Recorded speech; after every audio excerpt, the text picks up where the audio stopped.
And a very good morning to you as I welcome you to Sydney Parade on Premiership Saturday. It's all go these days for this all-conquering first 11. And today they welcome Clontarf to Sydney Parade. Clontarf have won the toss and have elected to bat, and the players are now making their way out to the middle. Thank you very much for joining us this morning. We hope you enjoy this contest. As I say, a busy weekend for Pembroke's first 11. They are playing Clontarf today here in round 10 of the Premiership, and then tomorrow we'll see them take on Malahide for a place in the Bob Kerr Irish Senior Cup final.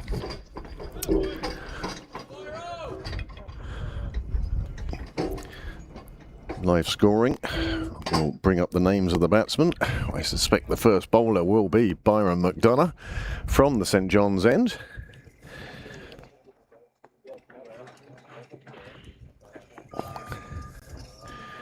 And it's Morgan and Thompson to start for Clontarf.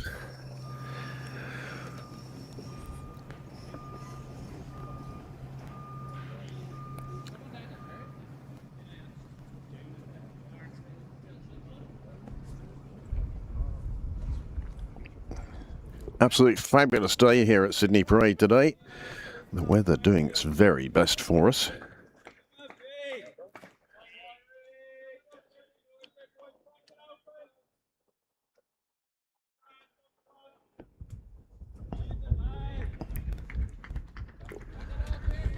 And Pembroke will get underway in a second.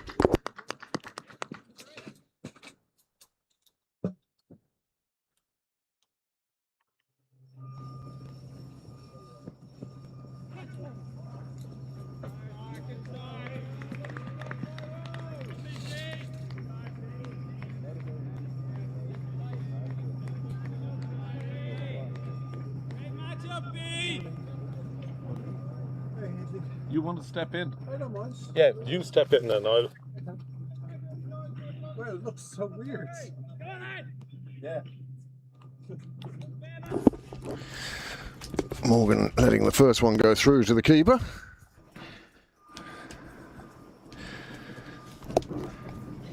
Oh, very close to the edge. Super start from McDonough. He's off and running, that's for sure. Samuel Morgan doing his best not to get an edge on that. And a very good morning to my partner in crime here for the first start this morning. Morning, Mr. President. Conor Darcy, President of Clontarf, here today for this very special game. Don't you love his shoes? Very special game with the memory of Pete Prendergast in our minds. And, wow, well, that is a good start. That's a as new one ball. goes flying over the head of spectators on the sideline, and that's a brand new ball in the first over, disappearing as Morgan takes big bat to it. Good morning, Graham. How are you this morning? Good morning, Craig. Well, what a start. That has disappeared at least 10 rows back. As you said, a brand new ball is needed. It's a glorious day here.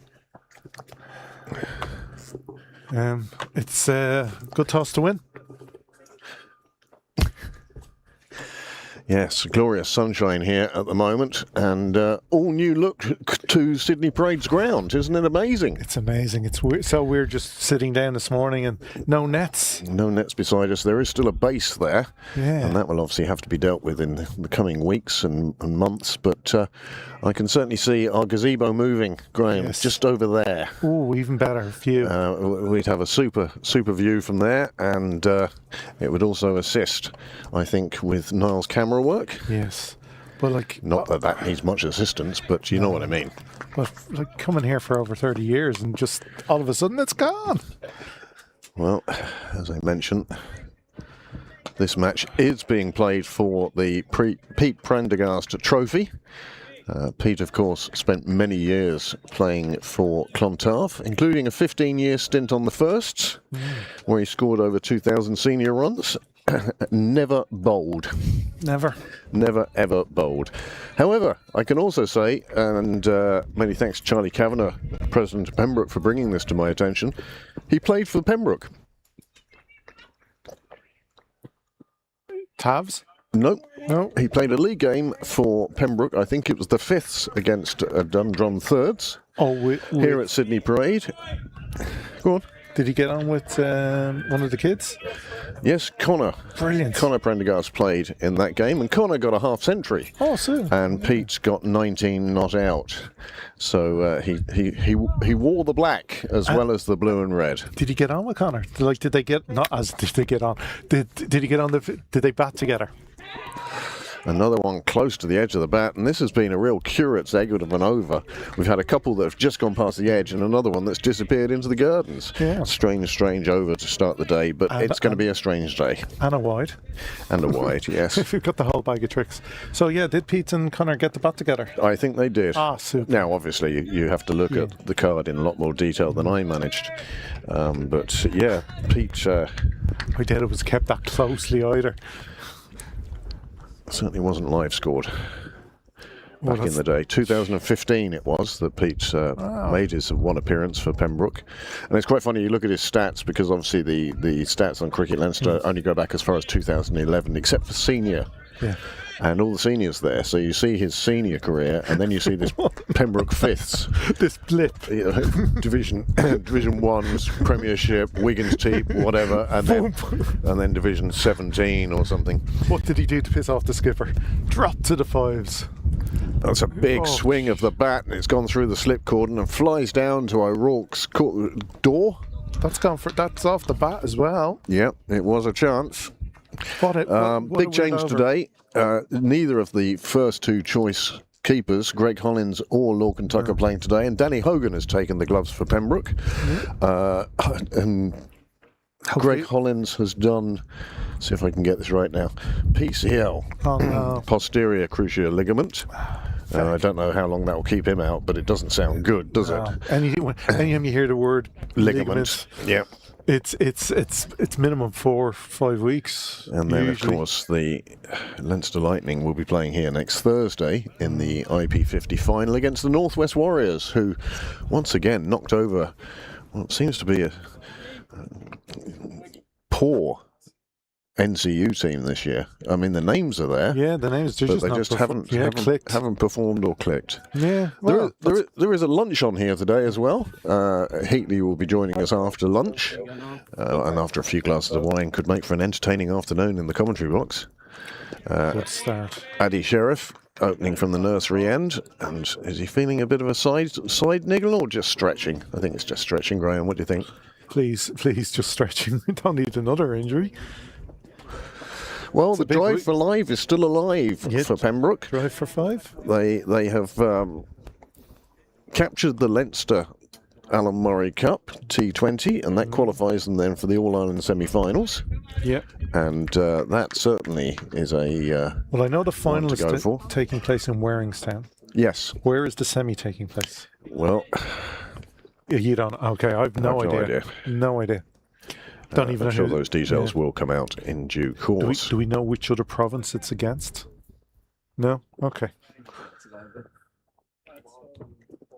And then, of course, we have the Leinster Senior Cup on the August Bank Holiday weekend. 1st of August. And this, of course, is a Premiership game. This is round 10 of 11 before the split, and then there'll be 5 further games. Pembroke just 1 game ahead in the league at the moment of Malahide and Balbriggan. Clontarf have lost 2, so they're a bit further down the table. We could do I think Clontarf might have lost as many as they've won this year. Yeah, they've had a tough year with injuries. Yeah, they have, haven't they? Oh, Camphor was out for a while. Delaney was playing with Trinity as well. Hand had an injury. Vincent. Yeah.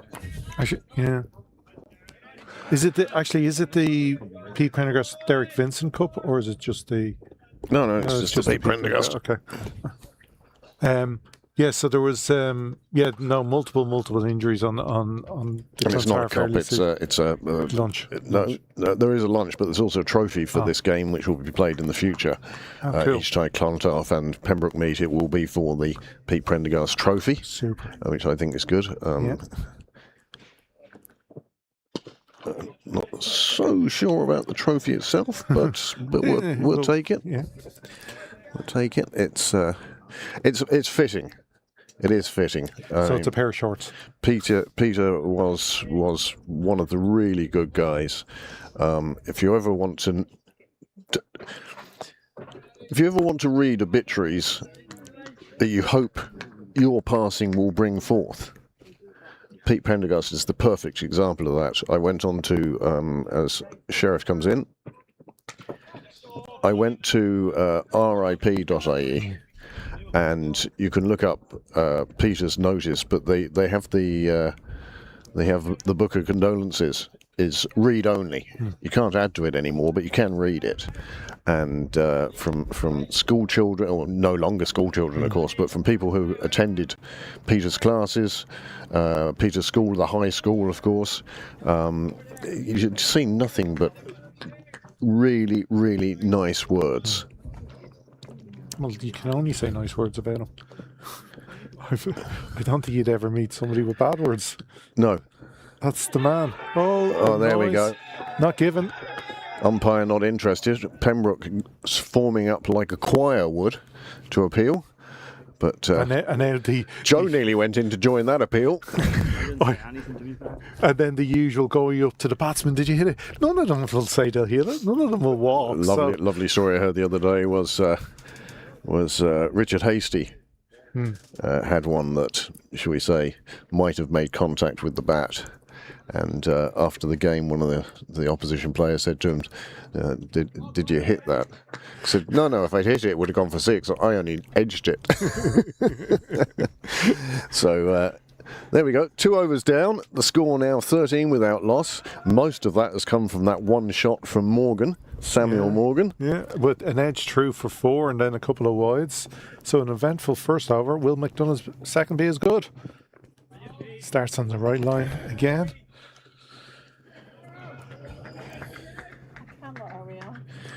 Well, I'd like to switch, but this isn't working. If you try cut on that one, please.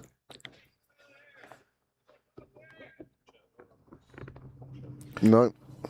So tomorrow, also a huge day. All-Ireland semi-final day. You see, this is what happens when you don't turn up on time. Yeah, I don't know. It's honestly... Oh, Danny's hands are hard today. He's to soften. Oh, don't forget, he's still recovering from a fractured finger. Yeah. No, I know, but just another bounce out. So they just need to relax a little. Right. I tried this one as well. No, okay. You can cut, just use a white metal. There you go. There you go. That's much better. Much more realistic. Beautiful angle. Well, it even feels more open being able to see down to that corner now, whereas before we'd be looking through 1 or 2 nets. You can now see down to that far corner, and that makes a big difference, I think, from our point of view. Yeah, we've nobody playing in the nets beside us, and no noise. Yeah, nobody getting in, as you said, our view to the full ground. So, yeah, it's certainly a big change. I'm just saying, it's mad coming down here and seeing it. Completely different, isn't it? It's freaky. If you turned up earlier, you'd have seen the trench here. Another big swinging bat. This time Hogan gets across to it quite nicely. Yeah, well taken. Showing that although the hands may be hard, the body is soft.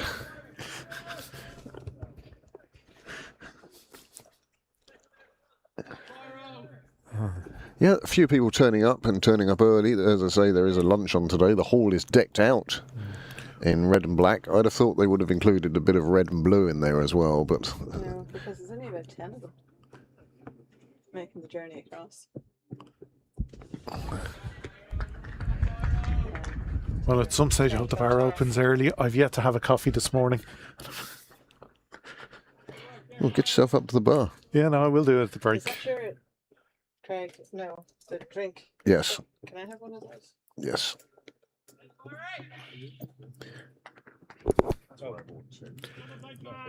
Oh, romance is not dead. Oh, Nice shot through the offside. That will reach the fence. That's super boundary. Well, Joe Prendergast full of energy today. The way he chased after that, which most people would have just gone, that's gone for 4. Hang on to it. No, I have enough. I just. Lovely cracking shot from Thompson. Just getting the benefit of what is looking like an absolute carpet of ice out there. Is that Mitchell Thompson? It is. Yes. So, Clontarf are keeping the opening partnership with Thompson and Morgan. One would suspect Lynch at 3.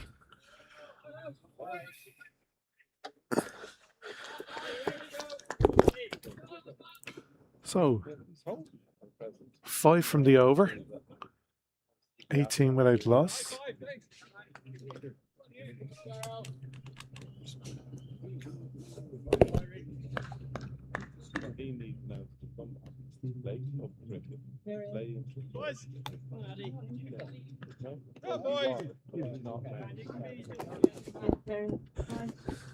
Addison Sheriff then to continue from the nursery end.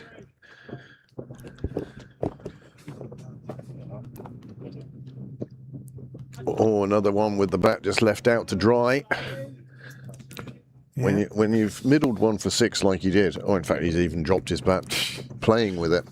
When you do that, it's you'd think that, yeah, I'm seeing this well. I just caught the middle of that one, but since then he's flirted with the edge of the bat more than anything else. Well, edged one through the slips and wicketkeeper. So his 10 has come from 2 of the 8 deliveries, and you have to say at least 3 or 4 of the rest have just beaten the edge, and one catching it. Well, the All Blacks were successful this morning in downing Ireland, 40 points to 21. By all accounts, the referee. They always say that. Yeah, everybody says that. Referee? The referee was Berry. They always say, Oh, well, Big Ferry. yeah, the English, they hate us. It's always the ref's fault. You make errors, you make errors. It's like just blaming the umpire. The umpire, we didn't win because of the umpire. Well, yeah. So that will be the 3 internationals done for Ireland. They beat Australia, beat Japan, and lost to New Zealand. Oh, just short of the fielder. That was very tight to carrying. Does the bat sound a bit funny to you? I don't know. So long since I middled one. Well, you should have known that sound that came off the bottom of the bat. Yeah. That should be like music to your ears. What a glorious day. Lovely blue sky. Lovely breeze Bit as of well. hazy cloud off to the left, but we're getting the sea breeze in from Dublin Bay. One can only imagine how cold it is over in Railway at the moment. Well, they're away today in Balbriggan, so they're all right. So one of their junior teams will be freezing over in Park Avenue. Yeah, it could do with them beating Balbriggan, just to, Oh, it would be a good result for Pembroke, certainly. I And see Railway. Jake down already. I asked him if he was today's... No, he said no. He said Molly is going to do it. Yeah, oh, I wonder how long before Muddy gets bored of that. Well, I don't Takes see him any out with him. Is that Mick Cotter on the wall? It is. Yeah, Mick must be Cotter game down. of the This day. could be game of the day today. And no Camera surprise, will, So, have camera will travel. yeah. And you have the Clontarf president over there. Yeah, Conor Darcy. check out his shoes. They're brilliant. Conor Darcy, of course, won the Leinster Senior Cup for Clontarf 21 years ago. He put in a man of the match performance, destroyed the top order of the opposition, and really he was the man who influenced the game the most. He made it actually a bit of a cakewalk for Clontarf in the end, but he was man of the match back in those days. And in those days, Clontarf were full of internationals and the such like, and he wouldn't have been the pre-match favourite for man of the match, but his performance was such that the adjudicator could do nothing but hand it over to him, and he's now gone on to be Clontarf president. I also see Wendy from Clontarf, manufacturer or provider of the best teas in Leinster. Best tea I ever had. Best lunch I ever had. I had the honour of getting a lunch and tea at Clontarf once in a Senior 2 Cup game. Oh, I played a game in Mount Temple. Twice. We got It was a 60 over. No. Oh, one of the, yeah, I remember those. Yeah, so you started at 11. You got That's lunch. the Leinster Senior Cup. That used to be 60 overs. Well, this was the Senior 2 Cup. I never got to play a Senior Cup. Right. And you got, started at 11. You got lunch and tea. Well, I do remember them.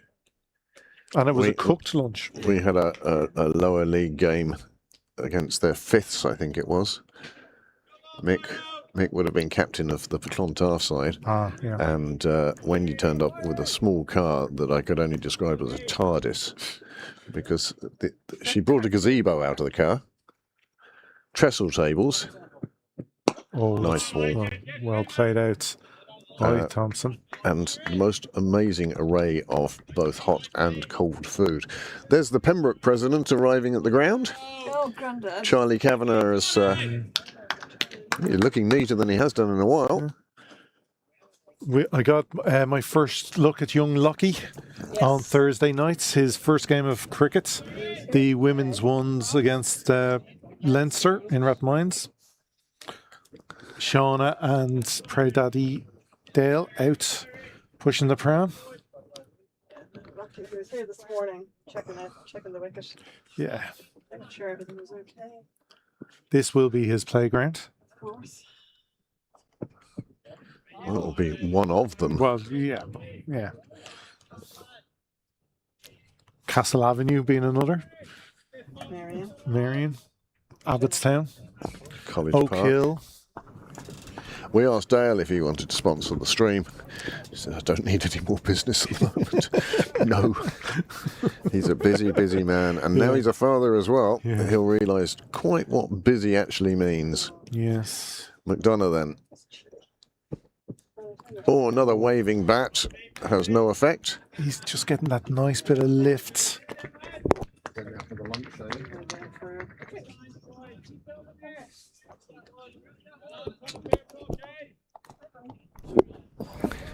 I don't get it. So Clontarf with steady progress at the start. 20 without loss. We're in the fifth over. And you were talking, Graham, about tomorrow and the All-Ireland Cup. Yeah, big day here. Well left. It's a strong side tomorrow. A strong side today. Yeah, no, there'll be a few. I was watching the lads warming up today, and you're saying, oh, and so-and-so's, he's not here, he's not here, he's not here. But in the bowling side of things, you've got Byron and Addy, we've already seen. Paul Lawson is the spin option. Tim Tector is the leg spin option. Oh. And then you've got Joe Prendergast and Mark Berry as well. So plenty of bowling in the Pembroke side today for Jack Tector to shuffle. It is seam heavy, which is rare for Pembroke. It is. You've got McDarragh, of course, with his off spin as well. So 7 bowlers there that could be used, and we'll wait and see. Of course, McDarragh's spell against Clontarf and Castle Avenue 2 seasons ago was match changing. His off spin. So yeah. So we'll wait and see what happens. So 5 overs gone, 20 on the board, no wickets down as yet. Chances. And it's been a steady start, really. Well, considering 12 came from the first over, that's a good little pullback there by Pembroke. Yeah. 8 coming from the next 4.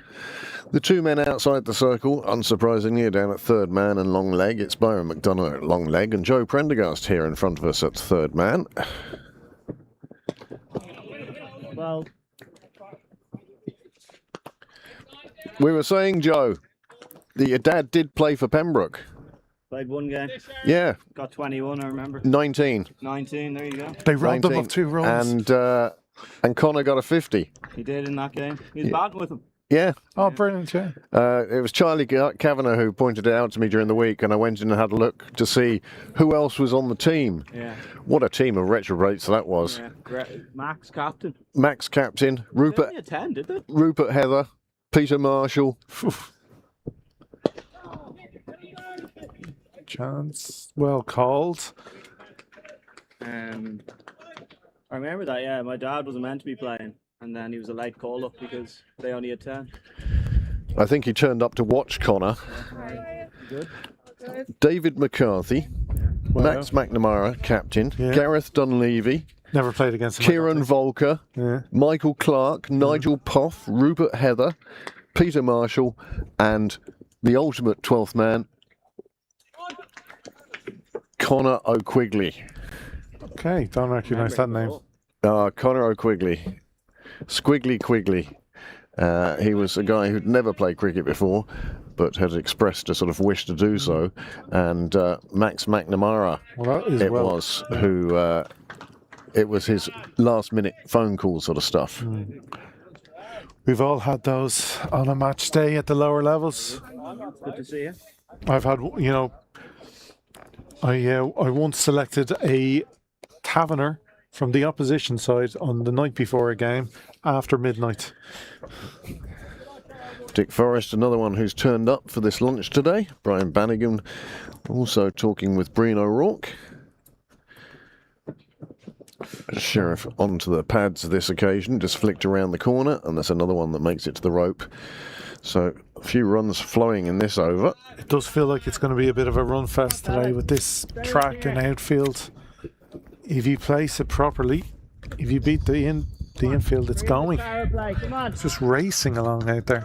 Well, no rain for quite a while now. A hosepipe ban, meaning that the outfield's just starting to look a little brownish, not as green as you might think. I think we've either equalled or we're one day away from breaking the record for the longest heatwave in Ireland.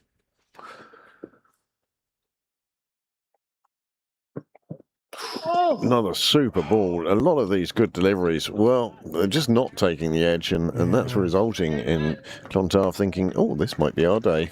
Yeah, you can only, when you're a batsman and, you're tickling one for four, lovely, and then missing that one. You can't help but think, today is my day. Yeah, just stay here. I'll just keep accumulating runs.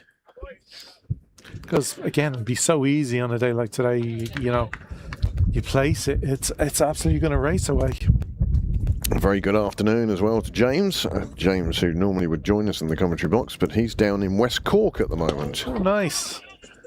He's involved with the sailing part of his family. They do enjoy their time down in West Cork, and James does try to tune in from down there as and when he can. Beautiful part of the world to be, whether on land or at sea. 6 overs gone, 29 without loss. Clontarf seem to be weathering the early storm. I think they've done very well to get to this point without a wicket falling. The little bit of luck needed by Pembroke just didn't arrive. Now, here's the man with all the facts and figures.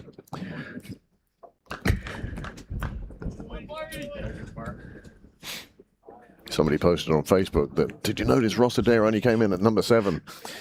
Yeah. There's a reason why. If you go to games or watch games. That's a better ball from McDonough, really attacking the stumps on this occasion. It's played out by Morgan. He takes the single. Yeah. If you only go onto a scorecard the next day, things can look weird.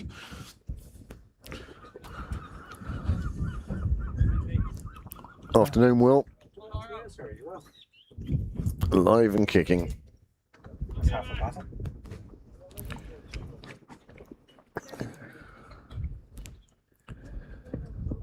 Shot.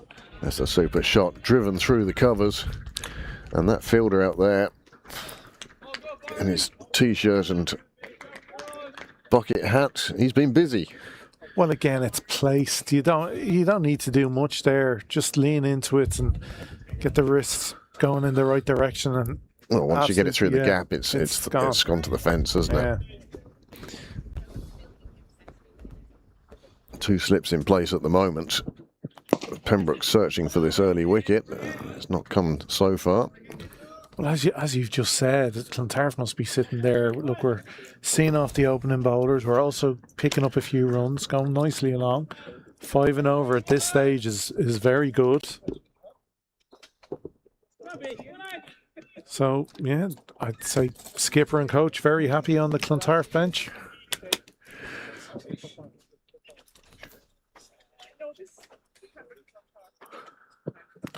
Another super delivery. Umpire had no interest in it at all. most of the Pembroke team didn't either. It was more of a, that was such a good ball, maybe we should appeal. It had to be It's good one enough. of those, isn't it? Yeah. It does happen. You expect it to have taken the edge. It was so good. But no. Just I feel another. exposed out here without the nets now. Luckily, there is no breeze, or it is such a nice day, because, yeah, it Well, would the come nets never across. stop the breeze, that was for There sure. was a little bit of. But the best thing is it's going to negate any noise beside us. Well, it certainly reduced that.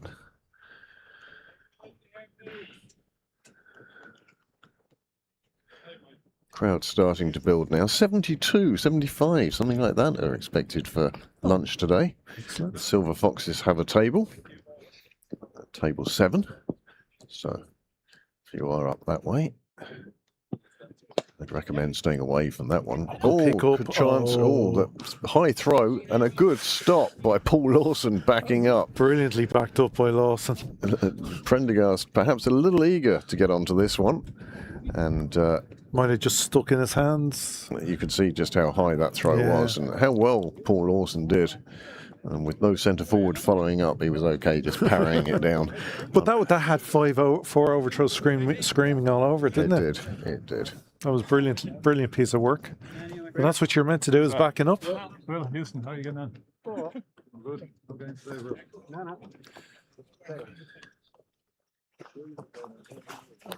Okay, Very well. Better not be a replay. Oh, that one was replayed, Joe. That one was replayed. It's stuck in the hands. Slippy out there. It's so much sun cream, that's what that is.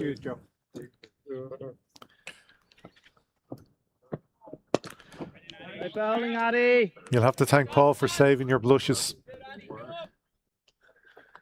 Sure, when it left my hand, I thought it was going to land on the wall, to be honest. I was glad to see it start going down.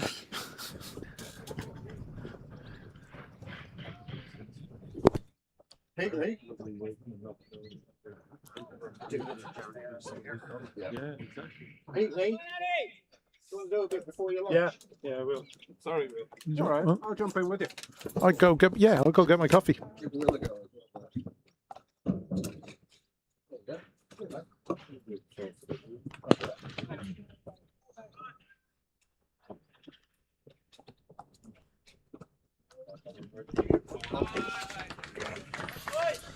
So good, Addy. Right, change of shift. Welcome to the microphone there, Heatley. Will Houston join you as well? Give them the 2 lads a break for a few minutes. Yep. Hello to you, Will, and hello to our viewers, stroke listeners. Lovely to have you with us on this yet another gorgeous day here in Sydney Parade. Big match this. It's always a big match between Pembroke and Clontarf. And today it's... Well, stop Oh, doing that's- mid-wicket. That's a brilliant bit of fielding. That is a brilliant bit of fielding. Definitely saving 3. Yeah, absolutely. Yeah, today is a very special day. There is a lunch in memory of the great Peter Prendergast today, and how fitting it is that the lunch should be played today, Will, between these two great sides. Serve both with distinction. Yes, absolutely. It's well bowled. It's good delivery. Keeping the batter honest, nice Yep. and honest. Yep. Well, all well, your end, Will. Going great. I've nice, seen you- Nice and busy. I've seen you quite a lot this season out in the middle. Yeah, it was I saw great you- to get out. Been up and down the leagues actually quite recently, Okay. which, to be honest, it's nice actually to get a flavour of what's going on, as opposed to just doing Premier and top level. So it has been interesting all around. Yeah, sure. Got to see the Leinster under 19s and the other interventions as well of Okay. the last couple of weeks. So there's definitely talent coming through. Good. Well, Thank you. all pathways are so crucial in our game. It's such an important role that the underage coaches and indeed the coaches who coach the senior sides do, which is to bring through the next crop of youngsters. It's well fielded by Joe Prendergast. Well round. Very well fielded. A bobbling ball. Yeah, so I was just going to say the recent spell of weather has been great for pitches overall. It has made, and run scoring has become plentiful. But at the same time, there's a little bit in it for the bowlers. They're suddenly having to use different lengths. They're having to use, possibly bowl a little bit shorter than what they used to, because players can play through the line. well, as you so it's see, exposing different skills. absolutely, and you can see from our live monitor the green top on the wicket there today, which is great for both, as you say. Our first Change of bowling. change of bowling. Yeah, 8 overs have been bowled. Looks like Dan Murray, is it? Yep, it is indeed. Taking over the... Well, he's one of the examples of the young crop that are starting to establish themselves. Certainly trying to get into a Pembroke's first 11 these days is no easy feat. No, absolutely. But you know, cricket has always been thus, Will, where certain clubs go through a golden generation. Every club does it. And right now, you would say certainly Pembroke are in the midst of a golden generation. I mean, when you look at people like Dan and his brother and so many other, McDara Cosgrave and so many other wonderful young cricketers. It's a good shot, but really well fielded. Good cricket all round. Yeah, excellent. Well, but good and decent lines, decent length. Pushed out with a nice shot, well fielded. At point. Yeah.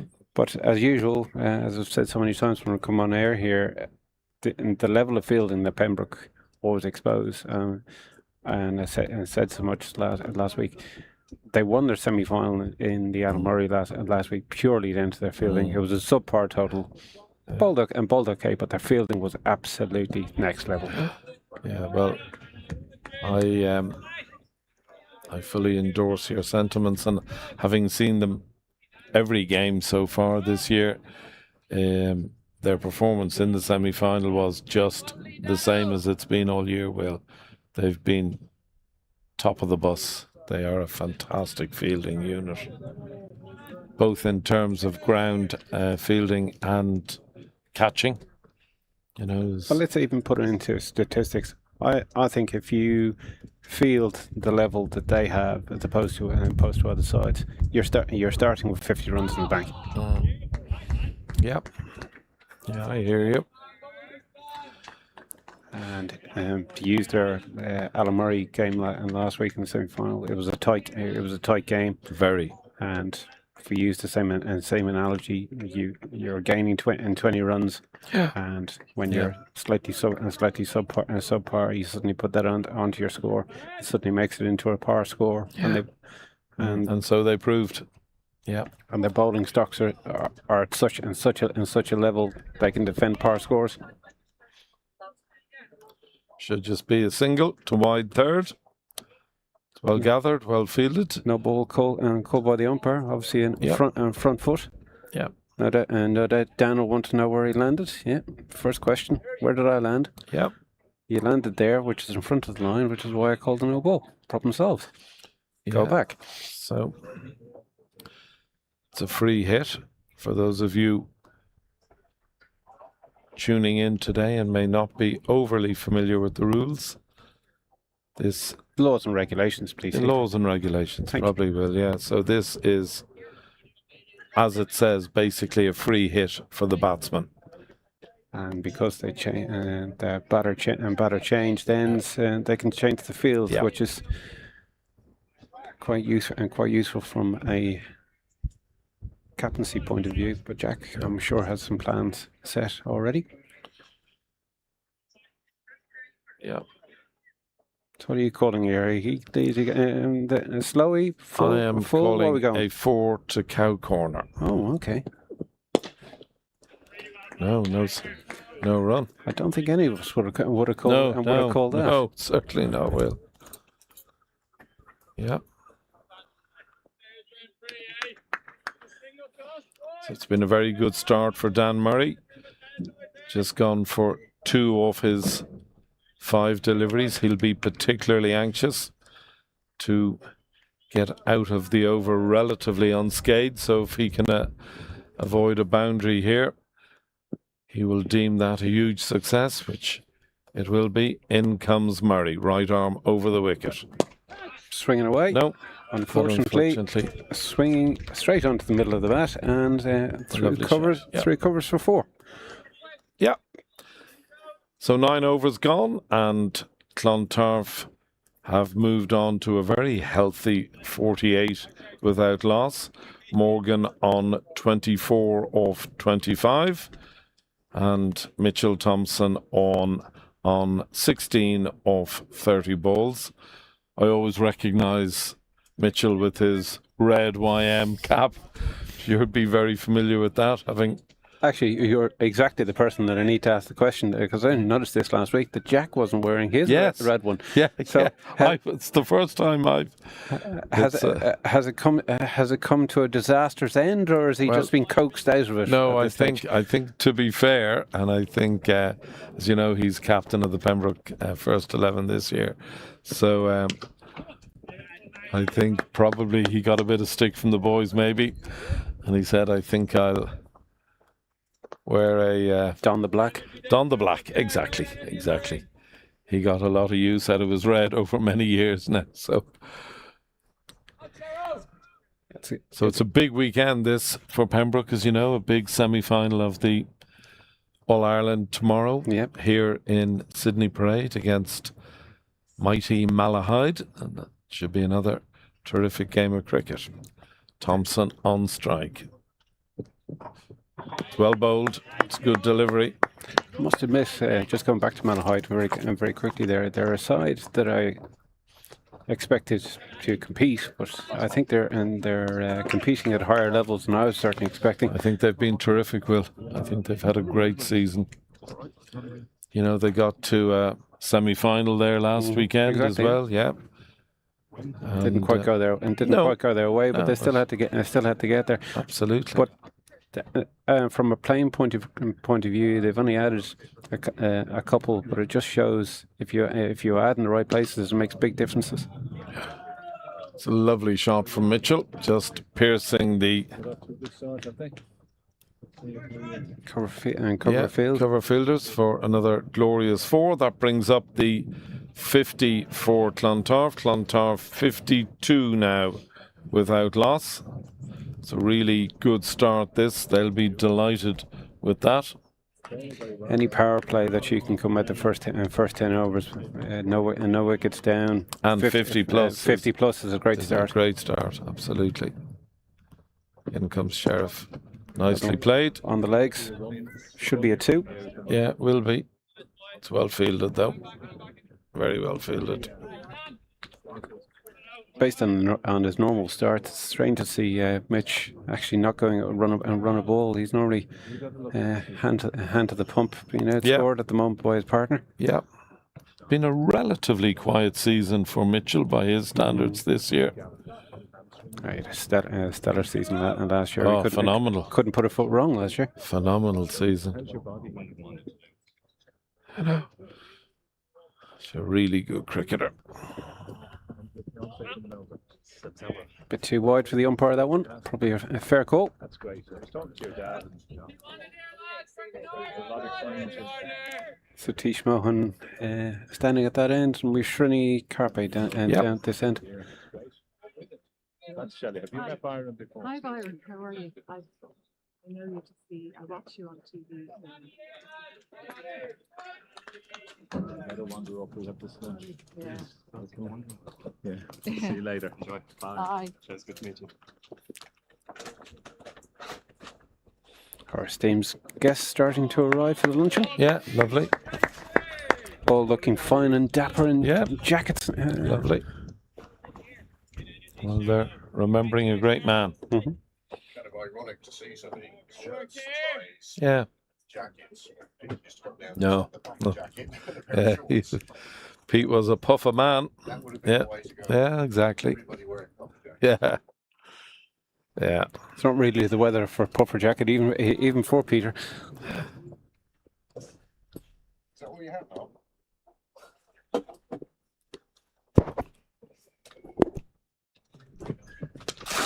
In the air. Oh. Just out of reach. Just wide of JJ Garth there, but it's another 4 to the total. That concludes the power play. Really good power play. Going at sixes, 59 without loss. 10 overs have been bowled. I know I missed probably the first 6 hours, but that's the first full shot that I've seen, first possible half chance that, that they've created. Yeah, there was very first ball of the match, an edge through to Slip, and it just didn't carry. Okay. Slip took it on the half volley. But apart from that, it's been flawless on the part of the Clontarf men.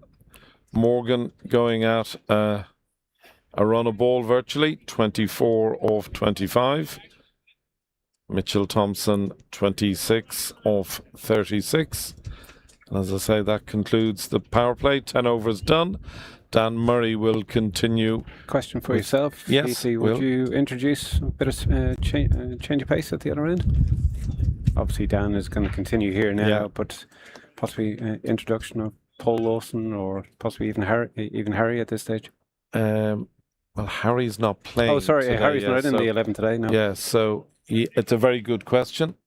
Gavin is playing, so of course, I suppose tends to prefer this end. Yes, exactly.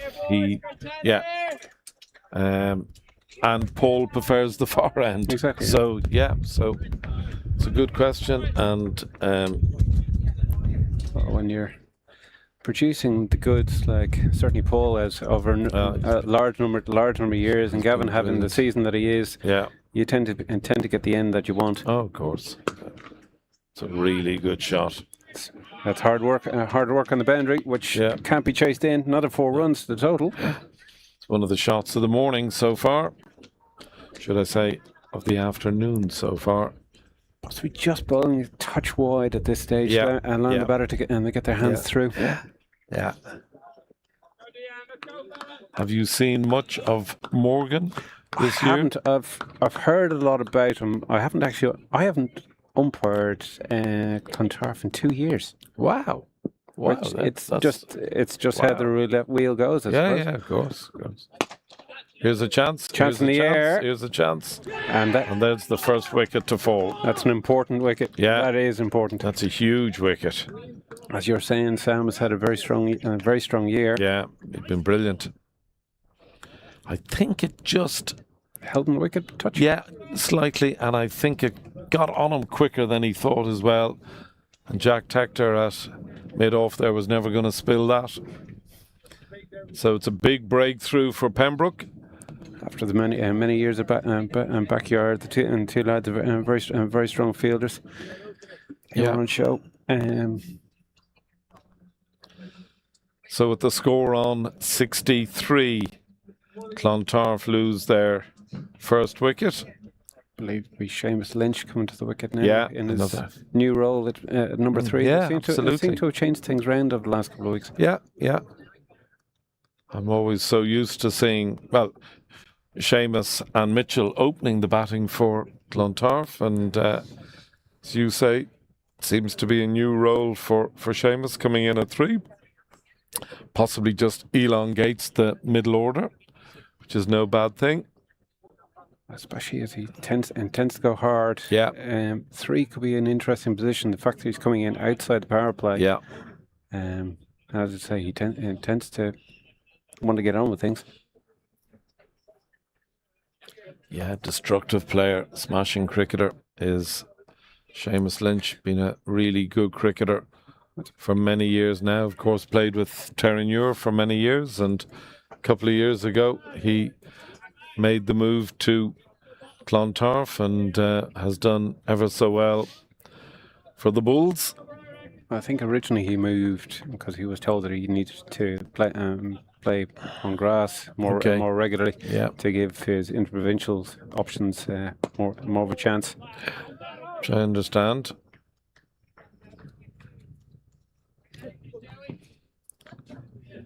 So Dan Murray picking up his first wicket. It's been really good this from Murray. An excellent start.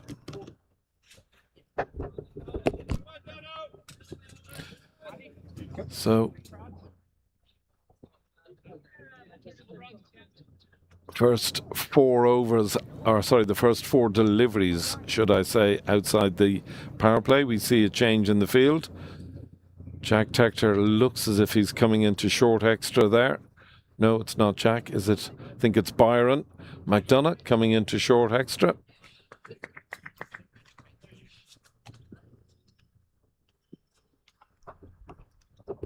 In comes Murray. Nicely played, but equally nicely fielded. Suddenly the confidence of the bowler is back. Yeah, it's amazing what a wicket does. Oh yeah, of course. Of course. But I think that's a clever change in the field. Now he's got a man on the drive as opposed to the slip. Bring him in forward, possibly on the fly drive. Yeah.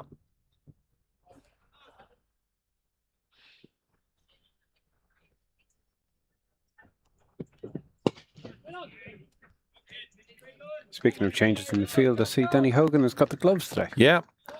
So obviously Lorcan is not playing today. I'm sure we'll be playing tomorrow. And poor Greg Hollins sustained a bad injury, very bad injury. Last week, yeah. So I'm hearing that potentially it could be an injury that will keep him out for the balance of the season. Oh gosh, that is more serious than I thought it was. Yeah. So he was mighty unlucky, and talking about all things mighty, one of the great men of Leinster and Irish cricket, Mighty McLean, stands behind me, and we were chatting inadvertently early this morning, and Alan and I are on a couple of WhatsApp groups together, and I'm dying to talk to you about the whole DeChambeau affair. Mad keen to get your thoughts. Are you here for the lunch? I am. You are? Well, we'll walk down to the luncheon in just a minute, and I want to pick your brains. There's a lot I want to ask you. But we'll move away from the golf, and as you suggested, Will, it's a change of bowling. Paul Lawson now coming into the attack at his favourite end. And just very quickly going back to the golf. I'm far from Bryson DeChambeau's biggest supporter, but I thought he was very, very harshly done by yesterday.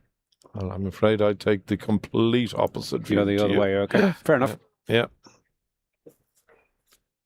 I will bow into your superior golf knowledge. No, well, I don't know about that, Will, but I suppose it's one of those issues that everyone has an opinion on, and long may that be the case.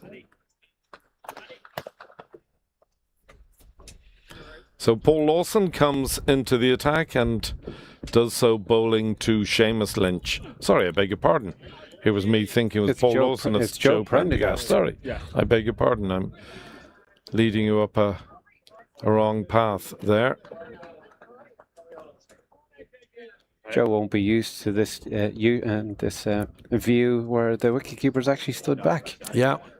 So used to over the years having Greg and Lorcan standing up to him. Yeah. Yeah.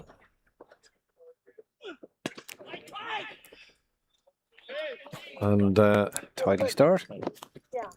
No doubt, Mighty, you would have many happy memories of Joe's dad. You would have played so much cricket together. Oh, I've seen the cricket with Peter. Yeah, yeah.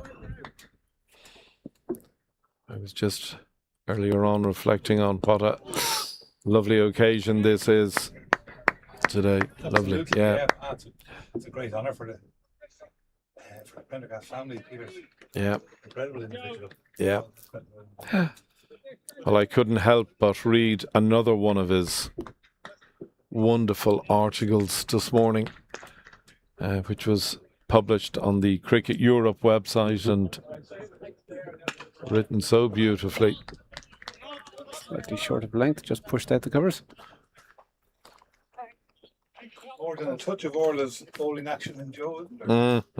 Yeah, absolutely. Joe would tell you that Orla's got some of his action.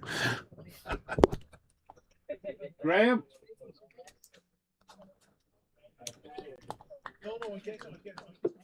Heatley barking out the orders here. Yeah. Nothing new in that. So in comes Joe Prendergast, right arm over the wicket. It's well bowled. It's good delivery. 2 to come. Good shot from Mitchell Thompson. I always say a good shot is no shot. Well, as I say, there's 2 types of leave. One you're still there for. Yeah. Shot. It's a lovely shot. It should just be the single. It is that. Straight to the boundary rider. Yeah. No mistakes made. In it comes.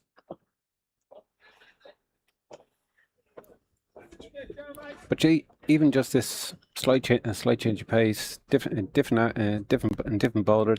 It's a new problem that the 2 batters have to myself.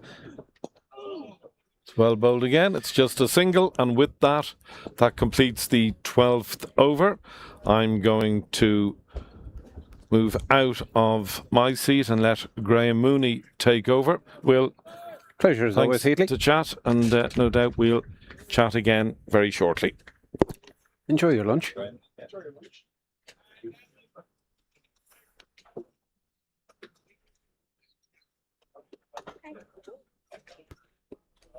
I'll just let Graham settle back in.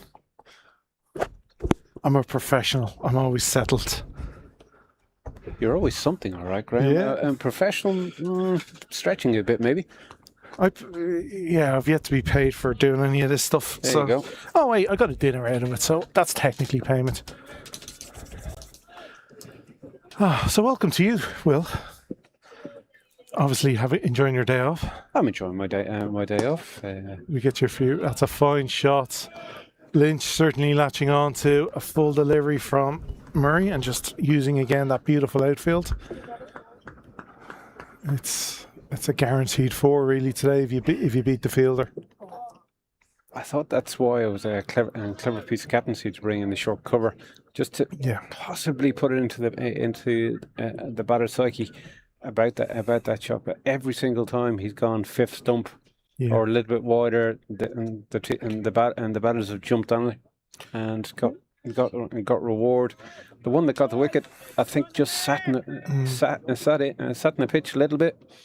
Morgan played it with slightly cross bat, and he was lucky to be there as long as he was. Really, there's no point in having a short fielder that happens. Oh dear. Yes, that's a whoopsie from Byron McDonough. I think obviously a very good fielder, but just one that just happens to us all. Well, as I was saying to Heatley, that's a collector's item for Pembroke first 11. Any kind of fielding oopsie, to use your expression, doesn't happen too often. No, they're well drilled and fine fielding units. They pride themselves on going the full 50. Like, they never, think it's out of their reach to take a couple of quick wickets and change a game, even in the 46th, 47th, which can make a difference, which we found already this year in the All-Ireland. Like that Warringstown were looking like they were going to score 400 at one stage, and the unit kept going, and in between overs 42 and 50 they took 6 wickets, restricted them to 300, which proved to be a chaseable score. It's amazing what happens when someone bashes 160, mind you. Yeah, but it was a bad 160. I'd love to score a bad 160 myself, Graham. I'd love it. Sorry, no, I'm joking, of course. It was one of the best knocks. Everything on the ground, no sixes, which was delightful. sounds extremely confused. Wide awake there, just keeping the Clontarf batters honest. It's 12 overs, coming to the end of the 13th. 76. Basically a run of ball. Run a ball, which you'd expect in weather like this. I So think batting first, Clontarf are looking to score certainly 350. 320. 350 is what they should be looking to score. That's what they should be looking to score. 350 plus. Now, the spin bowlers will play a huge role today. There's rumours we'll see a bit of leg spin from Tim Tector. Okay. Yeah, I know. I've yet to see him bowl, so. Why here is it just showing that? Because that's where the camera is pointed. Yeah, we've multiple ones, but I don't know which buttons to press. Oh, And I'm not touchy. I don't touch. I thought you were a professional. At this, not at that. Oh. So you're a professional at talking, Exactly. but not a professional at anything else to do with comedy. Niall, Craig, and Amanda know all the buttons. What does all crazy mean? They'll do the cut, the replay, etc. But with the lunch on today, we will be a little Light-handed. light-handed. Yes, What do you mean like that? not as many people working the cameras, etc.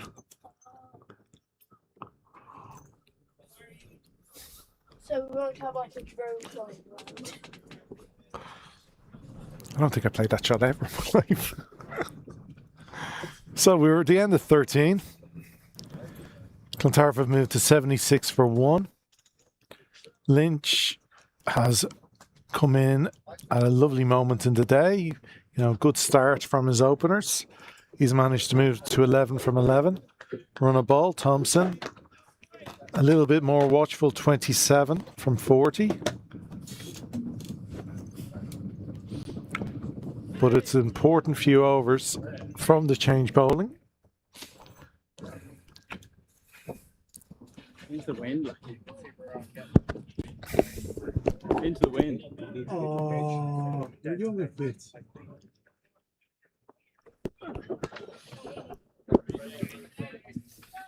Wind. Soft. They're all soft bowlers these days. Oh, I bowled a 3-over spell. I need a rest. Speaking of having a rest, Danny's obviously more confident than he was last over with Joe, and he's decided to come up. Maybe they've had a word and just to try to negate Thompson in his crease. Which certainly wouldn't be against having a couple of quick skip down the pitch every so often, right? Well, of course, this wouldn't be plan A from a Pembroke point of view, in the sense, inside the first 15, and it's already looking like a kind of a 40-over field setting. You're just kind of trying to negate any shots. You're trying to contain. Well, to be fair, they had such a strong power play, 50 odd. No wickets down. They've already taken a wicket after the power play. So sometimes it's a good idea just to sit in, wait for the mistake. Yeah. Go tight. Say right, you can have 4 or 5 and over, no problem. But if you take any risks, then we'll happily take anything in the air. Yeah. No, very much. And especially with the outfield and the speed that'll be the value for anything on the ground is. You dream of batting on conditions like today. Yeah. There's a little breeze to keep you cooler, but the outfield, as you say, it's ice. It's an ice rink out there. But Graham, without stepping out of school, I think myself and you still would have found ways of getting out even if we were batting here today. I know I certainly would have. Well, I know, Graham. Excuse me. I think after Fort, I was Craig's bunny. I'll fully admit that. But then I was a scared 12 or 13-year-old. So you were just a bully. I think after 14 hours I'd be quite happily out there 10 off 70. Batting for the draw.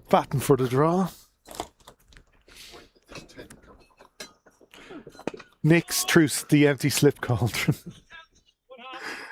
I'd like to say he's saying all this in jest, because I have hit the odd decent, knock. But anyway. One swallow doesn't make a summer ground. Yeah, no, and I never claimed to be a batsman. I was a bowler who batted. It was just when I couldn't bend the body anymore, I had to take up the bat more. Right. Anyway, back to today. 79 for 1 after 14. Thompson is set nicely. He's bound to be seeing the ball. Would we consider it honours even at this stage? Oh no. Clontarf possibly ahead? Clontarf are ahead 70-30 at the moment. Okay. Especially because Lynch and Thompson are natural shot players. True. At the top of the order. Oh dear. Oh, has he been? No, Don't it's think not so. been given. Don't Nothing. think so. I think it's just taking the back pad.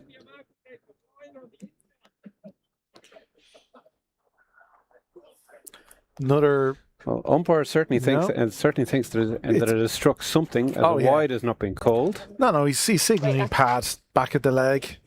I think, to be fair, he also got a soft signal from his colleague identifying pad as well. Yeah, but you can't tell the angle on that if there was any bad. He might soft signal that there's no wide involved. Yep. But not the best angle to see if there was. It tends to be different sounds. Yes. Mind you, telling Pembroke that at the moment they probably wouldn't agree with you. Yeah? Who's batting? I don't recognise them.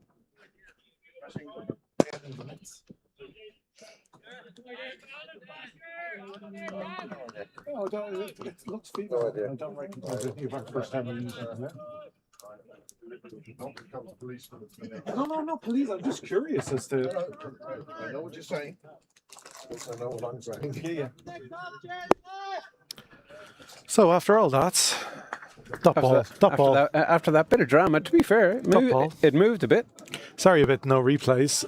Again, I'm afraid if I touch any button here, I could destroy the whole stream. If you're at home or on stream, I'm sure you can bring it back a couple of seconds and you can do your own replays. That's the beautiful thing about. Okay. Okay, so I can flick between the two cameras. Just that on that is the two cameras, right? And if something happens that you want to replay of, as soon as you think of it, press now. Okay, so. Well, you've just set up the replays now. Okay, and then to play it. And to play it, then we would go, well, which one do you want? Okay. And if you want replay 3, you press replay 3 and it goes to there. I apologise in advance to all our viewers. Anything could happen over the next few minutes. Graham has just been told how to operate the replays. Okay. I will just remove the replay because these two are blank. Yeah, I'm not hitting the button that says delete. You need a hand? Okay, so we're on that camera. Right, yes. That red is what you're on. Yes. Green is what the cut button will take you to. And it swaps. Yeah. And then if you hit now, you'll suddenly populate these two with the replays. And then to cut to the replays? And then I'll show you that. Yeah. I shall sit and be your director for a minute. Shot. Just a dot ball. Okay, so no gap in the field. Nothing major. A little keep the batsman honest. So I'm gonna hit. So if I go camera 4. No, that's replay 4. That's replay 4. Okay. Replay 3. Yeah.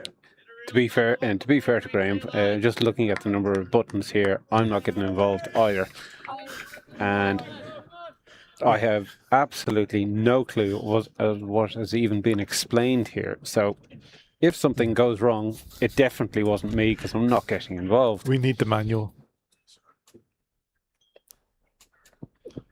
I need to write all this down. That's another good shot. Just one in the ring. This is stuff you just learned from. Yeah. I'm doing it. Yeah. I'm not an expert on the replays by any. I know how to do it, but I don't know why to do it. Or the timing. Niall times his replays. That's the other great thing. And the other thing is, well, Niall does it through 2 cameras. Yes. So anyway, we're ended at 15th. 81 without loss. And, we're getting the batting card. So, as you can see, Samuel Morgan run a ball 28 from 28 at the top. He was out bowled Murray, caught the skipper Jack Tector at mid-off. Thompson, 28 from 46, a little bit more watchful. And Lynch, who has come in, and 13 from 17, he'll be happy with that start. But a very strong middle order, as you can see, to come. For Clontarf, Delaney, Camphor, Marshall. Some good batters in there. And here's our bowling card. Some of the bowlers will be disappointed with those figures, but again, a tough day to be a bowler.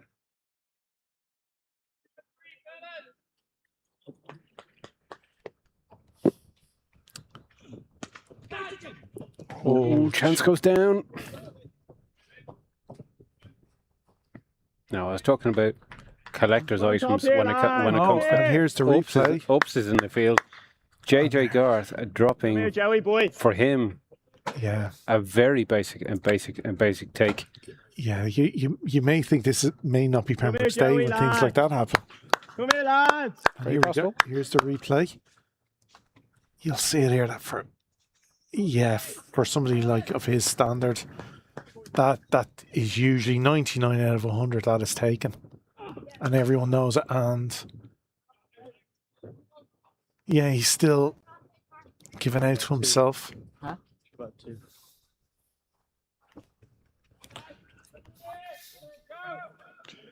But that was nicely done by our director for the Nice, replays. Jay. Nice, Jay.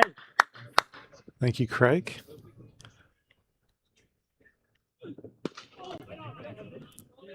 I assume you're partaking of lunch. Oh. Slip your jacket over it and you're dressed.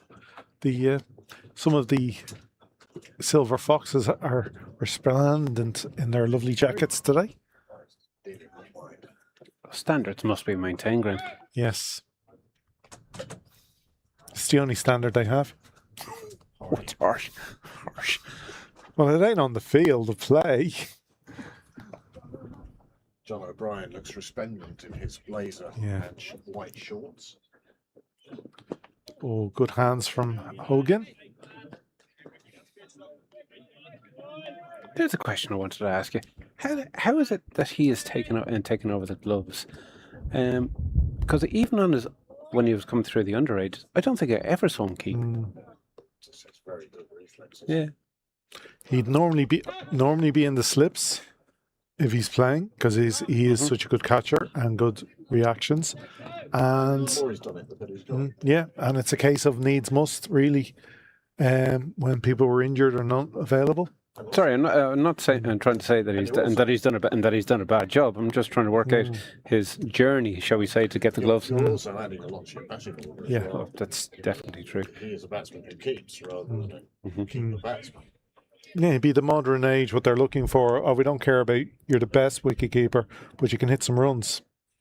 That's often what England would go for. Yeah, sometimes that backfires. I know. I've always argued against it. Well, the biggest problem was Adam Gilchrist was He ruined it. started and ruined it for everybody. Yeah, you couldn't be a wicketkeeper after Adam Gilchrist.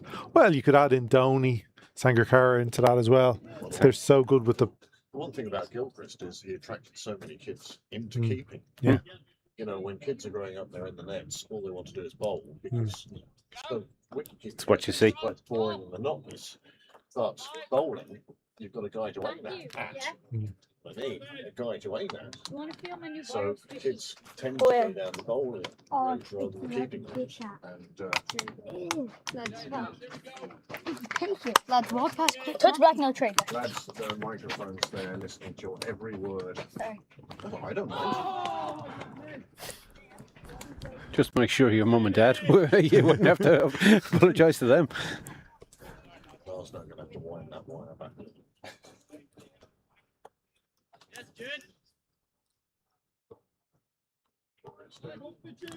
Well, as the sun bakes down, Mark Berry comes on to bowl.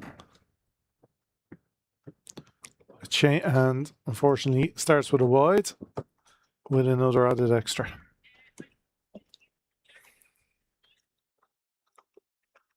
Afternoon. How's it going?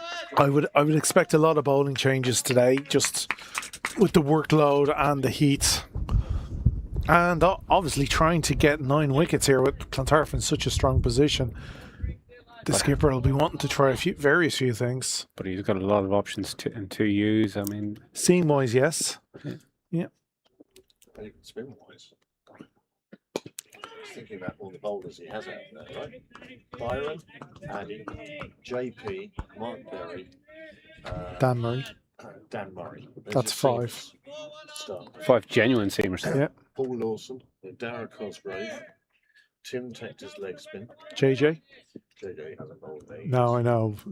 Mind you, Tim's not exactly bowling every week. Shot. No, he's not. That's a fine shot from Lynch. He's the only part-time bowler I've named out of 8 there. So, short spells and a variety of... Short spells are regularly the key, especially if you've got partnerships going on in the batting lineup. You might give a spinner a long spell if he's on top. It'd be tough to be on top now again on that track.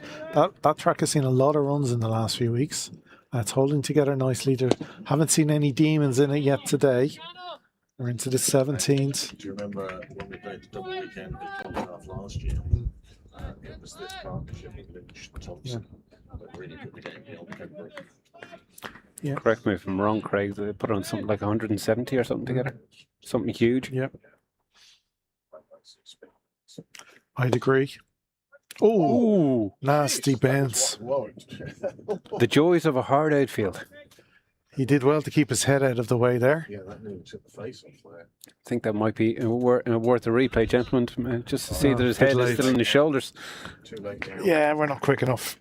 This is where Niall comes in. He's on it in a second. Do all this in his sleep and his fingers know. It's like using a calculator constantly. You just know where the numbers are. Whereas I always have to look at the explanation.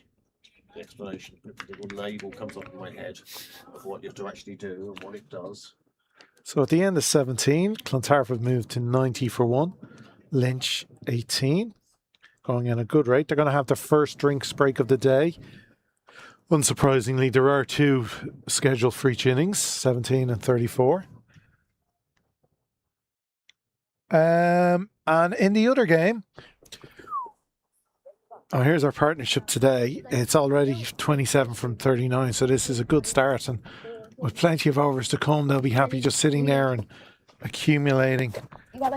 But there's a bit of an odd one going on today. I presume Railway won the toss and elected the bats. Railway Union are 36 for 8 against Balbriggan. That game looks dead and buried. That could be an early finish. That could be... Railway could be back here in time to watch this game. Having travelled all the way to Balbriggan. Just running through some other scores. Phoenix having a solid start, 104 for 1 of 17 against Rush in Rush. Phoenix. Yeah. North County also a strong start against Marion, 95 for 1 of nearly 16. Civil Service, good run rate, few wickets down, 84 for 4 of 15.3. And then 69 for 1 Cork County against Malahide. So definitely some games that are still 50-50, but definitely a couple of games that are definitely very lopsided as well. But it's if you're looking at that Balbriggan Railway card, it's Ruan Strauss with 4, the Oliveira with 3 and a run out. But it's for a day like today where, again, you would expect fast outfield. It's a smallish ground. We've just been informed. Thank you to Dale. Dale. Danny Hogan was Ireland under 15 wicketkeeper and captain, so he has experience. Peter LaRue 0 of 17. Rob O'Brien 1 from 12, and then he was run out. But before he was run out, Philip LaRue went. Abby Titmus went for duck. It's just a very strange. Lee McCarthy went for duck. It's a strange old day happening in Jack Harper ground. I think we can just describe that as a procession. Yeah. Well, it's guys who all like to play shots, and if they're not getting boundaries, I think it's the type of team. If they're not getting boundaries, they're not getting ones and twos, and they can. Well, it's quite a set of figures for Seb de Oliveira in that seven overs, 3 for 11. I've had better.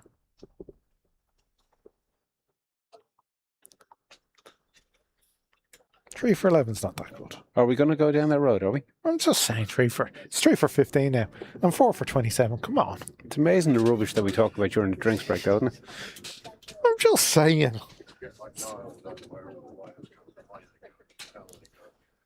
If you get figures like that after, a long day bowling.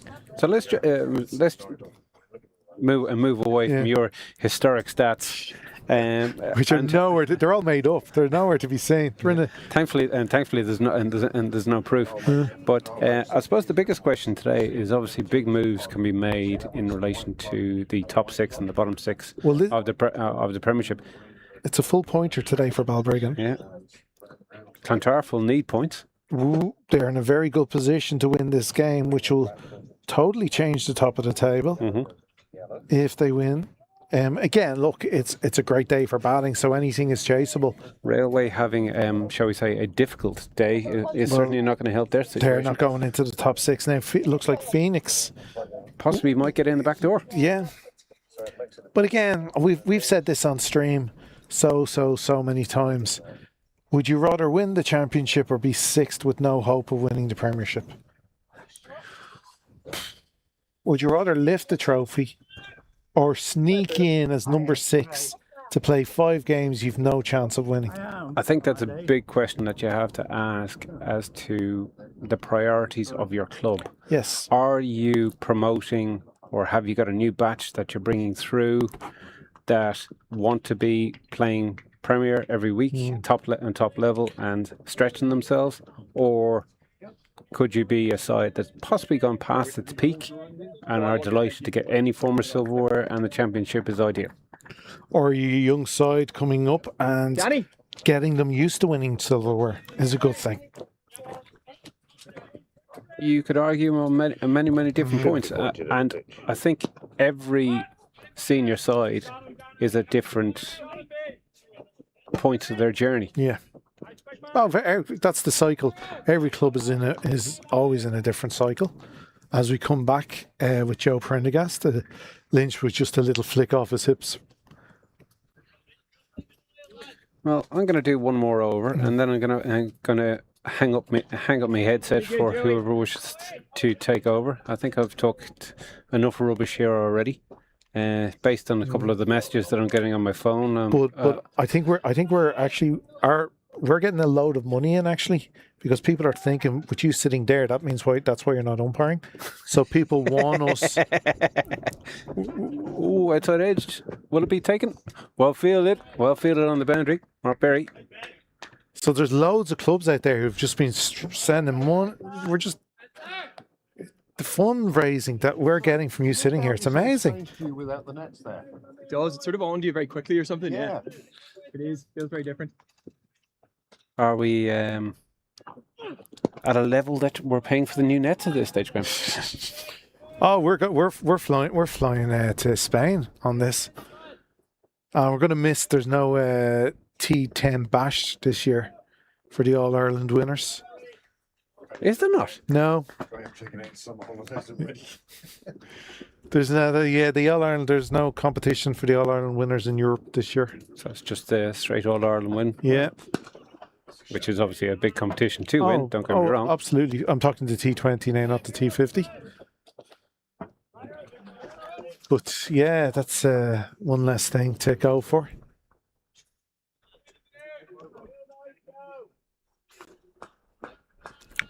The question is now with one in the back pocket from last week.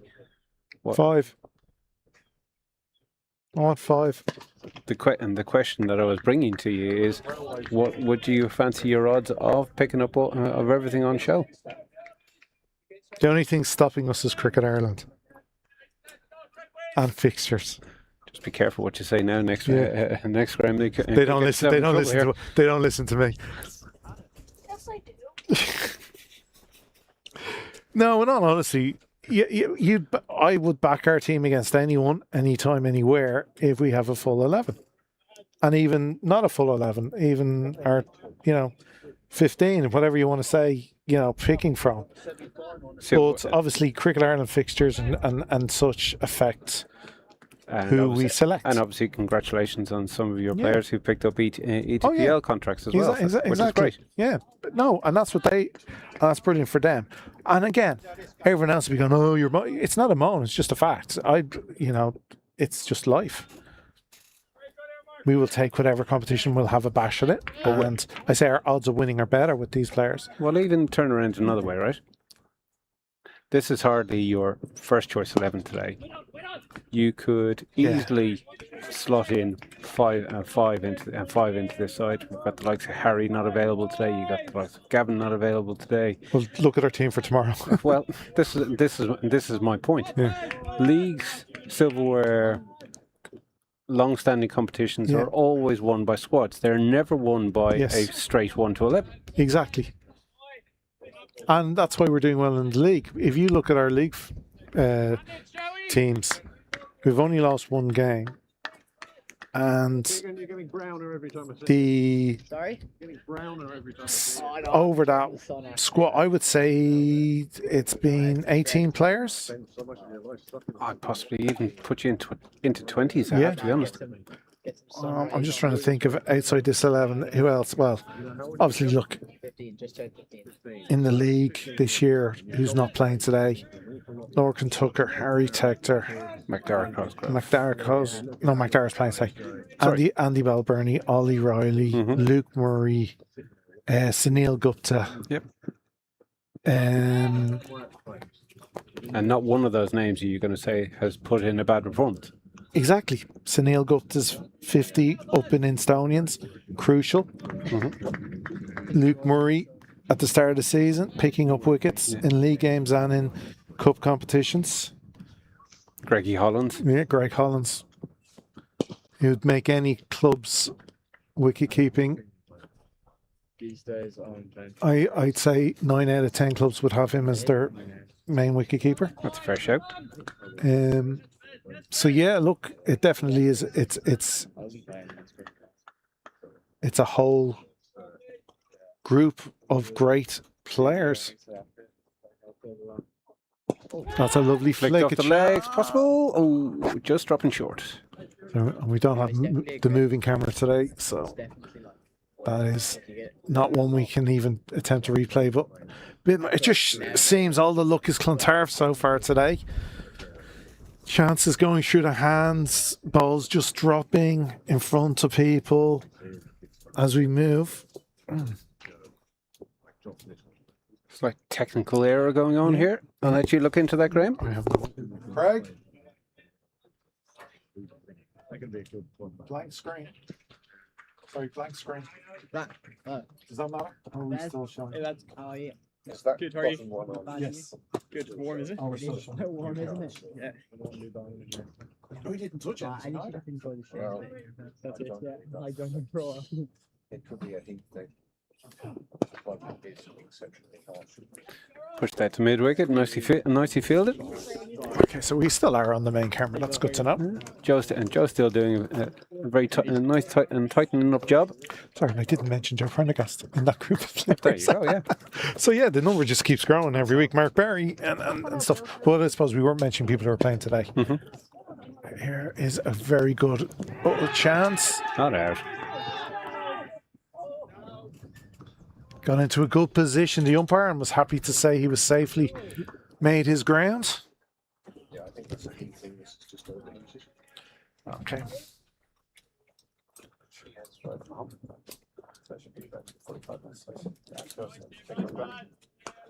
No, that's blank screen. But I'm thinking it's just because of the heat of the box. And when you connect to it, you might be leaving straight away. You want to have a go?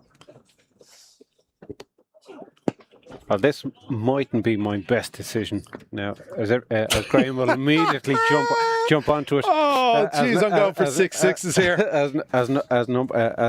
Normally as an umpire, he'll tell me that some of my decisions are strange every week. But now I'm going to put a 10-year-old onto a live mic, and what happens is I am walking away from, is all I can say. Wait. No. Put him on mine. Child protection policy. Don't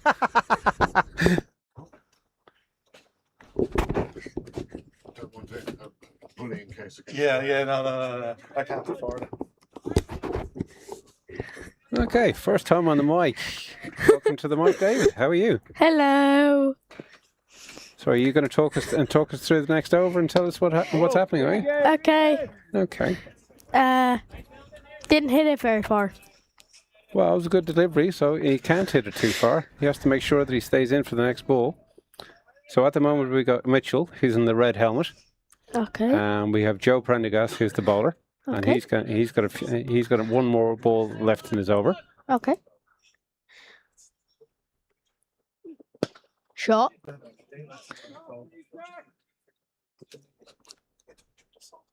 Okay, so you've told everybody there was a good shot. So what happened after that? What did they do? 4. Are you sure it was a 4? Pretty sure it was a 1. 1 then. Oh, okay. So after 20 overs, we've got 102 for 1. That's a big number. Clontarf strengthening their position here. As we were saying before, they'll be looking for scores well in excess of 300 at this stage.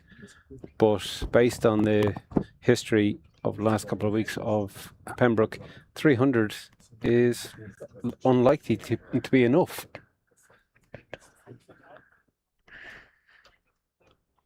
So now we've got Mark Berry back on for his over at this end. Mitchell is again on strike after taking a single off the last over. Isn't 300 a big number? 300 is a big number. Long way to go, but they'll need big numbers today. Like 6s and 4s? That's normally how you get to big numbers, all right, yeah? Which is not what they got there. Nope. Top ball, just ball short of a length, defended.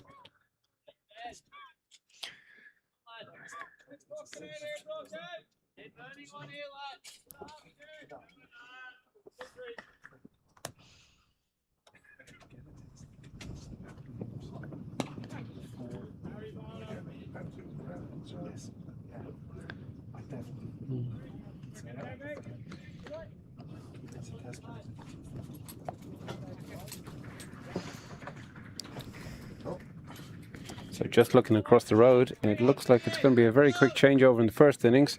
Railway now 50 for 9. What do you mean road? Railways and roads are completely different things. Railway Union Club, which is across the road. Thank you, Smarty. Oh, that makes a bit more sense. Appreciate it. Before I say something I regret, someone better take over these microphones. No.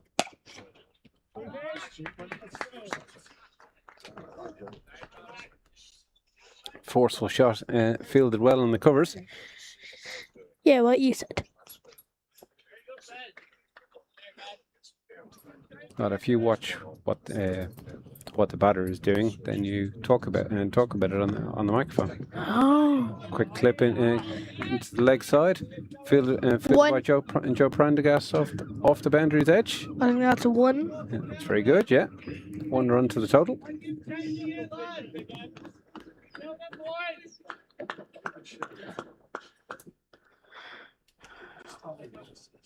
Although 1 and 300 is very far apart. Small steps.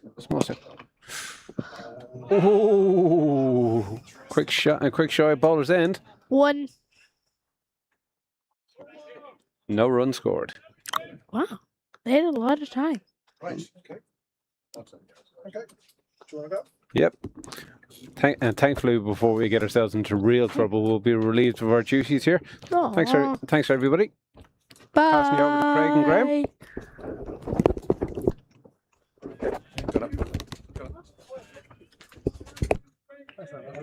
You don't get paid, so it has to be fun. I mean, a 10-year-old isn't getting paid. The 61-year-old isn't getting paid. Trust me, he's doing more hours than you are. Oh, good afternoon, Graham. Afternoon. The Palace coup has occurred. I know. The Houstons are sent on their way. But still, always good to see Will when he gets free time to come down and lend us an umpire's voice to the proceedings. Was that a level 2 or a level 1? Yeah, that's the level of it. So, Joe Prendergast, he's had quite a good little spell here. I've been watching him from the sidelines. Neat, tidy. That's Joe Prendergast, isn't it? He, but you know what you're going to get. Yeah, important role for the captain. Absolutely. Mark Berry, another one who does a similar job. Totally different action. Yeah, and speed.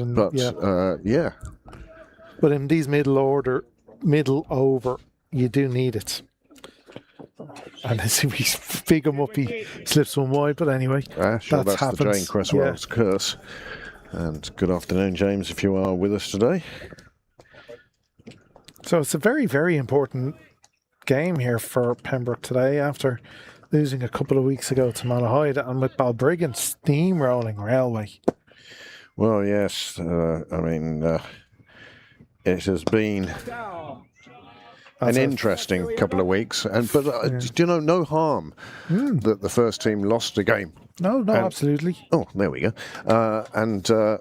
Your preference is for it to be in a league where you can make it up again as opposed to in a cup where that's the end of your aspirations. No, absolutely, because again, with the cut, North County will be the final match next week for Pembroke before the cut, and then the final 5 games. So we'll have Balbriggan to play. Yep.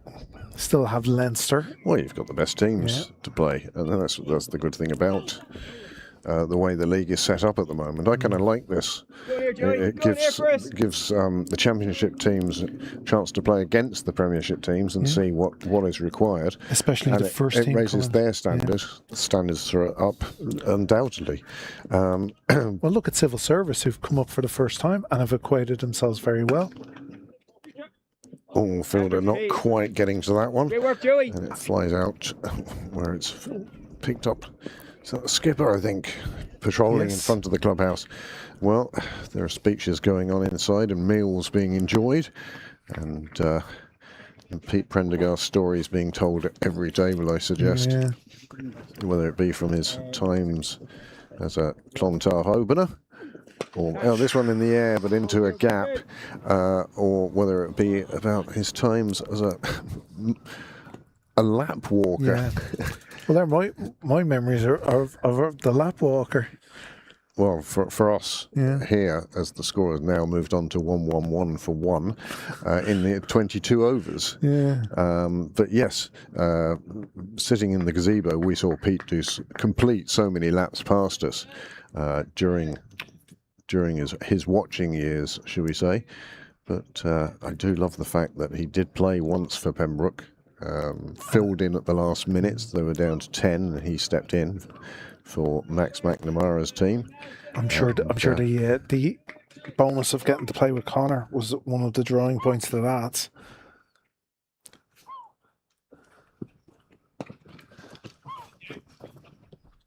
And yes, as Graham says, he did get the chance to bat with Connor as Connor went on to score 52. Pete himself 19 not out. But as I say, it was a team of Pembroke legends of the mid-90s. Nigel Poff and Rupert Heather. The side I do have to hand. As this one goes up in the air, it will cross the boundary. It would have landed on the nets, but no nets for it to land on. That's a new shot for the camera. Look at that. You can see where the nets used to be, the hardcore still down. I'd love to know from that knock, because as you said, Pete Prendergast 19 not out. It looks like there's water on the hardcore. I can assure you it's not. It's just different shades of hardcore. But those nets, they've been there for, well, one of them's been there for more than 40 years. Yeah, I remember them as a kid coming down here to play against Pembroke. Well, I remember there being just one. Well, I'm not as old as you.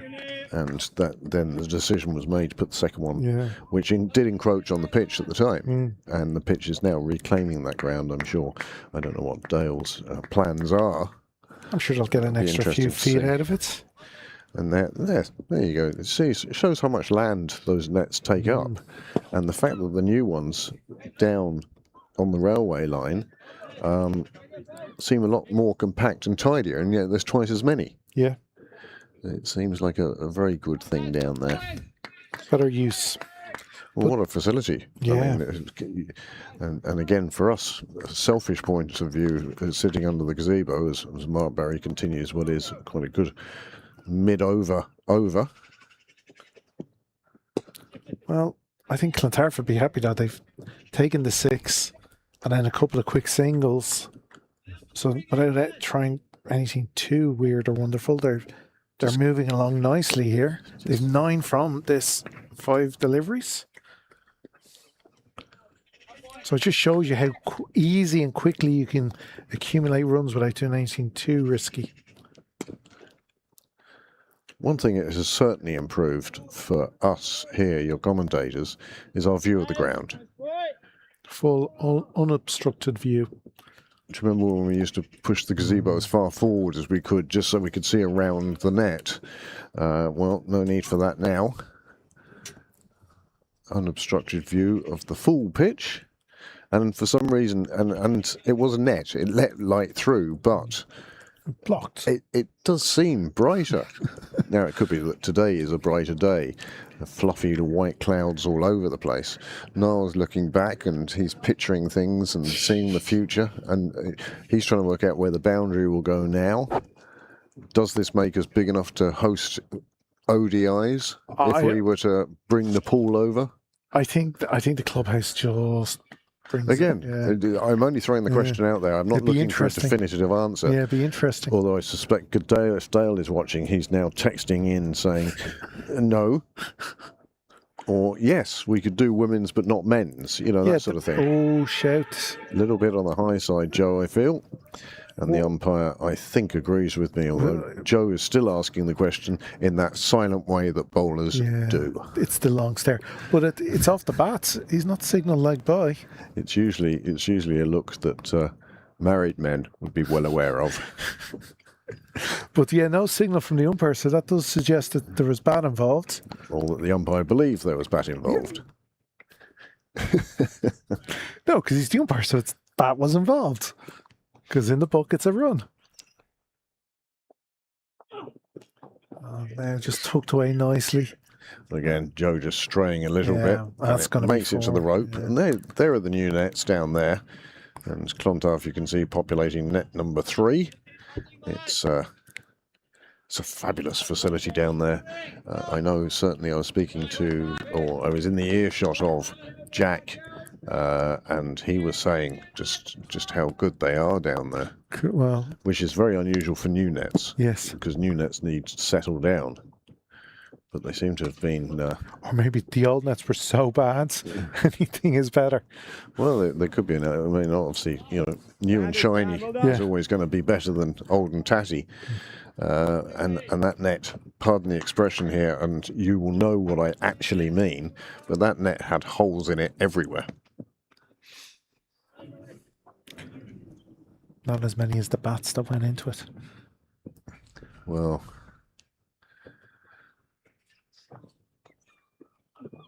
Oh, carved away, down to third. Mark Berry keeping a very tidy eye on that. Again, a safe shot though for Lynch.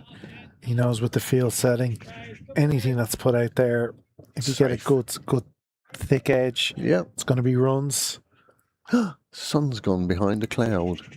That's the end of the heat wave. Don't even joke about such things.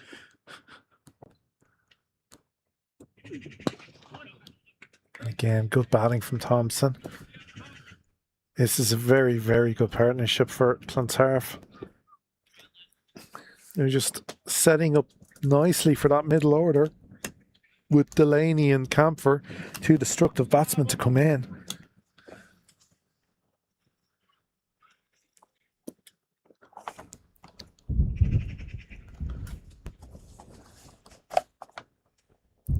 Are you surprised now we've moved into we're now just finished the 24th over as Clontarf have moved to 129 for 1. no use of spin yet today. No, I think you may find that comes sooner rather than later now. 24 overs gone, and the seamers, well, they sort of kept the run rate under 5.5, but Clontarf would say any run rate above 5 at this stage of the innings with only 1 down, we are in a strong position. Yeah. Now, we've seen this a number of occasions with Pembroke this year, especially the first 11, whereby they do, how do I put this?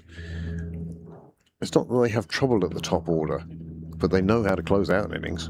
They do very well in the last 10, generally. And as I say, you know, that game against the Hills, for instance, it was the bowling unit that weekend that brought Pembroke through the weekend more than the batting. I was saying earlier, Waringstown away.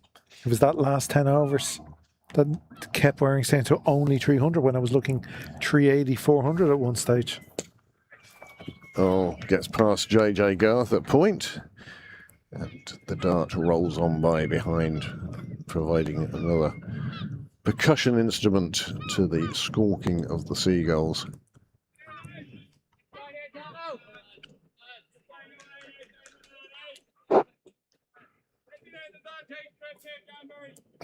Plenty of seagulls inland today.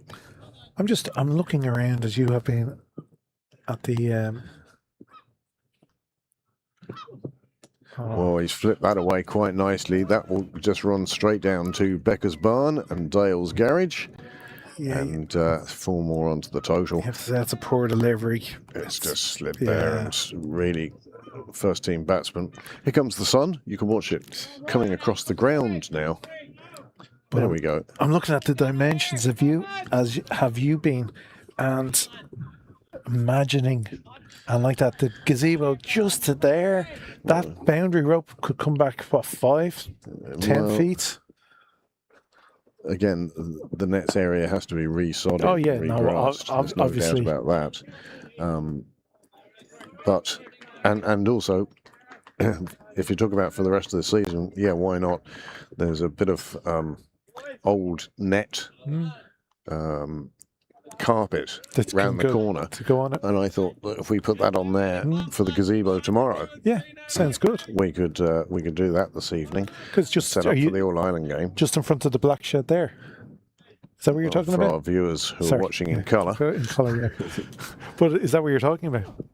That's into the pads. He's caught him on the back leg, and this time the umpire does give him out, and that's the second wicket. Lynch departs for 44. He is a fine player. He really is. 44 off just 48, and Seamus Lynch has to take the long trudge back to the pavilion, but a good knock from him and a good partnership between the two of them. And Thompson now will find himself with a new partner as he approaches his half century. Oh, that's out. Well, it is, because no, but come on, that's he was caught on his crease. Just quoting you back to yourself. Sorry, just stick that in down there, and I'm on. Yeah, I am on that one. He just got caught on his crease, and a fine delivery. Fuller from Murray, tiny bit of nip back, and you have to say that was a good decision from the umpire. That was much needed from a Pembroke point of view. That sent David Delaney from halfway round a lap. That wicket couldn't have fallen at a worse time for somebody who now has to make their way back to the pavilion to pad up. And talking about pad up, well, he did that, and he's on his way. It took a while, but the decision was made. Lynch may have thought it was a bit high, but it wasn't going over. His problem there was he just didn't get forward to that. Yeah. But a good wicket for Pembroke, 136 for 2 now. Yeah. Not like the reward is brilliant. You know, you've got a very good batsman coming to the crease, but they needed that breakthrough. Clontarf royalty walking past now. Bill Cochran and Paul Ryan. Yeah.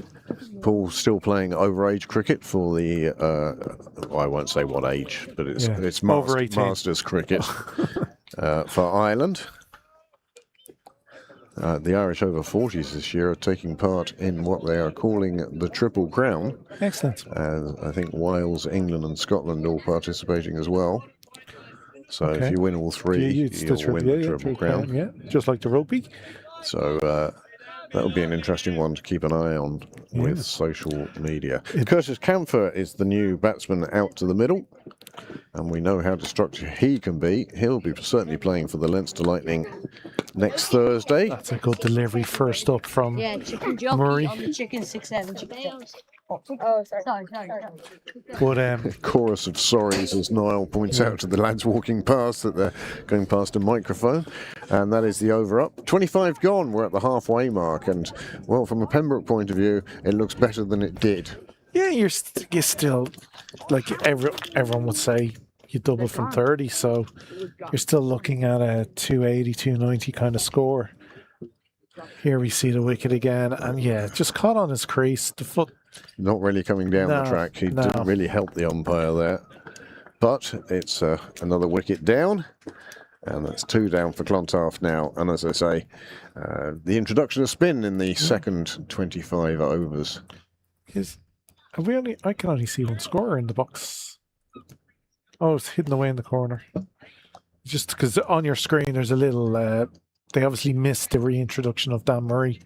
And they're probably just going to have to tidy that up. Well, that's why they're an over behind, one suspects.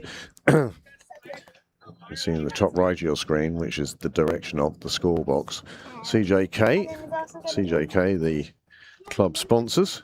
And, my golly, haven't they helped out the club? Yeah. Not only over the last few years, but certainly this year. They've done a huge amount for the club. Every time I see one of their vans in the wild, I feel like beeping the horn or something to go, hey! Yeah. But we will see the introduction of Paul Lawson now from his favourite nursery ends. And we can assure you that S. Lynch has departed for 44. That one in a little bit aerial, going square of the wicket. And despite the dive of Prendergast, it reaches the boundary. That'll move. Yeah, it's just a bit touch wide, let him free up the arms. And backward point was a little too backward to be able to stop anything there. Good effort though from Joe. Yeah, especially after bowling 6-7 overs. Not the easiest thing to do. No.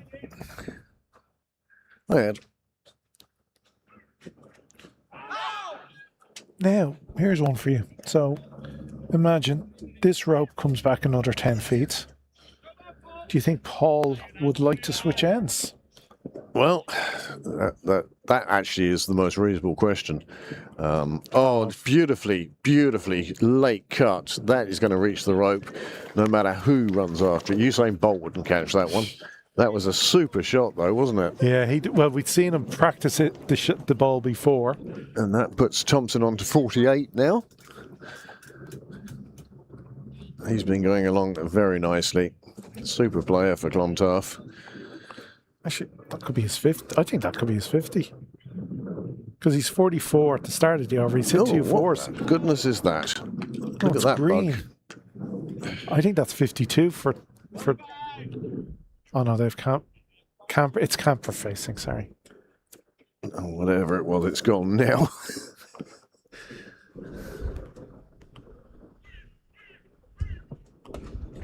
This time driving. It'll be an easy stop for Prendergast on the boundary, keeping it to 1. Yeah, do you reckon if that boundary comes back another 10 feet, he'd fancy his chances at this end? Well, I don't know. A lot of it is to do with prevailing winds as well. Yeah, true.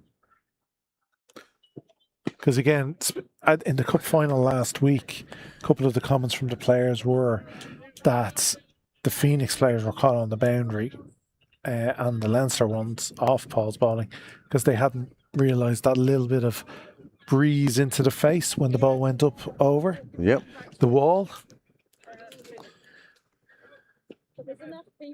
And held it up just enough.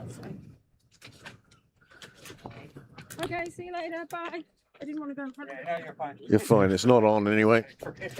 147 for 2 off 26. Then Camphor moves on to 10. Thompson on 45. Well, is it going to be a double change? Murray to continue. It's Murray at the back of his run-up, so it's going to be a hell of a job for Jack to get the ball out of his hands now, I suspect.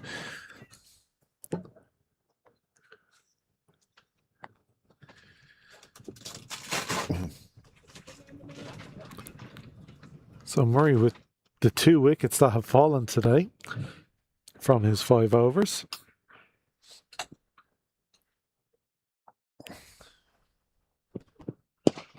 That's a good piece of work from Addison Sheriff at mid-wicket. Not easy. That saved a couple of runs. 5 and 6s are both out today, I think, for Pembroke. Busy day.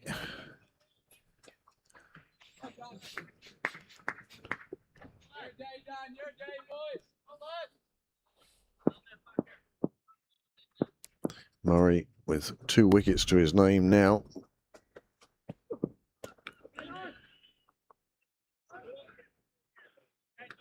It's funny. It seems to be a funny day for JJ with the fielding. Everything, it doesn't seem to just be sticking in his hands. Yep.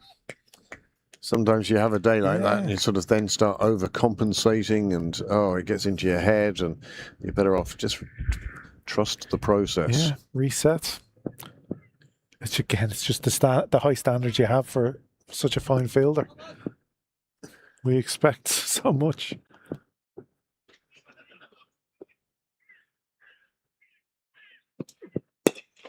So, hit with too much force to take the single and not enough force to beat the fielder, and ends up being a dot ball.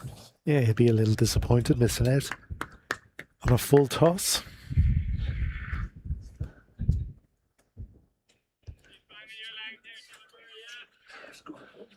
That big thing there beside you is the scoreboard there.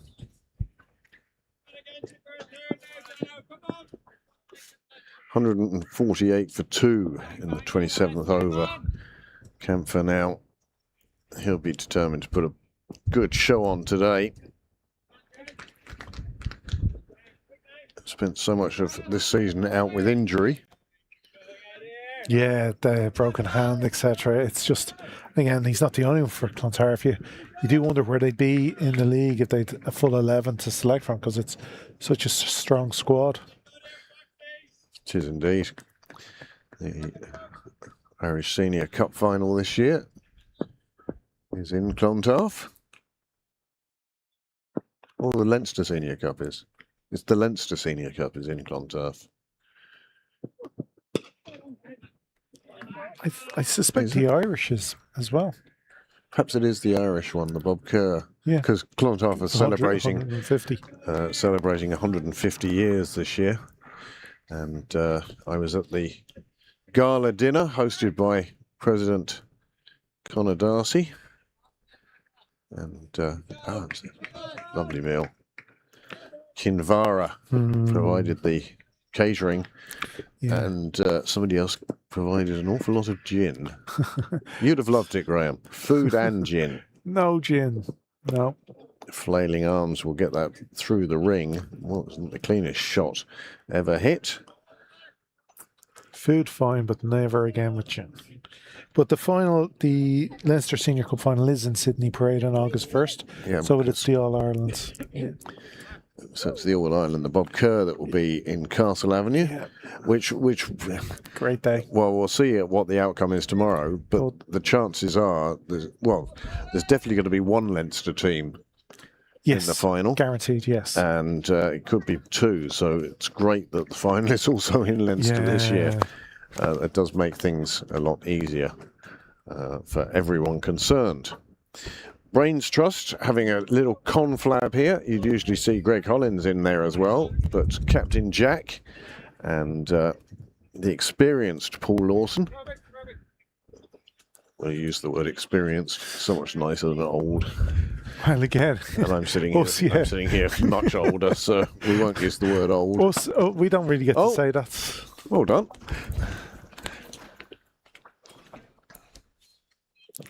Please replace divots. Just played down the ground, taking the single. Nice start to the over. Thompson now will be looking to complete his half century. Not with that shot, he won't. No.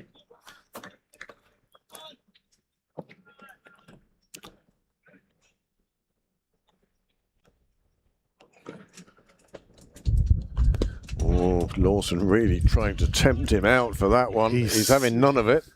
You did see him just drag him a little forward there. But played nicely from Thompson. Well, he has the patience. We know he has the temperament because he's done this before to Pembroke.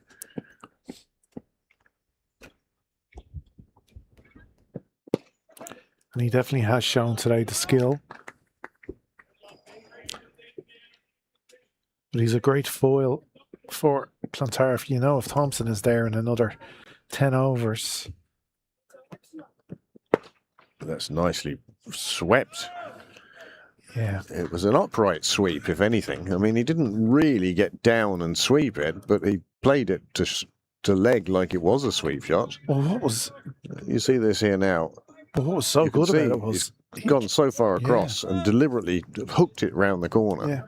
And again, it wasn't high enough to call it a hook. It was definitely a pull shot, but pulled from very wide outside off. Well, you suspect that Lawson put it out there because he saw him going down to sweep, and he still was able to execute the shots.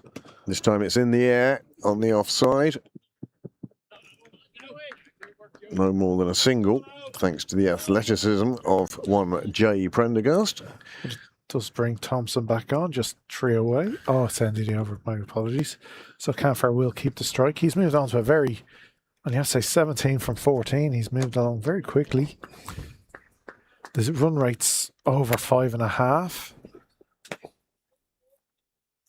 So it's a very, very nice setup from Clontarf today.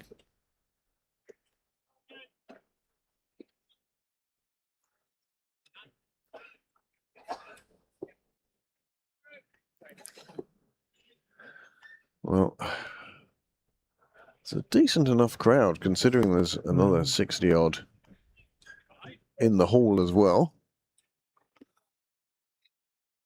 And Pembroke have turned back to their opening strike bowler, Byron McDonough. Now, his first spell was a short spell. Yeah. Sheriff went on longer than him. Well, it was a weird first spell. His first over. One delivery went into the garden, so a brand new ball needed. Another was nicked through wicketkeeper slip area. It could have been a wicket, and an early breakthrough for Pembroke went for 4. He beat the outside edge a number of times to Morgan. So, yeah, he'll be as a bowler just going, give me that little piece of luck. Well, Railway have made it 64 for 9 in Balbriggan. Byron not really convincing with his appeal on that occasion. 64 for 9 Railway are in Balbriggan. Yeah, do you think that's just staving off the inevitable rather than building? Yeah, very much so. I don't think they're going to make anything that defendable from there. Now I can only imagine. Not even Lee McCarthy could.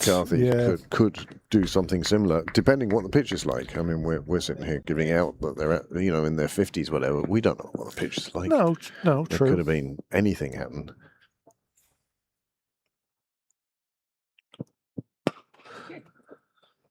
That's good hands from the skipper. Well, lead by example, and he does. North County 172 for 4 against Merion. Civil Service 147 for 5 against Leinster. Yeah, that'll be an interesting game. Cork County 116 for 3. And then you get into the junior cricket, nothing really happening there. See if anybody's lost a shed load of wickets is the only... Or he's going along at 17 and over or something, but at the moment... Another one that just isn't going to a fielder. The shed a catch, but no fielder anywhere near that one. Yeah, that Leinster team, they're missing a few players. So, no Gareth Delaney, no Jay Mundra. So, The Sixers are in Castle Avenue today. Oh, so it's a complete swap. Well,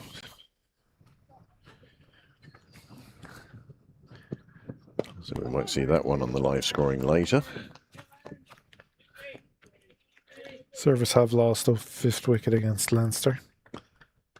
Phoenix, you have to say, are cruising at the moment. 193 for 2 against Rush in the park. Shane Getgate, their captain, 71. That must be a nice tracked today, but they're playing without Ben White or George Dockrell, so they'll want some runs on the board to defend. Oh, that's a big hit, and that is 6. Hits the chapel roof. That's Well, thank goodness the dinner guests are still in at dinner, because after a few glasses of wine, if they'd come outside and sat down, you don't know how much attention they'd be paying. And that one really would have woken a few of them up, I feel. Well, the noise alone on the slates, definitely. And the umpire does want to have a quick look at the ball, unsurprisingly, just to make sure it's still a little round.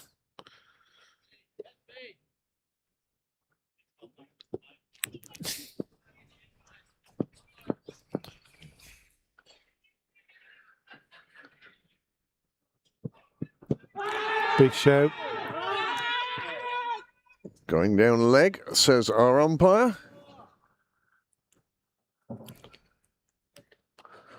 And then he calls it over as well.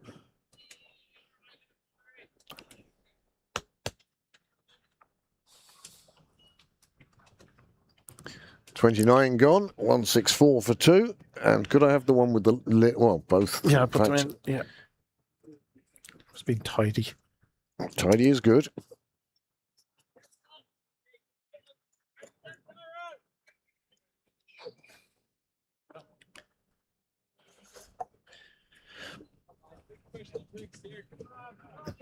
Next drinks break can't be too far away. Umpire's call.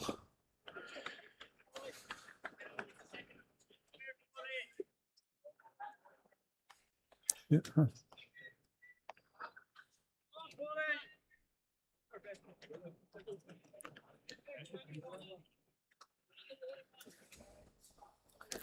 Seen them given, seen them not given. Again, umpire's call is the only one that matters. Well, Lawson into his 3rd over now.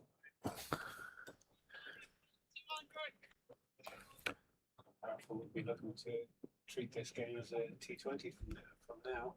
Position that they're in. Oh, that's a no ball.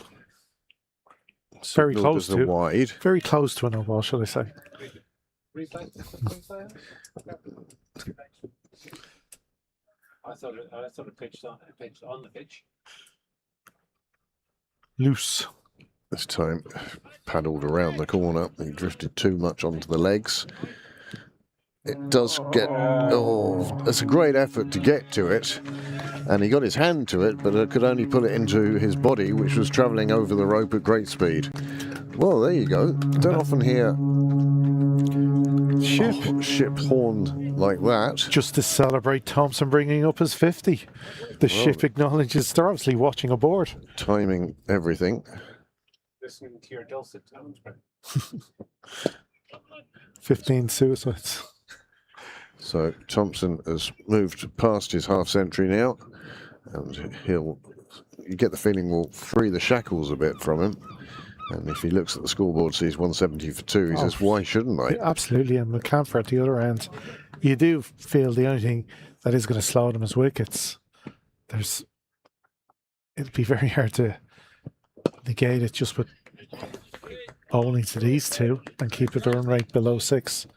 It's just steadily rising. 5 3/4 at the moment over the first 30 overs.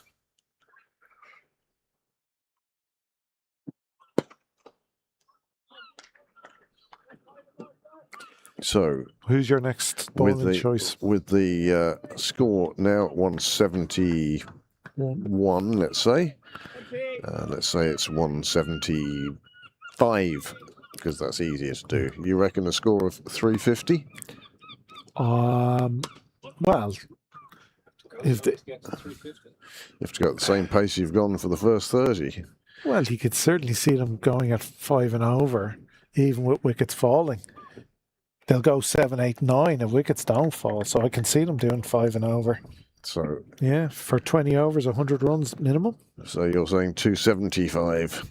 That's minimum. Big blow. And this is what I mean by the shekels just being released for Thompson. Camphor, of course, only knows one way to bat as well. So Clontarf in a very strong position, having won the toss and deciding to bat, and they are certainly making sure that their captain looks like a genius at the moment. Although batting first on another hot, well, warm day. Speaking of genius, I believe it was Railway who won the toss. Themselves into having a bat. Everyone was going to bat. It wouldn't matter. Whichever captain wins the toss, they're going to bat on a day like today. It's very rare you'll see a bowl first. Last I saw, they were 60 for 9. Yeah. Well, they're now 71 for 9. I bet you Liam McCarthy's involved in that somewhere. He was out for a duck. Oh, was he? It's Sumit Kumar was in there. This one, he always hasn't really got that off the middle of the bat. Nice bit of fielding. Again, one that's in the air but nowhere near a fielder. It's not a convincing shot, but it does bring up a single for Thompson. You know, in the film Beautiful Mind, Russell Crowe looks at the blackboard and all the numbers and equations start coming. I get the feeling that Niall's looking at this area where the nets used to be, and it's just lighting up with buildings and containers and the such like, and the reorganisation. Byron in. That and the end of the Matrix when Neo finally see it. And that's what Niall's saying. Niall is suddenly seeing into the Matrix. That's what he sees. Seeing you were asking who was bashing down the nets. Harry Tector going through some drills with Alice. With Alice. Yeah, because come on. The good news apparently is that she's back and allowed to bat. Oh, excellent. It'll be a few weeks before she's allowed to ball again. Oh, that's good news. Well, you're having a one-sided conversation here. All people are hearing is you saying, that's good news. Oh, well done. Oh, good. Oh, yes. Because they can't hear Will. Probably should say two-sided conversation. I don't know. Sometimes it is.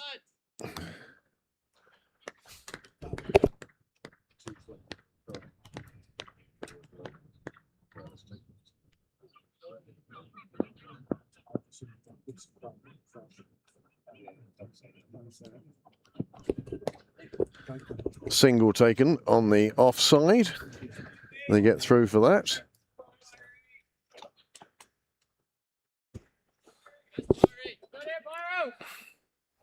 I brought my hoodie down today. I think that was a mistake.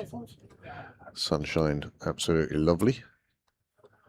Well, if you take over from Graham for a few minutes, Graham can go down to the bar and get the two of us a pint, I think. Yeah. I think we deserve a pint today. Noel, do you fancy a drink? Oh, that's a nice delivery through at a good height. Good angle. Since I've been coached, I'll take over. I'll have a Moretti, please. I'll give you my card. Okay, I won't then. I'll get the next one. Well, here, if you don't get the discount, at least get the discount. Where's your card? What? I have not a member at the moment. I'm a guest. As in, guess what Graham is.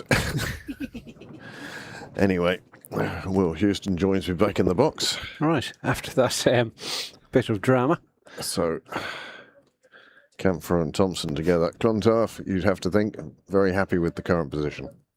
Yes, you really have to be looking at it nearly T20 mode from at least one of these batters at this stage. Pembroke disagreeing with that decision by the umpire? Oh, I don't know if it was disagreement or disappointment, and not so much with the umpire's decision, but just with how close it was to taking a glove or a bat on its way to through on the leg side. Looks like a long way away from me. But anyway, I keep saying that I'm going to have a day off today, but I keep getting drawn back in. But ever since Curtis's Camphor has come into the wicket, he's looked very, very comfortable so far. No doubt very assured, isn't he? That's no doubt the commentator's curse.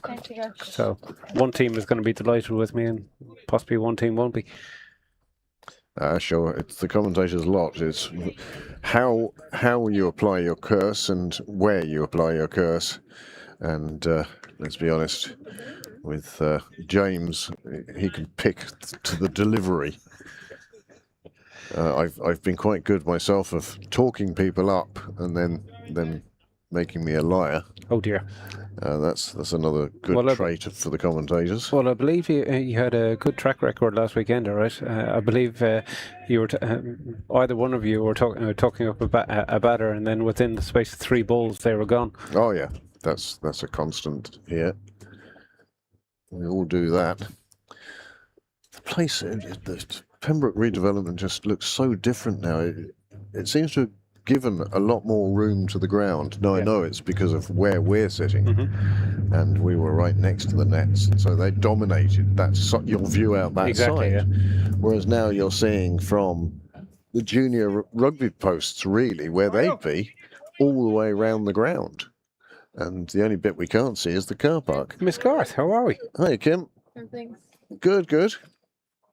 Enjoying some time at home? Yes, absolutely. Mum's cooking? Yes. Yes, we could. Expert analysis from Kim Garth. We could do with a wicket or two here. And she certainly knows what she's talking about. World Cup winner. One of a few players to have played in the World Cup for 2 different countries. First capped by Ireland, age 14. So can you imagine having spent half your life? Oh, there we go. That's the breakthrough. He has just pulled that quite tamely to mid-wicket, and a 3rd wicket falls, and Joe Prendergast is amongst the wickets. Well, well, well. After all the hard work. Well, we knew he was going to release the handbrake and take on the bowlers, but he'll be disappointed with how tamely he got out there. You're like, me personally, I'm sending that into the Meanwhile, Joe Prendergast is delighted to bowl and pick up a wicket with what was a fairly mundane delivery, I would have thought. Well, that's what he does. He just hits line and length and makes it awkward for people. Have you watched that any of the seasons? I watched the first one.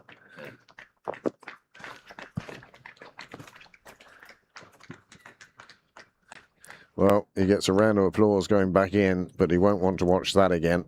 It's the most. As soon as he hit it, he knew it was just off the toe of the bat. There was no power in it. It popped up. His best chance was the fielder misjudging the speed. If it's one of those, yes, just realizing how slowly it is coming to you, as opposed to how, oh my God, how hard it could have come. But either way, Prendergast picks up a wicket. It's the 3rd down for Clontarf now, and it's the end of Thompson after a fine 56. He'd been there since the start.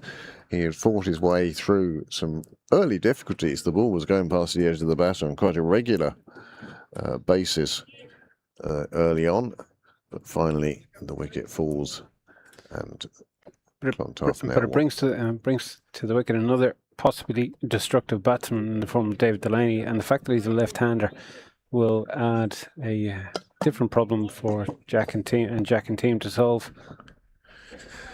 Yep, 2 weeks ago scored 172 and looked very good doing so. Now comes to the wicket. This was the middle order power that Graham was talking about earlier on. Delaney and Camphor to come, and there we go. Speaking of power, well, talk about making your intentions clear from the start. David Delaney acting like he's got a plane to catch. Dismissing their first delivery.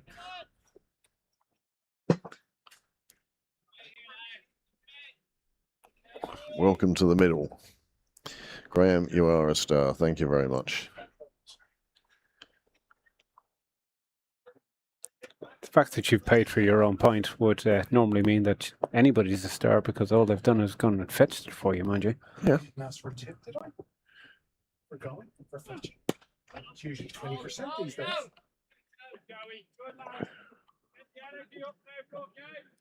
The one that gets me is the likes of McDonald's have a box on their counter. Looking for tips?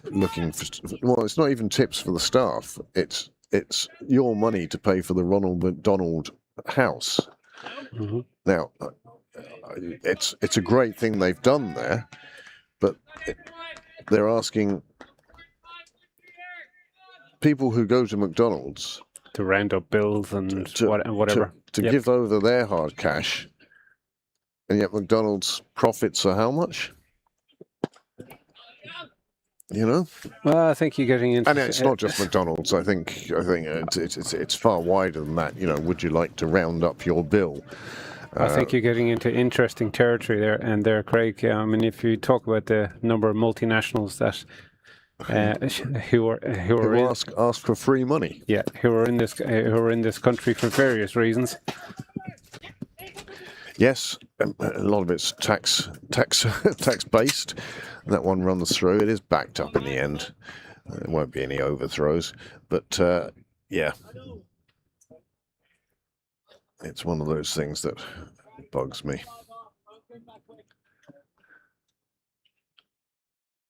It's one thing that you will be sure the two batters that are at the wicket now is the fitness will be top level. The two of them are known as probably two of the fittest in the league.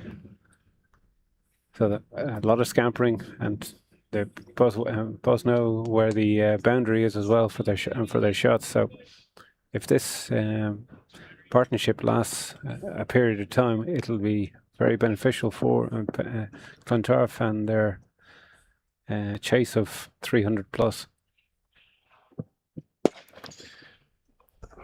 Again, showing the intent. Nice bit of fielding, but showing the intent of the batsmen. They are looking to add power now, as much as timing. Definitely a change of gear over the last few minutes.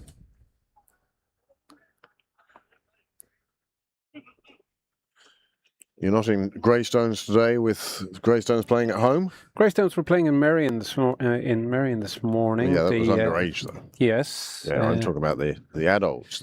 They're at home today down in Druids Glen. I take your word for it. To be honest with you, only really following the team that my son is playing for these days. Yeah. And after that, I'm on duty with in the adult version of the game when I'm standing as the umpire.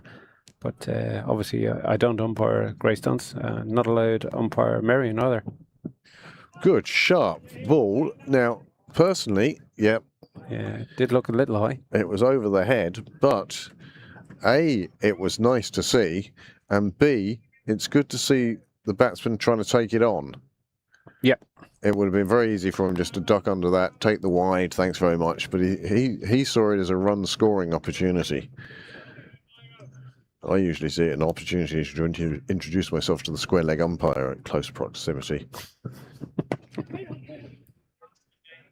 Well, one of those bowlers on show and David, who's actually the batter on strike, would be another who will be certainly quick enough to get it up to those height levels. Yeah, Byron certainly has put on a yard or two of pace coming into this season, and it's been rewarded too. He's been called up to the Leinster Lightning squad, and is bowling well for them in their pursuit of the IP50s.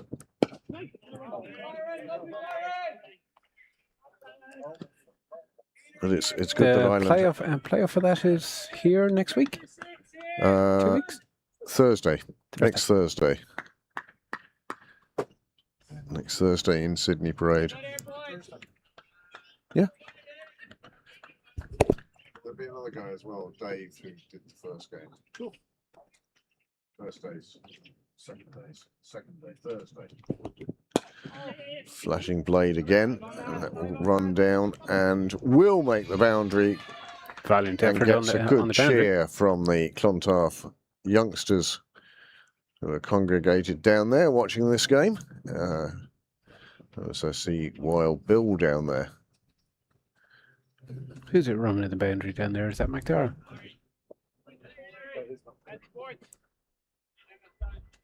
.193 for 3. Yes, Clontarf will now feel it's nearly time to start pressing the accelerator.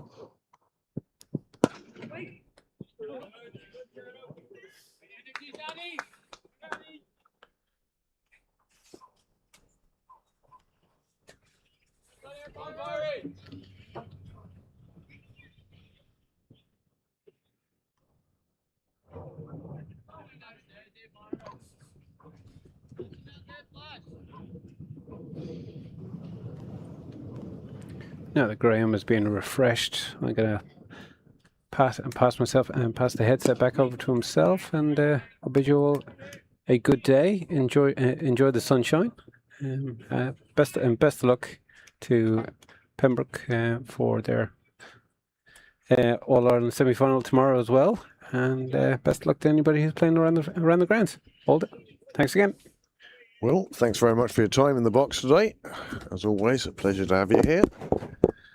And he leaves now after 33 overs have been bowled. The score has moved on to 193 for 3.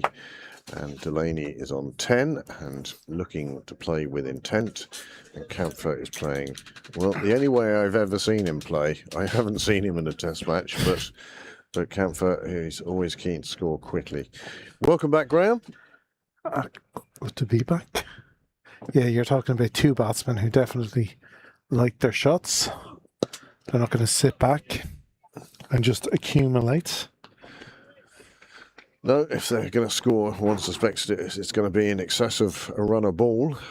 Yeah. Delaney exactly a runner ball at the moment, and Camphor, well, he's only just ahead, but he's the right side of it to be. So this is the last over before another drinks break. What Pembroke would give for another little wicket here. Well, this one hooked out onto the far side and beats the fielder and goes all the way for 6. That's a fine shot from Camphor. Really, fielder made a great effort there, but you have to say really stood no chance as that sailed over.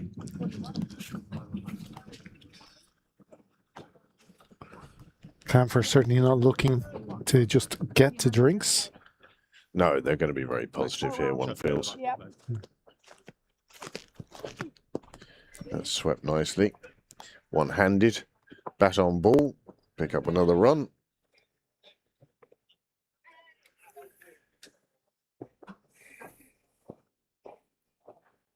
$200 on the board for Clontarf now. And they will be very happy with the way things have gone since they won the toss and elected to bat. Well, 200 for 3 off 33.3. I'm sure they would have bitten your arm off at the start of the morning. And you told them they could be in this position.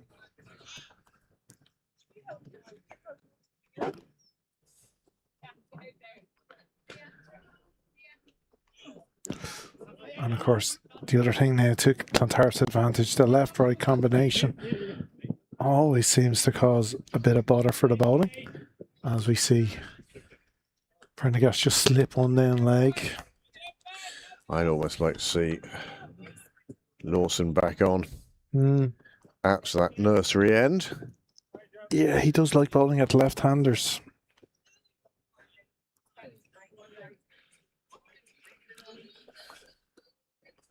I'm surprised actually they didn't maybe try him just before the one over before drinks.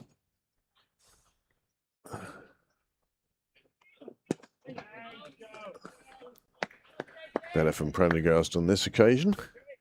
Forces the defensive shot. Oh. Graham, I'll be back in a second. Yeah, no worries. Do you know what I completely forgot?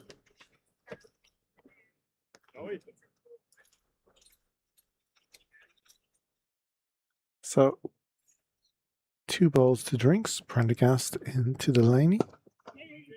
He just nice push down the ground. Always a single there. Nice little easy one.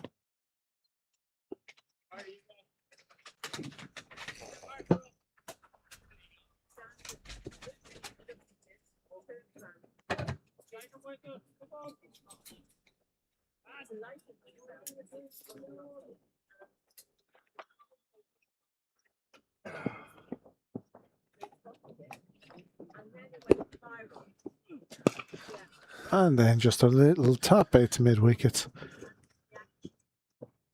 And that will complete the 34th over, and it will bring the second drinks break. Well, it's a good time for a drinks break for Pembroke, one feels. It's been a tough slog through these first 34 overs for them.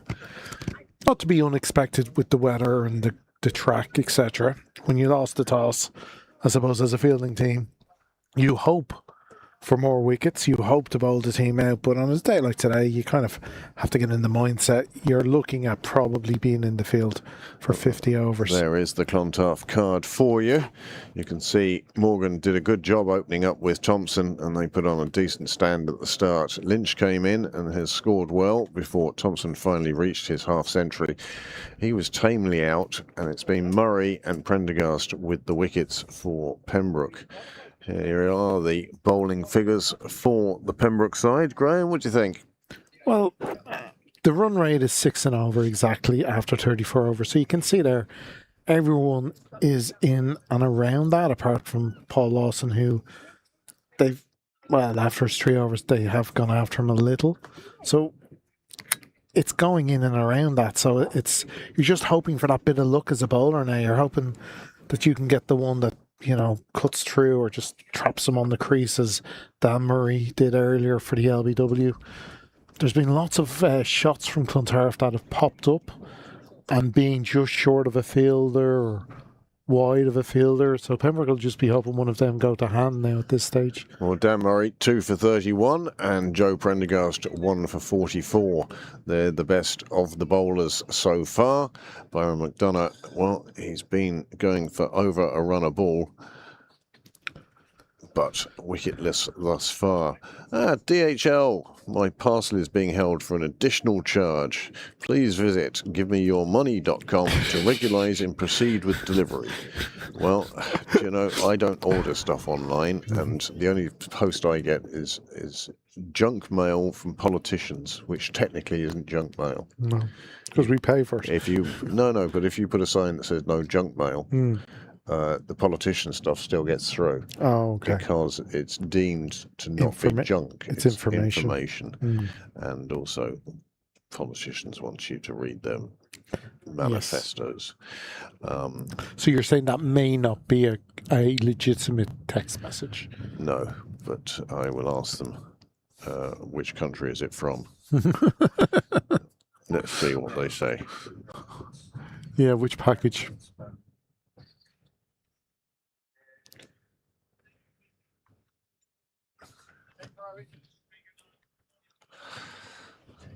My view is if I can waste a spammer's 30 seconds, that's 30 seconds he isn't scamming somebody else. Yeah.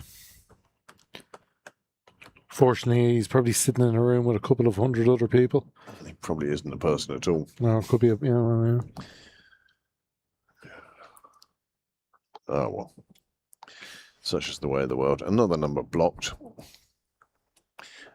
Graham. Good evening. How are you guys? Good. There used to be a time when Toomey and Bannigan on the same ground at the same time could only lead one way. And these days, Parenthood having taken them both, life is so very different. For the better. In fact, the more things change, the more they stay the same. The circle of life goes on, and 17 other cliches that I can pull down off Facebook, along with 44 motivational quotes to get you through your morning.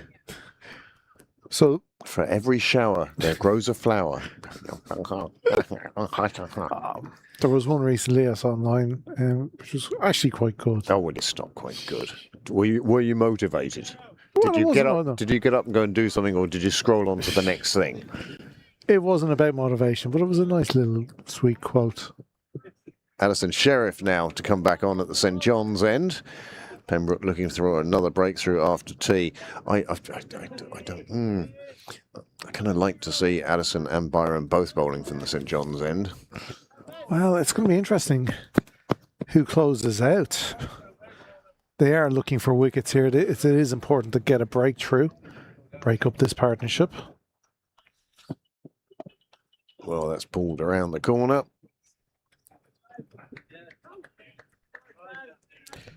Railway have been bowled out for 75, and Balbriggan Our 19 in reply. So you would expect a full points for Balbriggan today?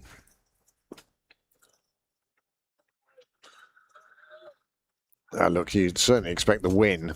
As to the extent of bonus points, who knows? Sorry about the lateness. That's a good delivery from Sheriff. He's been very unfortunate today. Like his 5 over so far, 5.2 has gone for 25. He beat the outside edge so much this morning. Yep. It's almost the bowling was too good. Yeah, you felt that somewhat. The Clontarf openers, Thompson and Morgan, were hanging the bat out, and they just would not have that extra coat of varnish to get to tickle through. Oh, that is top fielding from JJ Garth behind point. It's the standard we've come to accept from him, and here it is again. Sublime. Super piece of fielding that. And some excellent camera work as well. Absolutely brilliant. He just blows me away with how good he's become at and setting up those replays like that as well. Yeah. This one met with a very straight bat and a firm no.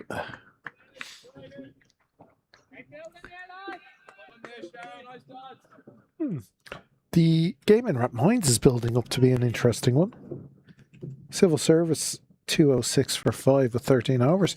Like I said, it's been a good partnership for the 5th wicket, or for the 6th wicket. And Leinster missing a few players, so that could be a tough game for them.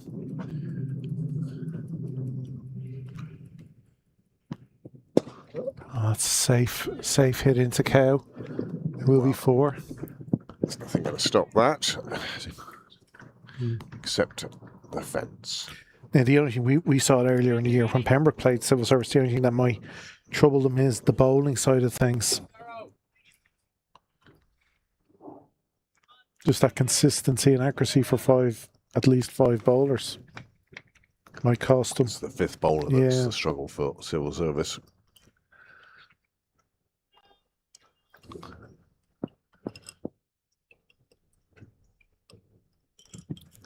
But as we were saying earlier, great to see them playing in the top division.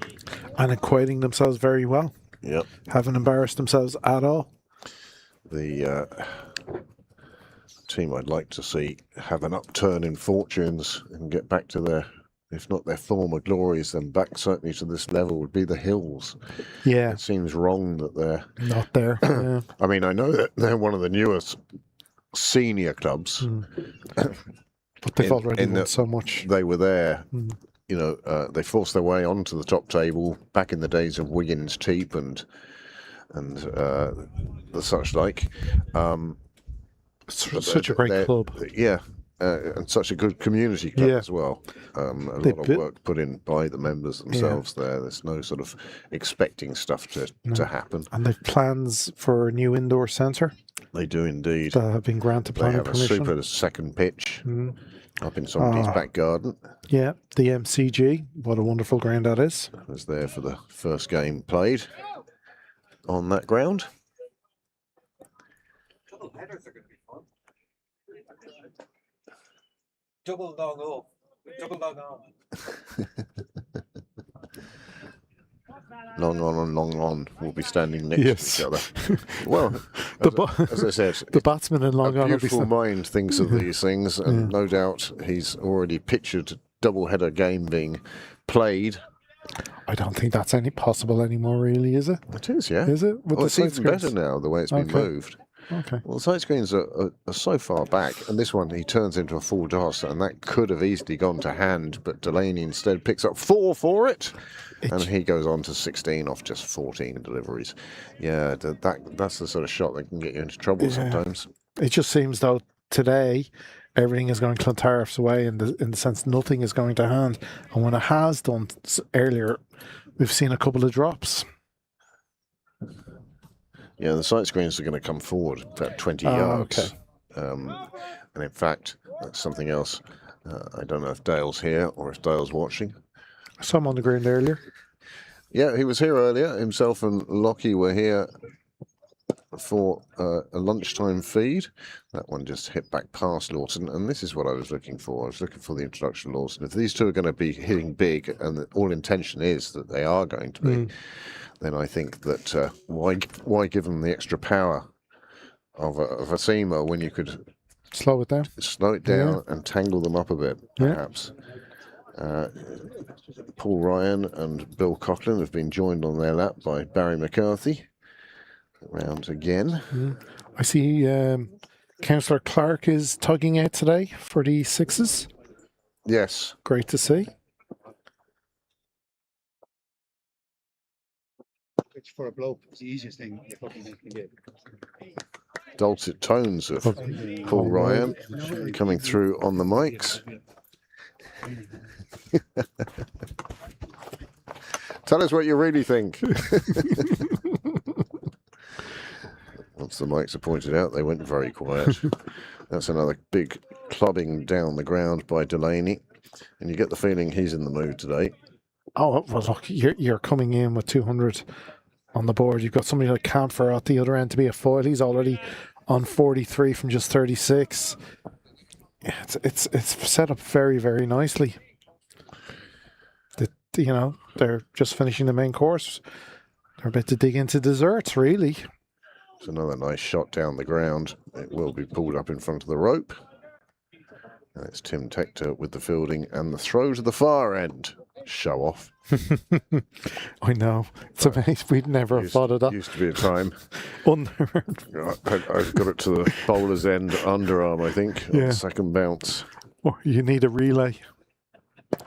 Delaney looking to use his feet. He's looking to take Lawson on. It's going to be an interesting battle between the two.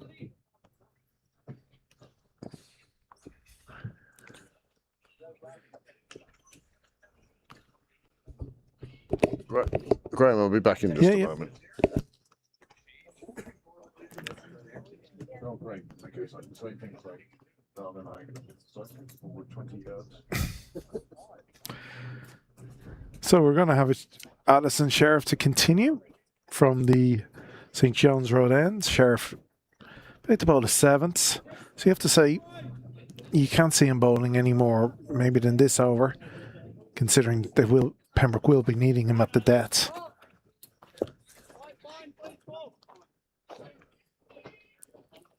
But overs from Barry, Murray could come in handy now.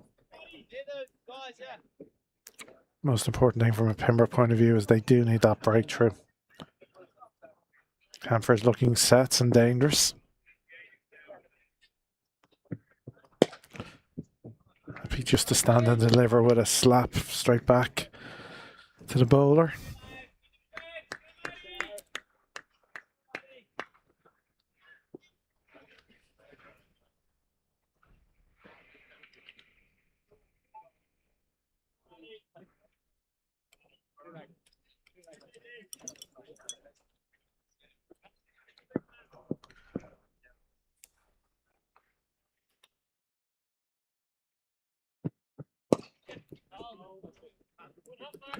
Nice little easy one push with the field setting at the moment.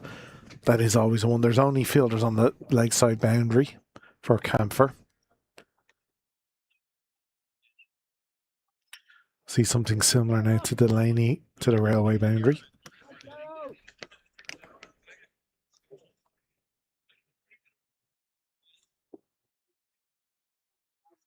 So we look around, a few people pouring out from lunch. Oh, that's top edge safely. That's going to be 4 runs. That's unfortunate. That was clearly 4 runs. Don't know why the umpire's looking at square leg.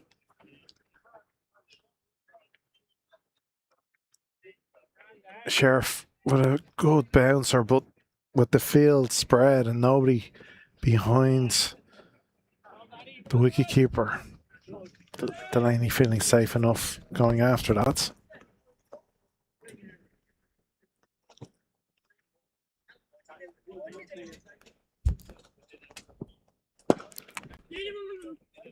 He follows it up with a quick single. Detector at mid-off.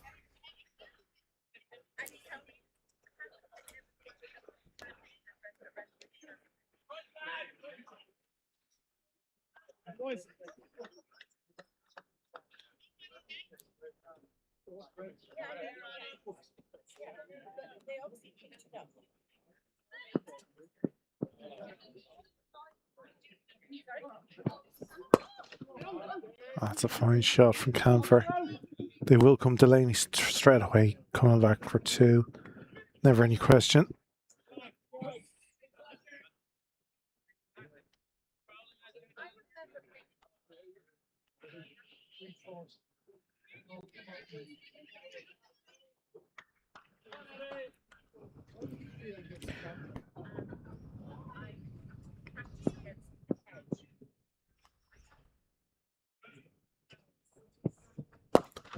Again, Camphor safely playing it out to the cover side boundary. Moves him to 48. And that is the end of the 37th. Clontarf onto a very, very dangerous 2-2-6 for 3. Camphor, you have to say, is fully set, 48 from 41. Delaney quickly onto 23 from just 19. The reverse of this fixture being played today sees Clontarf 5ths playing Pembroke 6th in Castle Avenue. And Pembroke are batting at the moment. And they've moved to 61 for 2 from 11 overs. So that's going on a good run rate of 5.55. That is a 40 over match. Yeah, I think that's good. Yeah, doing the 10-10. Young Ethan Arnott's opening the batting today, got a 29 from just 21. He has departed bowled. Got like 9 off the over, and then it's like we're fine, we're back on top. Going away like 5, 6 and over, and then we have a slow 1 or 2. It doesn't matter, and then we're batting well.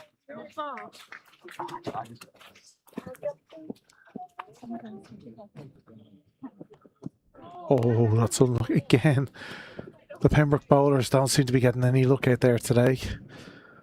Delaney with a chop down, but onto his foot and safely away for 1.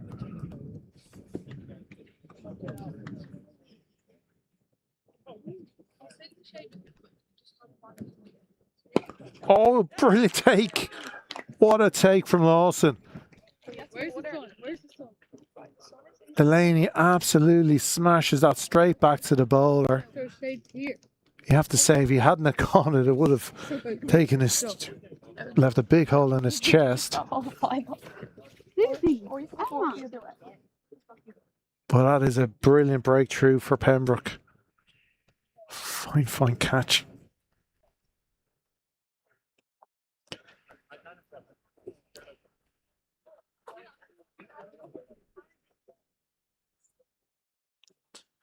And that is key for Pembroke. Pembroke need to keep chipping away here.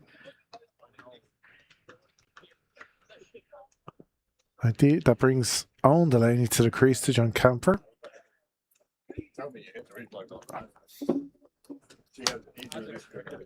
Yeah, and I was apologizing. Yeah, we're in such a habit of having Niall do replays that we don't even think about it now. And I didn't hit replay. Yeah, I don't really care about that. But that was a Paul Lawson special, wasn't it? Whew. It would have left a hole in his chest. Did you see Curtis Camphor give him a hug afterwards? Yeah. Sort of a, oh, wow, ooh. One of those. You just have to not on camera. You just have to nod and kind of appreciate it, really. Oh, super catch, super caught and bowl for Paul Lawson. Do hit back up on your browser and take it back those couple of minutes you need to view that one again, because that was travelling. He smashed that. It would have been, as you say, it would have been cartoonish. Yeah. It would have been a big hole in the middle of his chest. We can all remember those cartoons from our youth. Cannonball through the body. Roadrunner was good for that one. Yeah. Owen Delaney, no mug with the bat himself either. Decides against the second, and perhaps, well, they would have got there. But no damage from a Pembroke point of view. A fourth wicket down, and again, it's this: are they going to get 300? Are they going to be bowled out? This game is very much in the balance, and you'd still say, given the choice, you'd rather be in Clontarf's shoes. Absolutely, with Camphor at the crease than Pembroke's at the moment. Camphor on 49. He has got there without fuss. And that is his 50. And isn't that a perfect example of it? Yeah. Getting to his 50 with a single push down to long on. Sprinkling of a round of applause from those players on the sidelines and the few people who are outside the bar. Just 44 deliveries. He's gone at a very good rate. He's set this up very nicely for himself. Because you have to say, with 12 overs to go, there's plenty of time for him. Oh, sure, the hard work has been done. And Clontarf finds themselves in a very good position. Very sound foundation, I think a builder would say. Yes. The entablature has been laid. Well, there you go. I'm going to have to look up that word.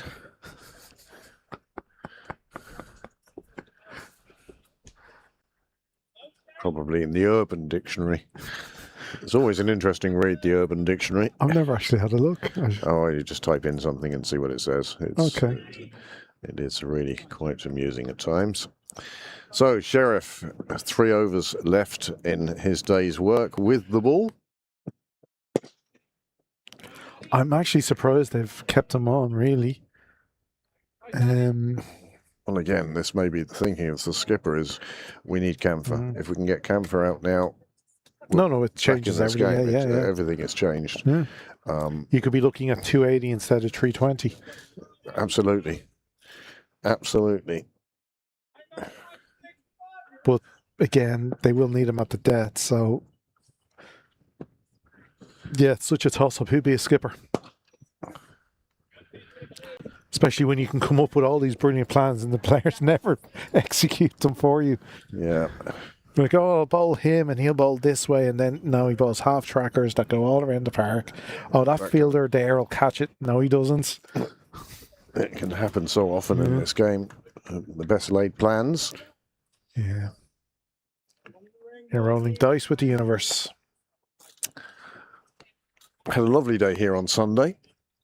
Niall set up this camera that you see now, and we didn't even plug in the mics. We just enjoyed. Just watched a game of cricket. Oh, that's nicely cut away. He got up to it. That is very much a Camphor shot. It was well fielded down there from Mark Berry as well to keep it to 2. Or was that Delaney, though? I think it was Delaney. Yeah. I haven't quite figured out. Delaney has long sleeves on. There we go. There. Instead of that's. But again, it's the freedom of having 230 on the board. You can play those shots. You're going to be more willing, even as only face 3 deliveries.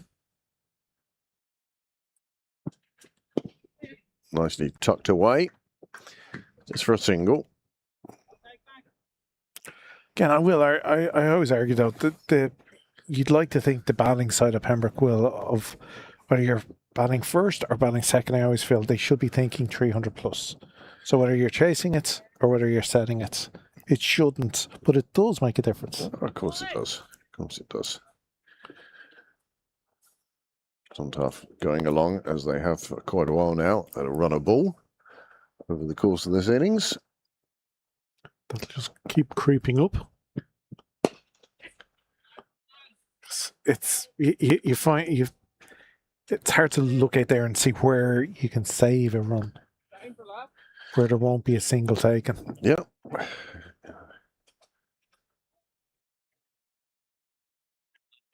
The Tectors, Jack and Tim, are at mid-on and mid-off. And they're both back on the ring, which means that, yes, you know, if you don't hit the ball with too much pace, you can, in fact, take your single quite handily. This time, they realise that JJ Garth is patrolling, sweeping majestically across the plain, as Attenborough would say. Is he a wildebeest, or is he? He's covering that ground superbly well. I want to be one of those stripy things. What, lion food? That's basically what it is. But most things are, whether you're a wildebeest or a zebra, most of it is lion food.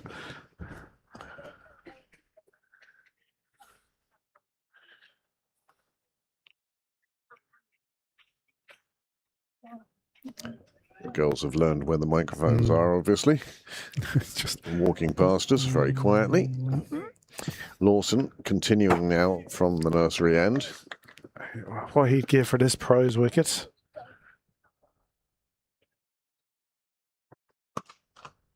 Oh, gets through the fielder in the ring, but he does slow it sufficiently. Well, how often do we say every week that position right at the mat? How difficult it is to judge. Well, we saw one earlier on that just bounced and took off. And had the fielder's face been in the way, there was nothing stopping it, because it was hands were down for where it was meant to bounce to, and it jumped another 4 feet, I'd say, and nearly took fielder out. Very good delivery from Lawson. He was looking for the caught and bowled there again. The batsman coming forward, just popping it up. He just draws it back at the last moment so well. Paul Lawson, of course, never afraid to experiment with his action. It's developed over the years. He went through a season or two where he'd actually stop in his run-up. He'd seen it at the international level and decided it might work for him too, just to throw off a batsman's timing. A bit more fluid these days. Oh, that is a fine shot. That has hit the top of the house. Well, Paul Murphy collects another cricket ball. Oh, it's a lovely shot. Just great use of the feet, opening up, and then just through the line beautifully. That's what I was saying earlier. Would he like that extra 10 meters or so this end? Well, it's not 10 meters. Well, 10 feet maybe. Yeah, but that was well past 3 meters, and I don't think it would have made the slightest bit of difference. It will be interesting to see how the groundsman decides to set up the rope once everything has grown back. You know, this hardcore all has to come up. Otherwise, the only other thing you could do is put another layer of soil on top of it, and I think that would be that'd take a while. It'd be a table then, rather than part of the ground. So I think that you may find there's a bit of digging to be done there. Well, another ball has come out. Both the umpires want to have a look. They want to make sure it's round and it's not too shiny, and but it's shiny just enough. It's like it's like going for your porridge. This one's just right. I mean, it should be a case where at the end of every game the ball go. This one lasted 16 overs. This one lasted 17 overs, and this one looks like it lasted 17 overs. You know, that sort of, and then you have a selection. How many overs are gone? 39, 40 overs. Oh, well, that's that one. In an ideal world, yeah, but how many matches do they stop where it is gone 16, 17 overs? You know what I mean? It's very much so. And sometimes you get the situation whereby later on that day or that evening, the ball gets thrown back over the fence, and if that's the case, then that one may have only had 5. The first 6 here today went into the gardens, and that ball was only four balls old, and that'd be a brilliant one to get back. That's 110 quid or 120 quid gone. They don't realise how much they got in their garden. As I say, we should be providing every accommodation around this this ground with a letter saying if every ball returned in reasonable condition, 10 quid gets you. I mean, you could even say 10 quid of bar vouchers. Yeah, a bit like a bottle return. Yeah. Here's the voucher.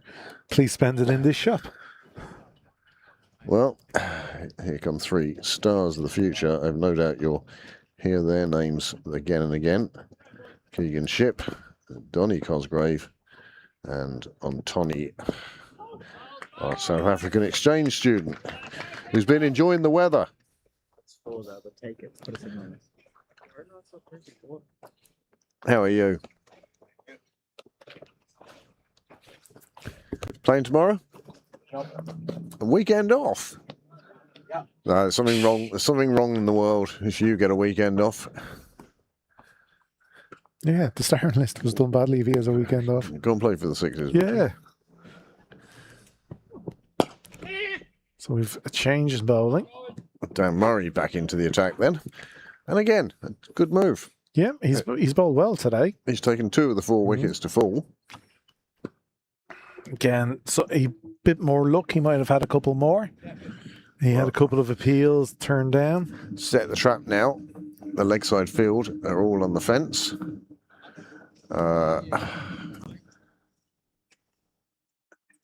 Final mid-leg, for want of a better word, because he's not short leg and he's not long leg. Mid-leg is inside the ring, but other than that, there's a man at square leg, a man at cow, and a man at mid-on, all on the rope. And that's why... Oh, and it's been put down. Joe Prendergast it was, down in Michael Sharp corner, who had the chance, and he's put it down, and that's a 3rd drop for Pembroke today. Yeah, that's Camphor. Oh, that was such an opportunity for Pembroke, and it's not taken. You can see how the trap was set. Slower ball into the pitch. I have to say that's just gone to catchable. ground. Yeah. And you'd expect Joe to take those ordinarily. Yeah, no, absolutely. That's definitely... We're not saying that's a difficult chance for it because of the standard they have. And especially it being Camphor, that was a huge moment. Instead of 60 and out, he's moved to 61. Well, last 10 overs now. Delaney picks up a single, brings Camphor back on strike. And again, the field spreads for Camphor. They know he's going to be looking for the rope now. They know he's more than capable of clearing it. What they want is a miss hit. Do you expect Murray to go short on this one, Graham? Full.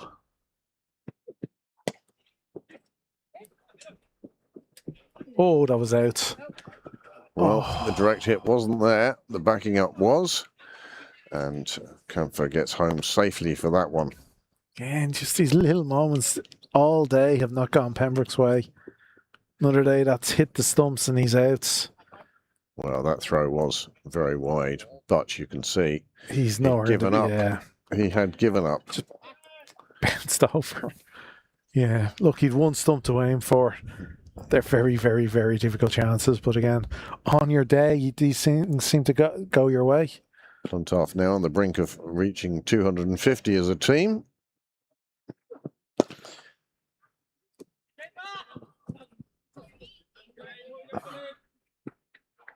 That's smart bit of fielding in the outfield by, I think, Tim Tector.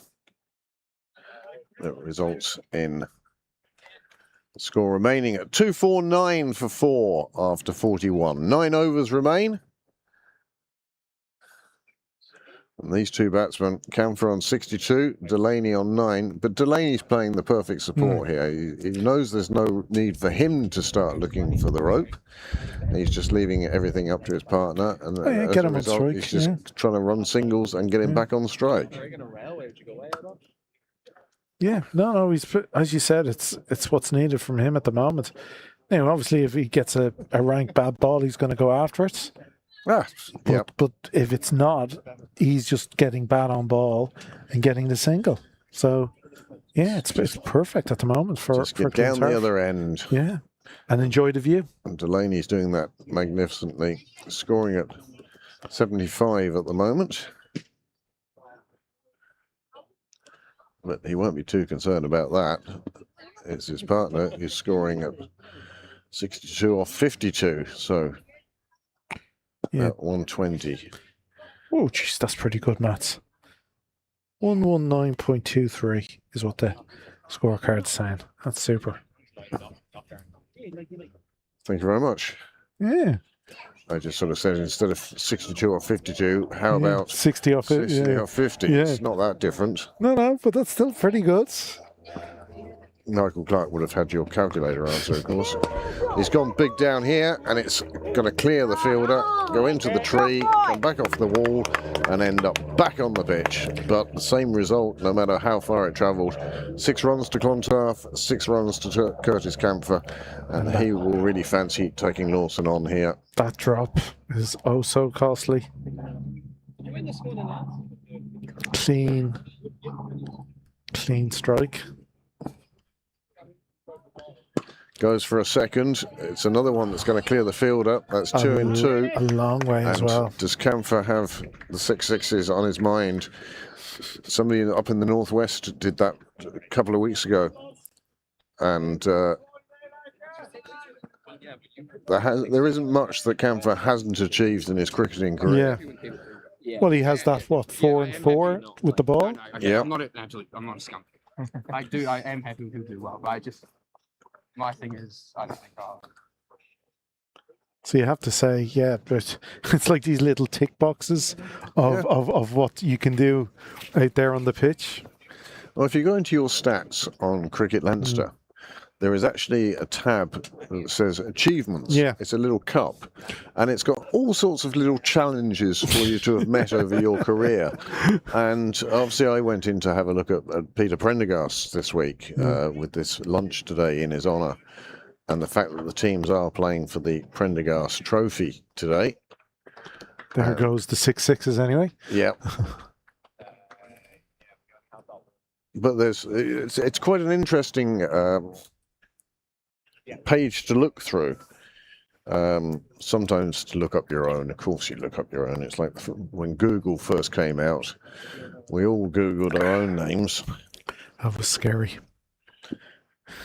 You're just hoping you're not the same name as a serial killer or something.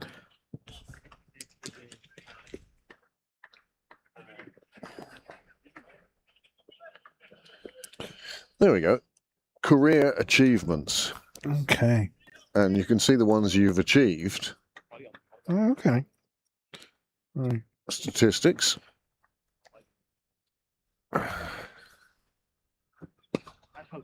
I'm going to have a little look to see the very small list. I know, again, it's the first thing you do is look up yourself. Well, I can honestly say I haven't. And that's how I could work out who had played on the same Pembroke team as Peter Prendergast. Was because you've got a played with tab. Now, I've looked at that. And there was a whole load of people they'd only played one game with him. So it wasn't too difficult to work out those 10 people are the people that Pete played on the same team as. But fascinating little achievements that they have down for you as a batsman and a bowler.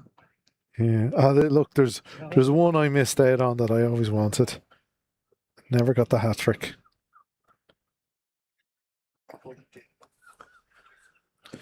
Oh, okay. Individual awards blank, team awards blank. No. The one next to it, the one this side of it. There you go. Okay. See, you've got some green ticks. Yeah. Played cricket. Tick. Showed up. Clontarf's acceleration hasn't really begun yet. I mean, Camphor took a couple of 6s in the last over that suggest it would, but yeah. Well, I got one here. Survivor. Not out. Remain not out. So I batted the whole way through. Yeah, but no. Oh, That's just having even a number out. 11. Oh, okay. So it's not that one. I thought that was because I batted. Okay. It's not a special award. Okay, the lone survivor finished an innings not out. Is that okay? Murray in, another one hooked round to the leg side, and another one that will make it all the way to the fence, this time on the second bounce. I love the one here. It's out of here. Hit a 6. I hit so few. Yeah. I think I only hit about 4 or 5 maybe. I only have memories of 2 that I hit, and one of those was I didn't think I'd hit it. Oh no, 2 of mine were top edges. Sweetest thing off the bat onto the roof of the nets. Well, I went. I think as they were 15 years between my first and second. And my first no run there. Pembroke still sharp in the field. And my first was a miss hit down leg that skied off the edge to find leg for 6. Then went 10, 15 years to the next one. I was not a hitter. There was a guy who went into baseball in 1960 or something like that, and they said, somebody said, or he said, there's no way I'm ever going to hit a 6 until they put a man on the moon. Hit a home run. Yeah. This one's coming down towards Nile. It's not got the legs. And in fact, it sees the end of Camphor, and that is a big wicket for Pembroke. Tim Tector with the catch. And they know it. Well, safe pair of hands. Try gets in. There's no doubt about that. He swallowed that one very handily, and that's the end of Camphor. And Camphor was a little disappointed with himself, I think, there. Got under. It was coming down towards Nile. I was expecting Nile to catch it when I first saw it, but it didn't have the legs. Well deserved. And Tim Tector set himself very nicely for that catch. Murray deserved that. And Pembroke needed it. After dropping him just an over go for Murray. He's cleared that front leg, yeah. And it's gone far straighter than I think he wanted it to. And he got there, and the reaction of the bowler tells you everything you need to know. The 5th wicket has gone down, 269 are on the board, and here's the replay from the camera that matters. Came across Tector getting his knee out of the way. Really so well often you set, see people yeah. getting their hands hitting their knees and the ball spills. And on this occasion, well, that drop by Joe cost less than 20 runs in the end. Which isn't a bad return given the game. But it was 20 runs that perhaps Pembroke would rather not have been scored. I'm sure Paul Lawson would rather have not been hit for those 2 6s, yeah. Yeah. Well, a fine knock from Camphor showed his class, showed his value. Mm. And now that brings in the Clontarf skipper, Fionn Hand.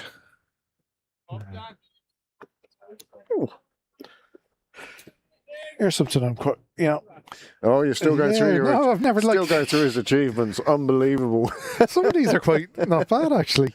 That's what I said. It's worth a look. The Grinch. The Cricket Leinster, Cricket Leinster website is a statistical database, and search basis is actually quite good. It's well worth a look. Like that, if only they had the pre-2000. But no, I like this. The Grinch bowled 4 maidens in an innings. Yeah, I looked at that one. What? Of course you bowl 4 maidens in an innings. No, this is the modern... Yeah, but in the modern game, that's kind of like worth noting. But back in the day... Oh, no, geez, I did, that's postcards stacked up in Sharp's garage. And if you dug amongst the 30,000 that are in there, you'd find that, yes, I had bowled 4 maidens in a row. If I didn't come out of a game with 6 to 10 maidens, I would have been upset. But 4 in the modern game is quite good, I think. Here's one I like.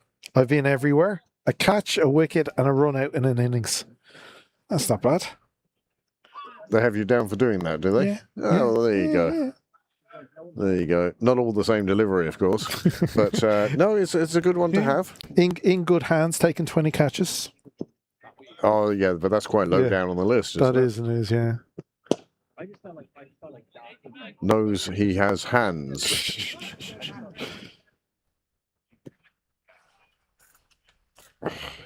And the wicket taker taken with 20 wickets in a season, so that's not bad. You're quite pleased with yourself now, aren't you? Yeah, like I said, if I had there'd be a lot more in there if it was pre-2000, but yeah.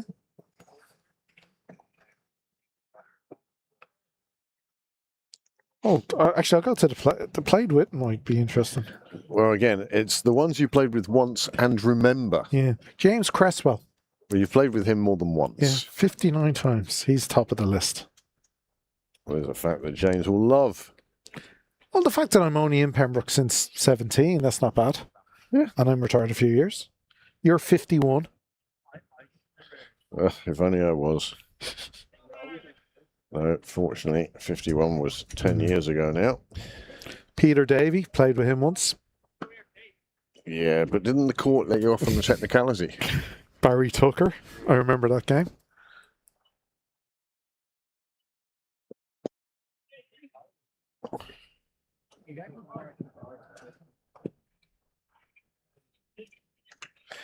So you're at the bottom of played withs, yeah? Yeah. Lots of ones. I can't believe. Oh, I suppose these are since records began. Oh, it's cut away and gets past the keeper. It will make it to the boundary. It's a welcome 4 runs. Whilst Graham and I are reliving past glories, Clontarf are marching on towards that 300. Lawson's 8th over now. He's been a little bit expensive today. Yeah, it's been a hard road for Lawson. Yeah, there's an awful lot of people here in the list of played once that I think to myself, no. That's another fine cut shot. It will be cut off by McDonough. Kept to 2. There's a lot of people on this one I have no memory of. I would suggest a lot of them were in a very poor Phoenix season where they had nearly a new player every week. We actually won the league that year. It was terrible. A lot of names in that. My goodness. I just wish that database did go back until back to when my records began. There was only one player who had the foresight to record all his scores on a computer back in the day, and he used to bring down print. You know, the old printer paper that had the holes. Oh down yeah, the green one. Yeah, or green lines. And he'd have his stats printed out on that. Oh, that's well stopped. That's good work. It was a forecomer of what was to come. Now, the fact of the matter is that Cricket Leinster collate all these facts, and I'm sure in years gone by there were guys who had lots of little black notebooks at home that recorded how they were out and who was to blame. That's another big shot out towards Cal. No. That's big. Just judging how far it had to go, and that's a nice shot from hand. Clean hit. And that takes them up to 284. Yeah, with 6 overs to go, minimum 40, 50 runs here.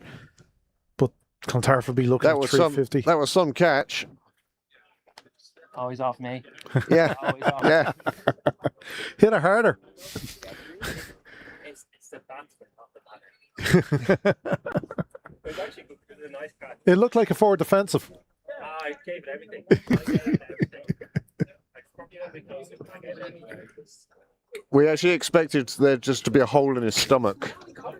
Yeah, no, he did, but it would have been like a 1990s cartoon, the gunshot.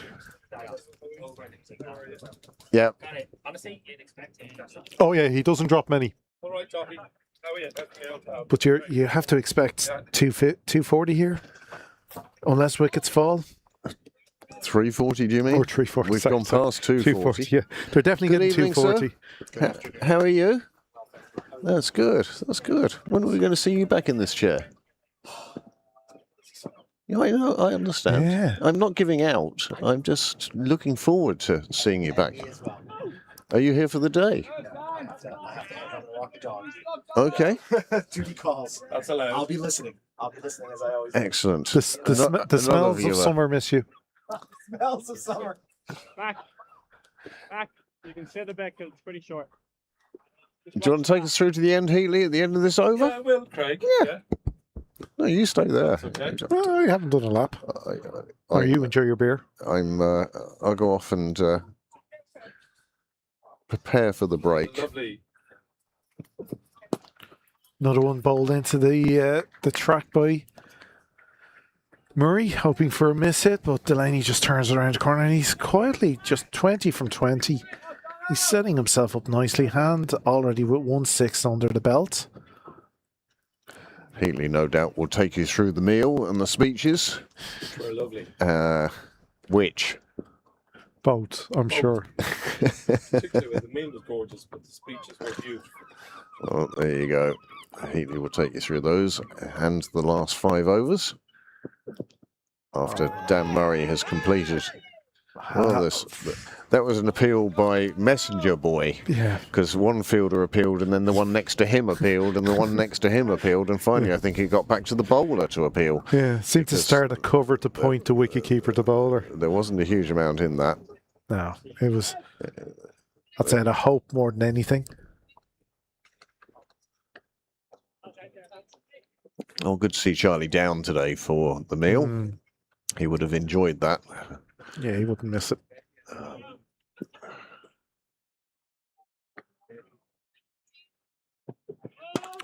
Yeah, you could tell there were extra effort there. If you go back on your browser, I'm not going to ask Niall to replay that, but if you go back on your browser, he stuttered in his run-up, and his run-up was wrong, and that's why he bowled the no ball. I thought, oh, here we go, this is going to be a bad ball that goes for 4. It ended up just being a no ball instead. So, which might be a lot worse, again, though.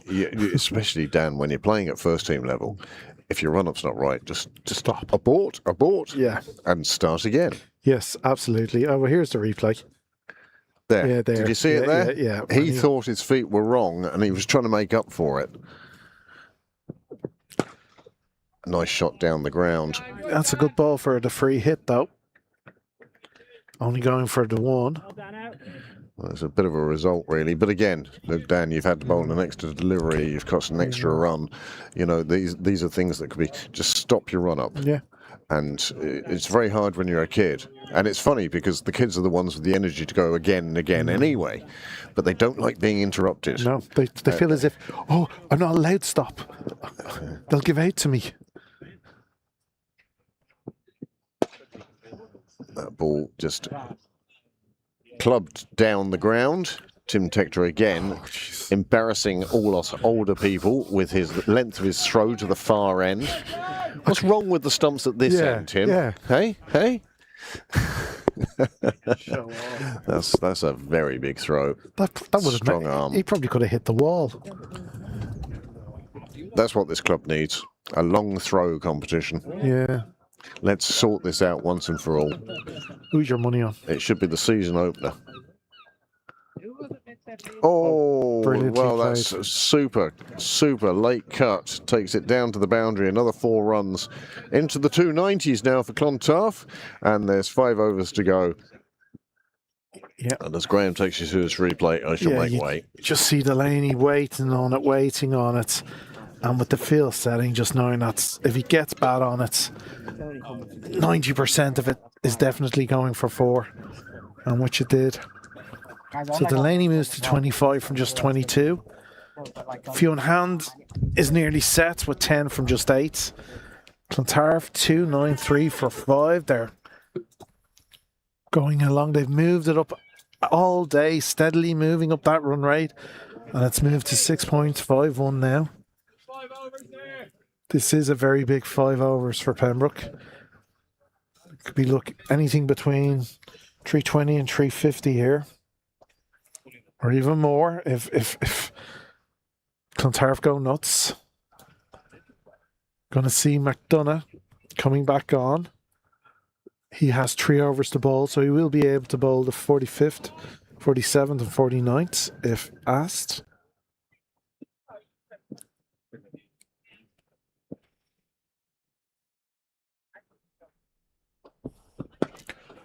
That's just a flick, and again, one that just perfectly placed for Clontarf, teasingly short of the fielder for Pembroke. So you're well fed and watered? Well fed and watered, Graham. Yeah, lovely. We had a lovely afternoon, topped off by 2 gorgeous presentations to Trish, to Pete's wife.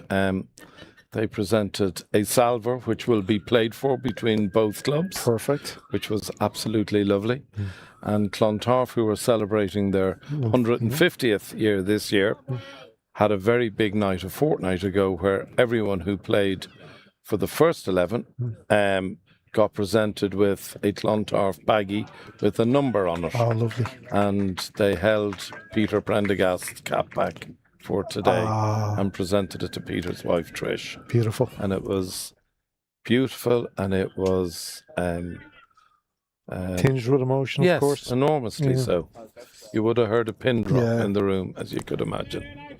And Trish came up and accepted, and the two presidents, Colin Kavanagh, of course, for Pembroke, and Conor Darcy for Clontarf, both spoke just about Peter. Nothing to do with cricket or the club, just Peter. And he would have hated that. Yeah, well, it was lovely, you know, and each table then had various writings of Peter's, you know, as you know, he's such a brilliant writer, yeah. such a super. His articles are just, it's a superb. joy to read. Yeah, they are.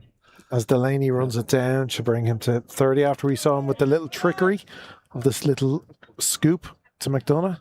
So again, it's just McDonough's so unlucky today. 50 without a wicket. So rarely you see him without a wicket. And all. Thought he bowled very well early on, Graham. very I thought he well. bowled exceptionally well. Yeah, he was so unlucky. But again, it's for me, it's so much a barometer of Pembroke's fortunes in the last couple of years. If McDonough's bowling a spell and hasn't taken a wicket, it usually means 300 plus on the board. Yeah, yeah, it's a good call, that. Yeah, because he is so often a very important wicket taker. I'm talking about 300, Graham. There it is now. So we're well into the 46th over, and Clontarf move on to 300 for the loss of 5. And here's an opportunity. Oh, he's taking that very well. That's a really good catch. That's a terrific catch from Paul Lawson. Wasn't easy. That judged so well. Yeah. For a moment, it looked like 6 runs. Yeah. I expected that to carry for 6, but the way that moved in the One, air. he was right on the line. Yeah. 2, the ball was actually moving away from it. Yeah. Curved, yes. Yeah. Oh, that's a fine catch. So terrific catch. So and from what I've seen, it's probably no more than Byron McDonough's deserved. He has. Here we see it now. Look, you can see. Here we are, Graham. Oh, he's never terrific catch. And then having to fall, but keeping it in the hand. Yes, absolutely. Brilliant work. And again, he's off his feet to even play, and that's how much bounce McDonough got into that. Lovely work.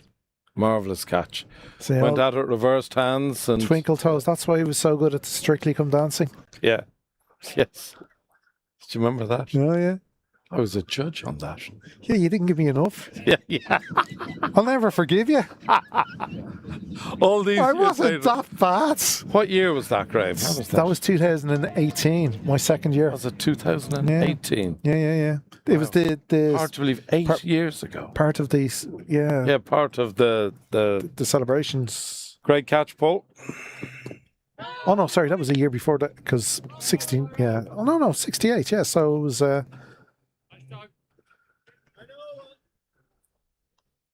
I remember it. Yeah. We had a. It was great fun. No, it was a great night. Yeah, all the people just willing to make complete fools of ourselves. Brilliant. For a bit of a fundraiser. I think there was good money, I hope, raised that night. Excellent money raised for the youth section. The youth section, yeah, lovely. Great cause. Yeah, it was brilliantly organised by a multitude of people. But I think the Whaleys had a big say in that. Absolutely. Bill, of course, taking part in the dancing. Marisa didn't put her hand up. Yeah. But what was amazing about that fundraiser was the amount of local people who weren't members of Pembroke who took part. Yeah, great, lovely. Yeah, with somebody from the AIB, with the local chemist. Yeah, you know, that was the amazing thing for me. It was great. But yeah, you should have given me more. I deserve more. Yeah, I thought minus points was a bit unfair. God bless your memory, Graham. and now you have to put up with me in the comms box. Exactly. Yeah.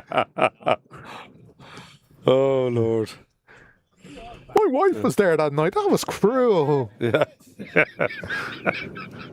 I didn't expect to get booed. You can't blame me for that.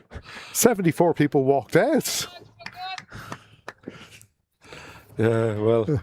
Anyway, McNally has come to the crease to join hands. He's a very good player, John McNally. Oh, that's well bowled from Sheriff. I've seen a lot of John since he was a young boy, Graham, and he's a fine young cricketer. He did very well the last couple of seasons against Pembroke. He has done very well the last couple of seasons for Munster and is one of the casualties of only having 3 inter-pro sides, you know. Yeah. I'm personally, I know it's horrible for Munster. I'd nearly say go back to a North Leinster, South Leinster.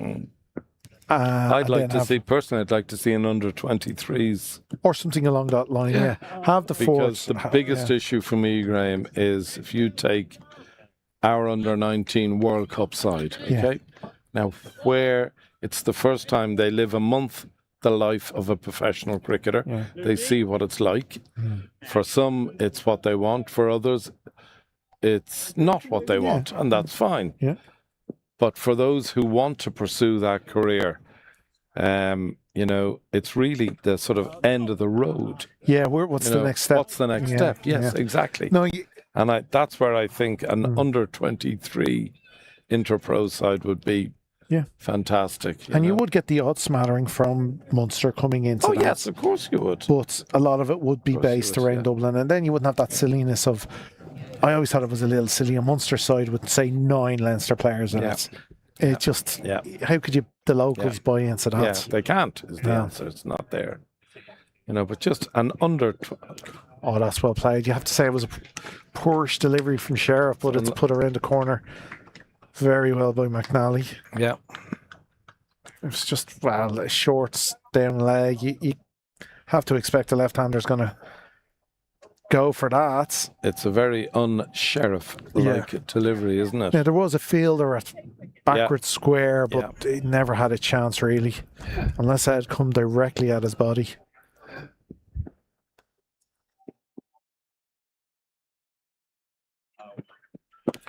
That's well played. It's well bowled and well played. Yeah. I don't think just both 6 of them. But I get you. No, but at the end of that over, so 308 for 6. Before we move off that subject, that's what I'd love to see. Just an Irish under-23 side, whether you're from the Northwest, from Munster, from Leinster, from Ulster, doesn't matter. And it gives those who come out of... And it pushes the guys in the interpro. By the way, I'm knocking at the door here. Yes. Yes. Yeah. Yes. You better beat me, otherwise I'm on that team next year. And the importance of it, you see it, say, if you look at the rugby in Wales, because they haven't been able to develop youths, and they just sat on the players they had, and they didn't develop at the lower levels for a number of years. And it hurts you. They're paying for it now.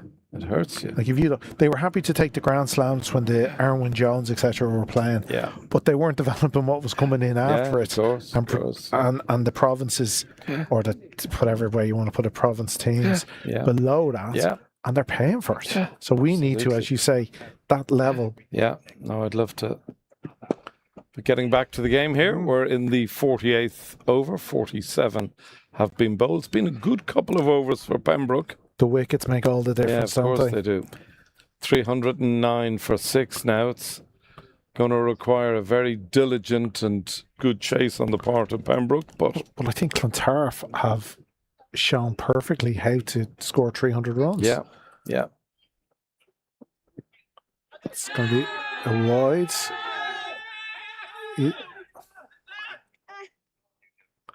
But if it's not hit something, it's gone down leg. Well, the umpire didn't signal wide. Here's the replay. It's hard to see from here. Hard to see, but it has gone down leg, so he must have thought it brushed something.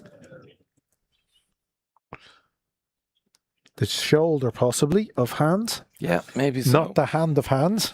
But it's not out anyway. Yeah. That's all that matters. But it's a dot ball. Yeah, exactly.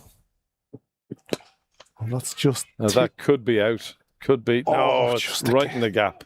Again, another one that's just wide of a Pembroke fielder. Yeah. So often that has happened today. So many little tantalising teasers. Keep going, Byro. I would have made 10 in the 20. But again, going back to the way Clontarf about it, they've never gone, you'd have to say, gone over the top with the way they've tried to score. So they've just gone along 5, 6 and over, lots of singles, bad ball for 4. Yeah. But they've got themselves in. Yeah. Like Thompson at the top. Yeah. Beautiful innings. They get 50 off 80. Yeah, got in. Again, my old adage, get 80 balls. Yeah. You're going to have a score. And if 4 Pembroke batters do that. Yeah. Granted, that's 320 deliveries, so I know that's not good. But if my prediction is if 4 Pembroke chaps do score 50s, they'll win. Yeah, they'll get set. They'll get set. You can always score in the last 5 when you're chasing. Yeah, of course. But it's a matter of you lose it in the first 10, you don't win it in the first 10, not in a chase of 300. Yeah. So it'll be important for the openers to get through the power play. Yeah.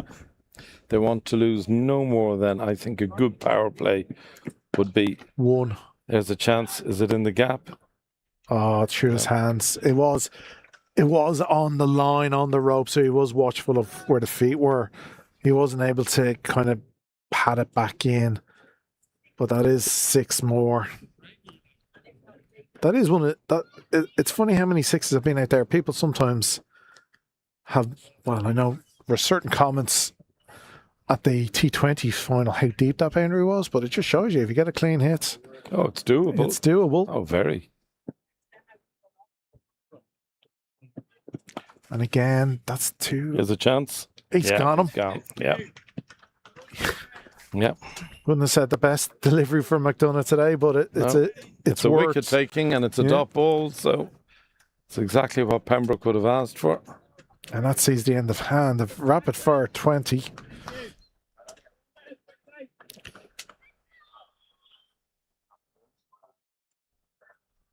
Just turning it around the corner, but unfortunately for him, it was literally straight at the fielder. He didn't even have to move his feet much. Yeah.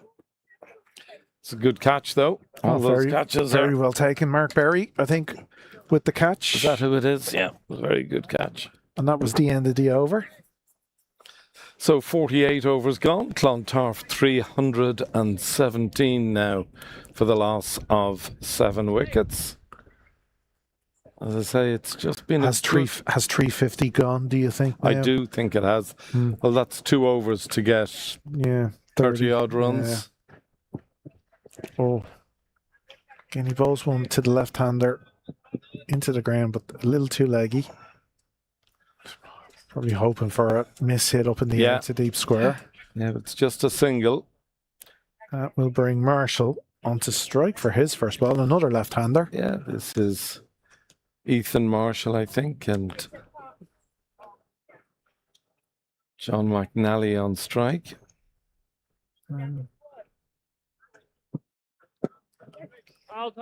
That's good running. It's good cricket. Wise on the part of. Is that Byron down there? I think it is. Yeah. Yes. He's dead right. Just put the ball in your pocket. No matter where they hit it within the ring now, they're going to take a single nearly. Oh, absolutely, yeah. It's just, if the ball hits the bat, they're more than likely going to go. Yeah. Slower, but well played. Well fielded. Safe hands of Tim Tector. You wouldn't want to risk that arm he's shown today. Tim has a bullet arm, yeah. An absolute bullet. Always had we used to have fun at home putting a tennis ball on top of a bucket, and it had to hit the bucket to shift the ball, you know. And the boys used to play that for hours on end. It's good fun, just a throwing drill, you know. Yeah. You probably may, if you don't knock it off, you don't get dinner. Yeah, probably something like that. Yeah, that's the way to treat them. Yeah, and with Anita at the helm in the kitchen, they were always good dinners. Yeah. So in comes Addy. Oh, that's a good shot. That's a very good shot for 4. You have to say poor delivery as well. Yeah. Though. Down leg. Yeah. 2 left-handers. Again, it's unusual. I haven't seen Addison bowl 10 overs wicketless. Yeah. This year. Your point about Byron. Yeah. Slower delivery on or just outside leg stump. Is, It's even a tail ender is going to latch onto that. Have a click at that, yeah. Yeah, look, and again, he bowled so well in his first spell. So many beating the bats close to the edge, and he just couldn't get that bit of luck. Yeah.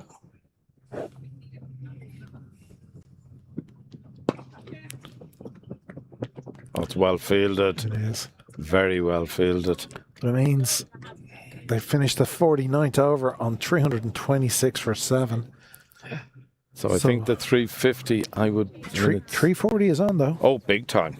Big time.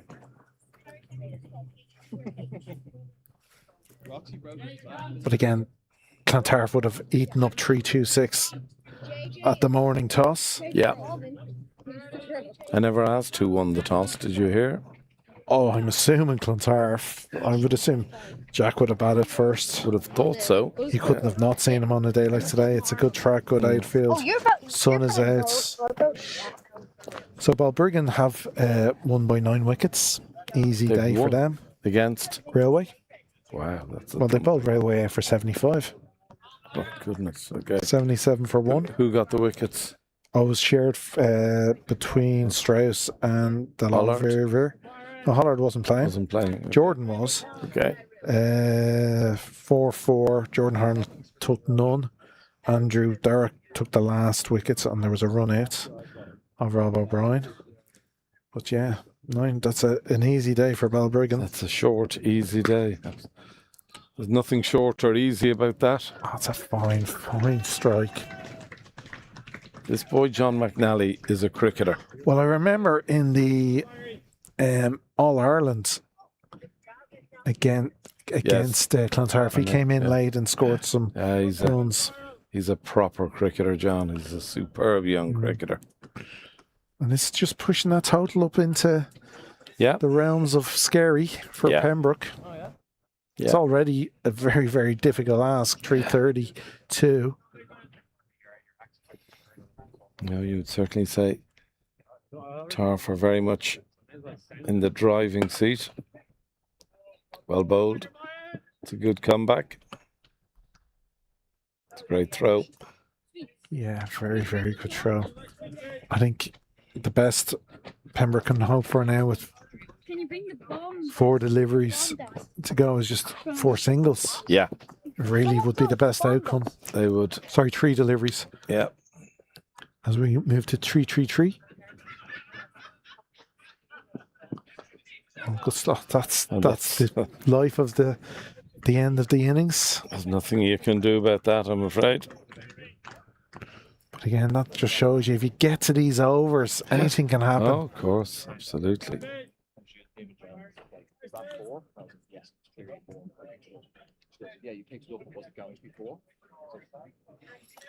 So 3-3-7 with 2 overs remaining. So 2 sixes means that Pembroke do need 350. Yeah. That won't be one of them. No. Well judged on the bounce. Well bowled. Yeah. So 3-3-8 with 1 delivery to go. Yeah. McNally should be not out. Yep.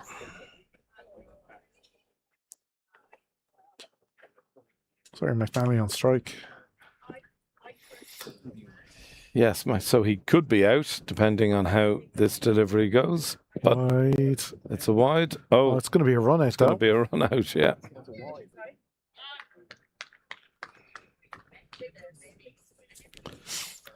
So slightly unusual. Yeah, it keeps the scores going. Yeah, it does.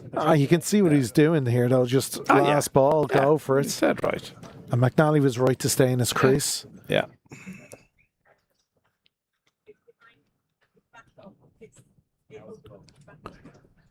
Although I'm sure the batter to come was probably taking off his pads with 1 ball to come. Yeah, he was thinking, well, I'm not going in. Well, in he comes. McNally remains on strike for this, the final delivery. So 3-3-9 for 7. Yeah.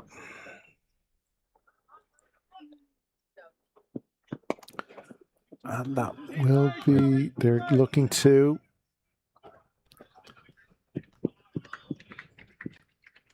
And they do get the 2. They get it? They get the 2. Get the 2, yep. So they move to 340. 340 for the loss of 7 wickets. So that is a formidable total to chase. But again, they've batted to the conditions perfectly today, Clontarf. They got themselves in, got the 1s, the 2s. When there was a bad ball, they got the 4s. They placed the ball, beating the infield. You get timed innings, partnerships getting together based around, Marshall and Camphor's knocks. Yeah. But everyone is really chipped in. You'd have to say Pembroke will probably be a little disappointed with some of the deliveries they've bowled. Yeah, well, it's most unusual for McDonough and Sheriff. Just 1 wicket between them. Byron get 2. We'll see now. Yeah, sorry, 2. Yeah, so looking at the Clontarf batting card, I'll run through that. Samuel Morgan, a very good 28 off 28. Mitchell Thompson, splendid 56 off 86. Seamus Lynch, such a really destructive, great cricketer as Seamus, scored at 44. Curtis Camphor, who needs no introduction, of course, a terrific 79 off 59. David Delaney, it's interesting if you look at the strike rates there. They're all over, yeah. David Delaney scoring 23, his older brother Owen scoring 30, a very good contribution from Fionn Hand, as it was from John McNally, and Ethan Marshall is 7 not out. But again, the only person who didn't score 20 is Ethan Marshall, run out at the end for 7. Oh, Everyone, such a healthy looking batting card. Everyone into the 20s. That's... You want to run through the bowling card there, Graham? Yes, we can see, McDonough and Sheriff, who bowled so well at the start, just couldn't get those wickets. The combined 20 overs just for 2 for 135, which is so unlike them. Daniel Murray with a fine 3 for 51, again under the 6. Prendergast 1 for 44, again under 5. Mark Berry, no look there, not for 23, pushing the 6. And Paul Lawson, unfortunately, 1 for 79 from his 8, pushing 10. It's kind of where the damage came. And you can see the worm. It's those 2 big partnerships up until the 29th, 30th over that really set Clontarf up so well here. Wickets at the end, as you expect, but the runs kept coming as those wickets fell, which was what was important. Here's the match summary. Big runs from Curtis Camphor, from Seamus Lynch, and from Mitchell Thompson. Dan Murray being the pick of the bowlers today. An excellent spell of 3 for 51 off his 9 overs. So we'll take a break. When we do so, Pembroke will come out to bat, and when they do, they will require 342 for victory. So that's it for the time being. Graham, well done. See you in half an hour. See you in half an hour, and enjoy your break.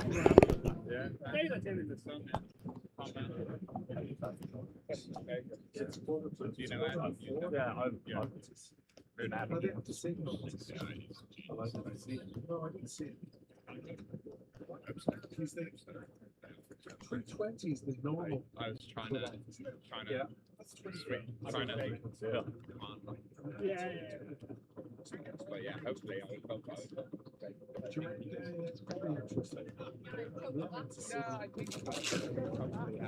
Well, if there's one side, Leinster, I hope that Yeah, he's there on Monday. Someone needs to do it. You're like, you're so far. Yeah, no, he'll be good. He'll be good. No, but I I've think never. It's the only one that can afford it. A couple of lads like the tenth car. It's apparently very good. And he's up to Me and Lily will go get water. That's the key. You guys hang around. At a strike rate of 130. Get the shoulders out a bit more. Hi, Harry. I need to get the sun cream on. Yeah. Well, you can see how the strike rates are here. Yeah. There's only. Yeah, what's a major problem value at the end? Yeah. I'll see you when I take high pat. Nice hat. Oh, you I get have one of mine in there as well. No, but nice shirt. Mine's the not the sugar free though. I just don't drink sugar ones anymore. Yeah, I know.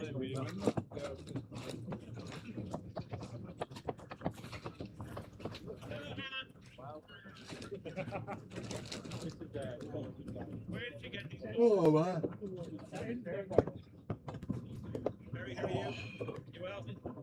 That's so fast.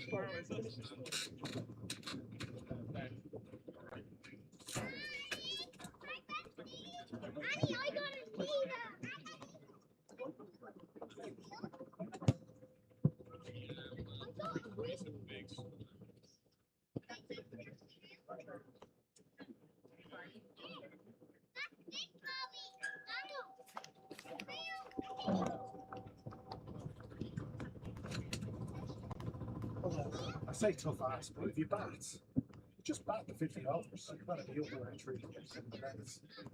Whether you have the dollars at the end.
Good afternoon and welcome back to Sydney Parade. You're here for the second innings of this Premiership Round 10 game between Pembroke and Clontarf. Clontarf earlier in the day, they won the toss and they decided to bat. And thank you. And, well, it was a decision that was vindicated after 50 overs when Clontarf had reached 341 for 8. You can see that score on your screen in front of you. Tough day in the field for Pembroke, and it's a big total for them to chase. It's nearly 7 and over before we even begin. So it will be interesting to see how Pembroke approach this innings. Well, I suspect, and I'll ask the man beside me, Mr. Mooney, I suspect that Tim and JJ will not play any different to any way they've played this season. I can't see them playing any different at all.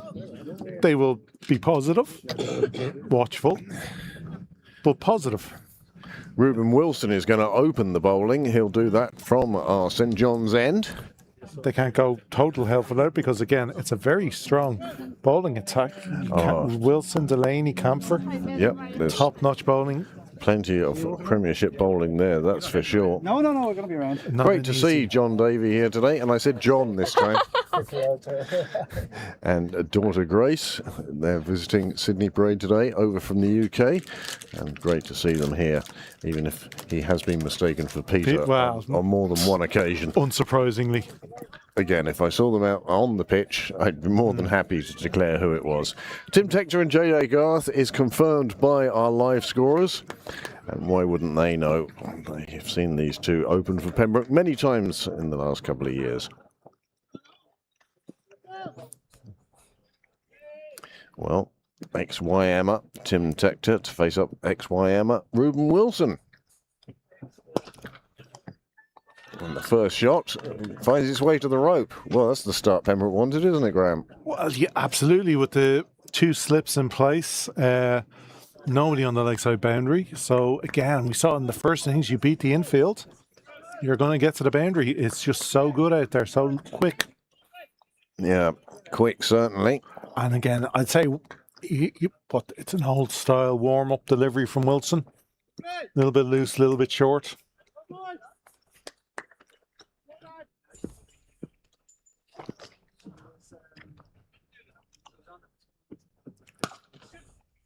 Yeah, that's a better shot. It just punched through, really, wasn't it? The fielder is after it. He won't make it. He's given up now. 2 balls, 2 fours, and 2 very different fours, Graham. Yeah, again, I think that's the better shot of the 2. It's got in line, and as you said, it was a punch. It was just placed. Oh.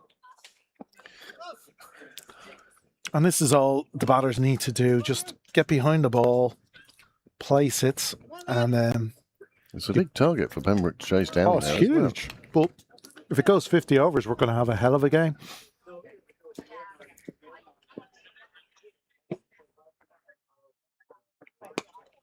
This one played with a straight and defensive bat by Tim Tector. Yes, you get the feeling that as much as Pembroke will want these two to get off to an aggressive start, they don't really want to be losing wickets. The last few weeks, the top order not performed as expected, as desired. As they had previously earlier in the season. But, you know, class is permanent, form is temporary. And give credit to other teams and their players. Oh, yeah.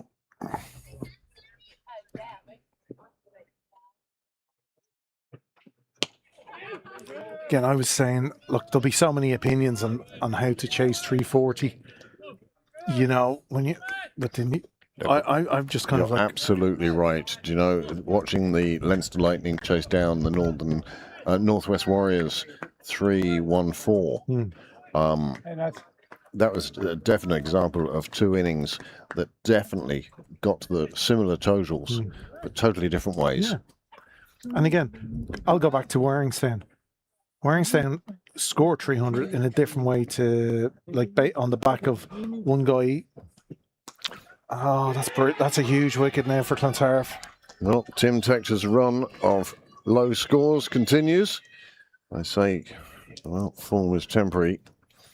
But Tim definitely suffering from a dip in form at the moment. JJ Garth, though, he's yet to face a delivery. Tector goes for 8 off 5. Perfect start for Clontarf, really. They won't mind the 2-4s now that they've gotten rid of Tector. You'd have to say maybe a little too close to the body. No, it does say flashing at him. Flashing at it. And found the field up straight to him. Delaney, is it, with the catch? It's a fine catch either way. And that's another wicket that falls. First wicket to fall for Pembroke. And Tim Tector's 8 was all that's on the board when that happened. Well, this will... Again, Tector, whether in the blue of Leinster or the black of Pembroke, he has struggled to get out of the first over for a few innings now. As I say, well, maybe it's I fully expect him to burst out of it, not with a 20 or a 30, but with a big score. Would you say it's a case of maybe he's hit the 2-4s, relax, just get out of the first over now? You've hit 2-4s. Well, that's not the way Tim plays the game. It's ball by ball, and he takes on every ball. Yeah. Well, certainly takes on a lot of them. That brings McDarragh Cosgrave to the crease. It's been a few weeks since we've seen him in the black of Pembroke, just because of being cup tied. Scheduling. And he's off the mark with a lovely shot through point. Well, certainly plenty of boundaries in that first over for Reuben Wilson. 3 of them to be exact. The score 12 for 1, but it's that one that makes the difference. And you really think that Clontarf are on top in this game.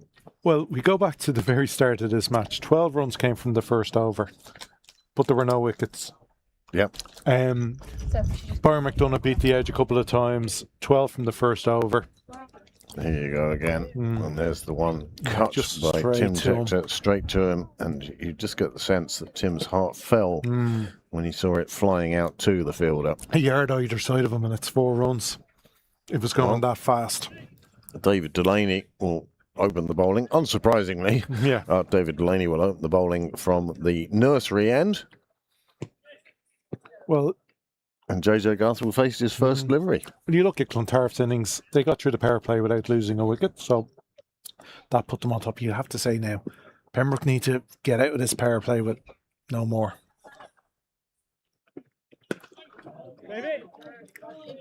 Garth getting firmly into line there. But still a lovely day here at Sydney Parade. The crowd is actually very good today for club cricket. Clontarf, as usual, have a great following. Their supporters always travel. Well, it seems to Sydney Parade anyway. You get the feeling there's a lot of grandchildren are given a day out at the cricket, which must enthrall them. Yeah. But a day out is a day out.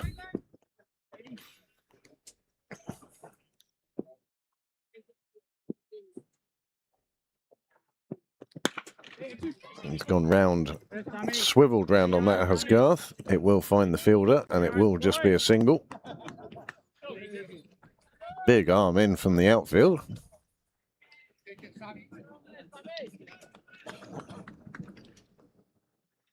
But yes, it's a big total that Pembroke are chasing down, 329. Well, when you talk about scoreboard pressure, there's not much more Clontarf could have done, really. Well, they won the toss, they batted first, and they made use of first use. Pembroke batsmen have spent 3 hours out in the field.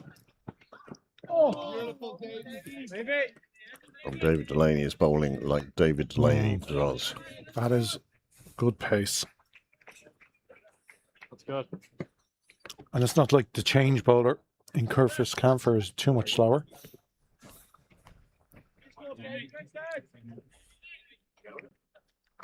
Yeah, short and wide, cut straight to point.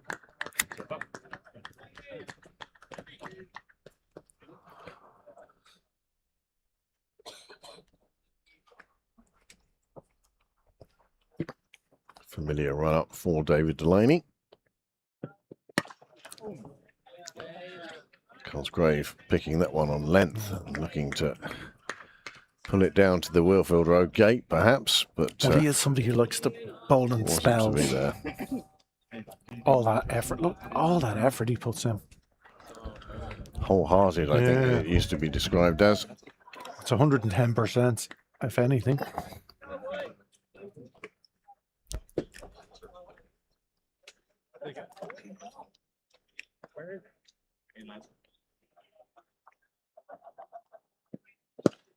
This one straying onto the pads allows Cosgrave to pick up the single. And it's important that Pembroke do pick up singles and don't let there be too many dot balls here. Just keep that scoreboard. This is definitely a game where Pembroke need to be taking it deep. No, yeah, the importance of getting to 44, 45 overs with 5 wickets, 6 wickets in hand. They do need, again, if when we were looking at the worm earlier for Clontarf, the key was those partnerships at the start. And again, all the Clontarf batters got into the 20s. But I wouldn't be surprised if we saw 3 spells from Delaney today. Oh, no, very much so. He revels in giving it everything, and it's very hard to keep that up for 10 overs in a row.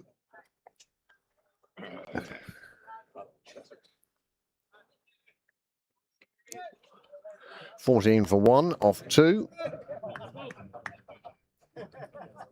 Tim Tector is the man who has departed after cutting one into points hands. Cosgrave has come in at 3. JJ Garth, he's made his start. The other opener. It was David Delaney with the catch.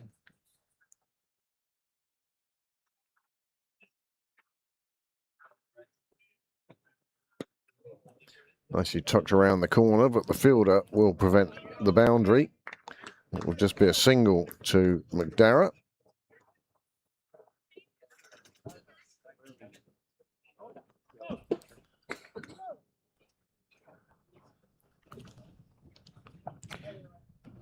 The one thing looking at that Pembroke batting lineup is it does bat deep.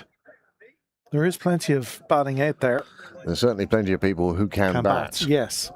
The question is, can they bat big? Can they bat long? And that's what Pembroke need here. I mean, they're nearly at 7 and over. Yeah, from the word go. From the word go, and that's a tough one. Now, if they're going to run a ball, and certainly the running between the wickets at the moment suggests that they are looking to do that, then you've got a situation whereby taking it into the last 10 overs, but again, it's all about conservation of wickets. Getting in, get your eye in. See it like a beach ball is the key.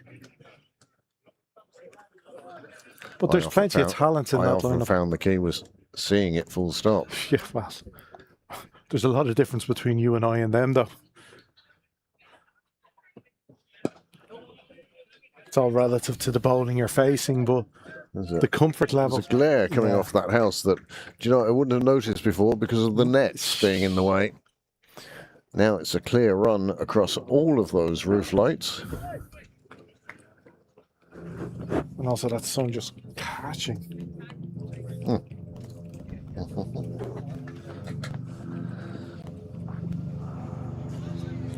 But it's a glorious day for cricket.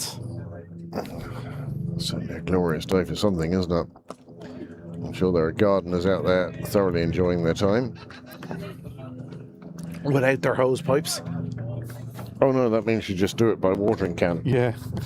And of course, if you're that serious about gardening, you make sure you've got plenty of water butts. Yeah, in your garden. that's the other thing, yeah. It's not like we're short of water in this country, it's just the timing of it. So, and location.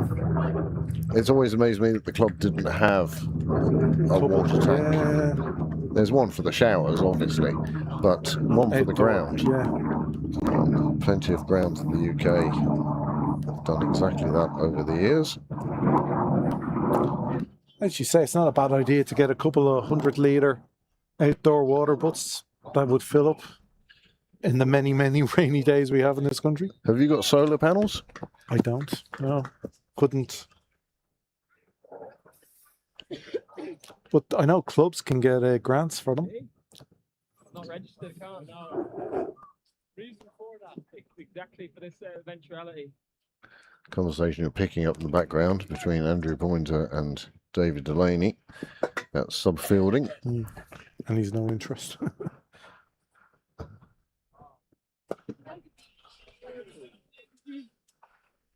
Takes a very special person who is absolutely in love with the game to say, yeah, I'll field for 50 overs. No, I don't want to bowl. No, I don't want to bat. No, you go ahead. I'll just stand in a field for 50 overs and catch everything that comes my way. Both of us have done that. Look, both of us are that crazy. There are teams you play on where you just end up being that person. But, you know, if you're here with your kids and you're walking around, you're enjoying the chats, and somebody says, would you like to stop all that and come and stand in the field?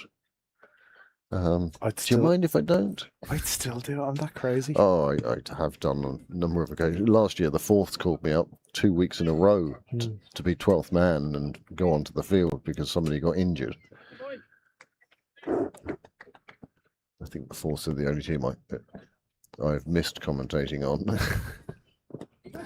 That's nicely flicked away, and the speed that travelled across the ground, Graham, it really just suggests that this good weather has really sped up the outfield here at Sydney Parade. Well, it would have been one hell of a take. I'm sure it's the same in other grounds in Leinster, but we can only speak from the experience we have here. You go to away grounds, you know, which ones are good for Malahide for the outfield, and which ones do you think? Oh. But again, most of your scoring is 1s and 2s, so you are seeing good grounds. I'm not doing the bad grounds anymore. I had enough. Well, I had a great thing by poor Harrington the other week. I'll tell you about it after this ball from David Delaney. Good call. Big, loud, early call from Garrett. That was a fine delivery. Again, you can sense that Delaney is putting a huge amount of himself into every delivery. It's the way he bowls. As I said, that's why he can often bowl 3-4 spells in a 10 over, allotment, because he'll really, really put in everything he has.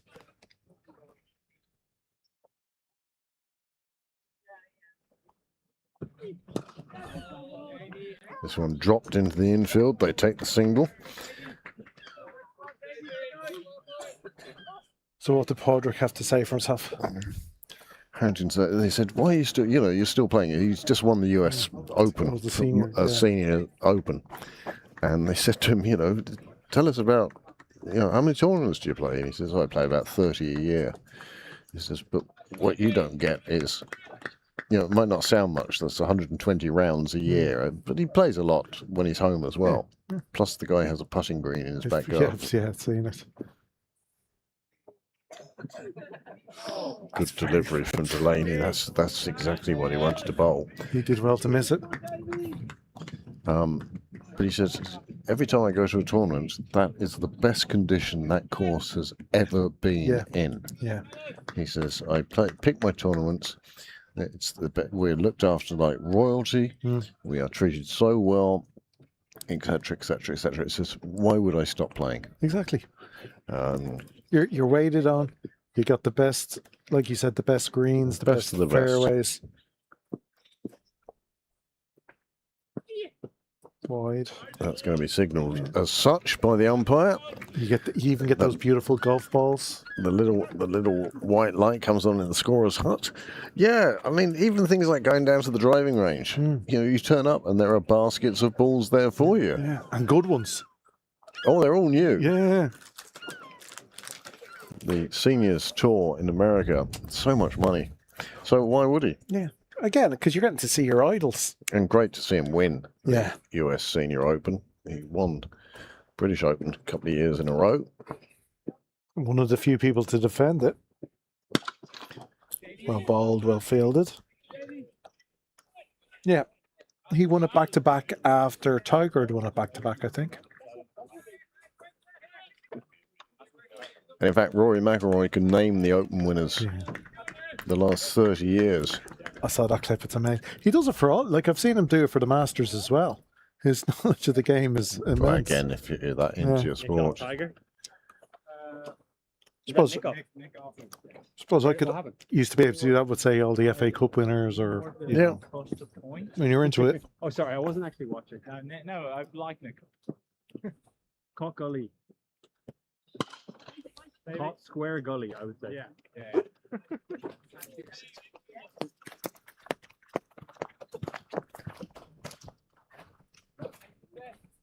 Another over slips by. 4 gone now. 23 for 1. And again, a decent run rate at this stage. Nothing explosive, but keeping in the game. The difficulty will be able to, as you always say, doing that for the prolonged period. It's the trouble, isn't it? It's marathon Yes. stint that does you in the end. Come on, lads! Come on, boys!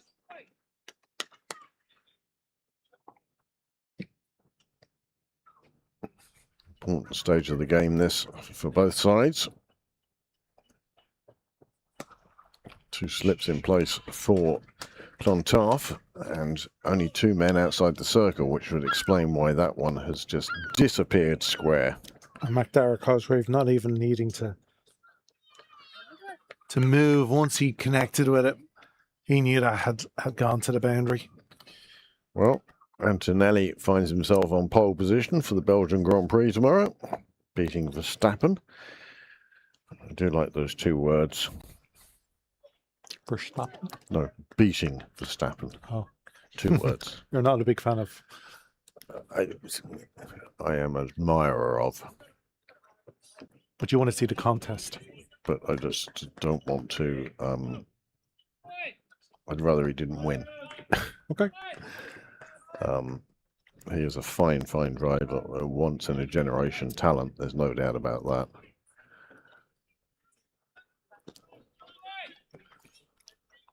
It's like when Pembroke play against Leinster or somebody and you see a Gareth Delaney walk out. We know how good a player he is. We want to get him to get a golden duck. Well, we wouldn't mind seeing him do it for Ireland or against other teams.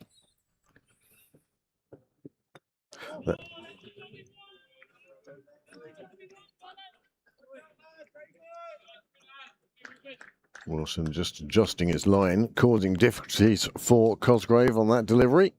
He's gone off to go and have a stern word with himself.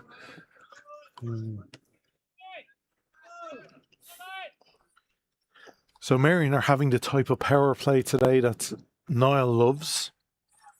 What, super over? 84 without loss in 7 overs. Chasing 287 at the inch. That's an excellent start for them. Wilson bowling exceptionally well in this spell. Yes, he may have gone for a couple of boundaries, but B, he has picked up the wicket and he has bowled 18 and conceded 19, which I think would be well inside acceptable levels for the Clontarf side. No, the skipper be very happy with the start he's given.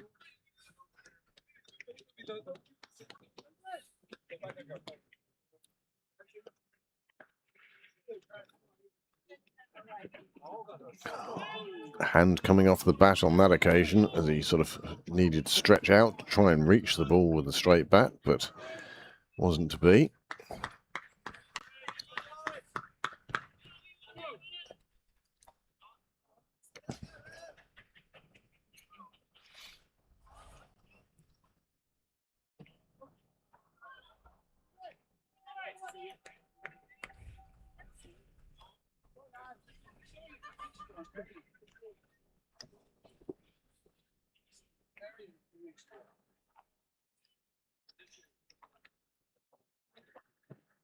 Oh, Wilson finishes it off his over with a lovely delivery. It's played with soft hands by Cosgrave, wide of the slip cordon. Wasn't even a chance, but it ran away to the boundary. Brings up 31 off 5.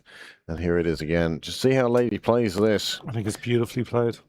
Well, his heart would have been in his mouth for a second there. Yeah. But he's got it wide of the fielder and down to the fence. As you were saying, I think soft hands were the key.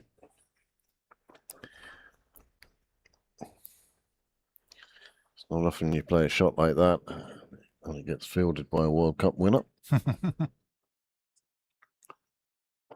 Sorry, who fielded it?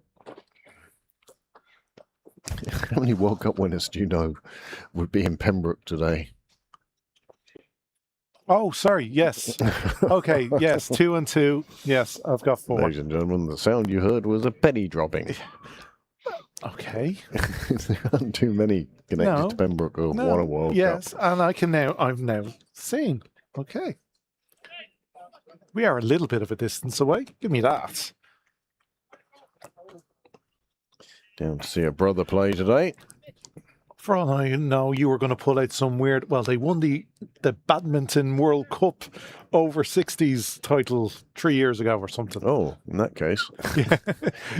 You will often do that to me. If you want obscure ones. Yeah. Sometimes you do go obscure. This time, obviously not.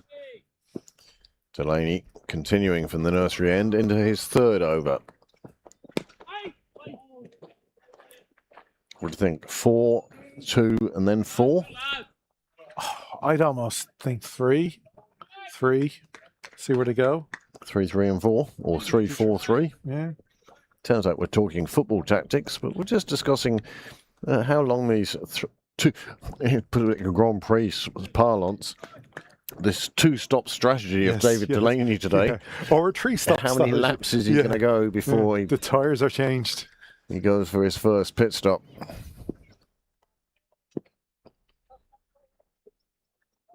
Short. Tries to take it on, doesn't exactly middle it, no. But he puts it into a lot of space, and it's a toss-up between the ball, and the ball wins.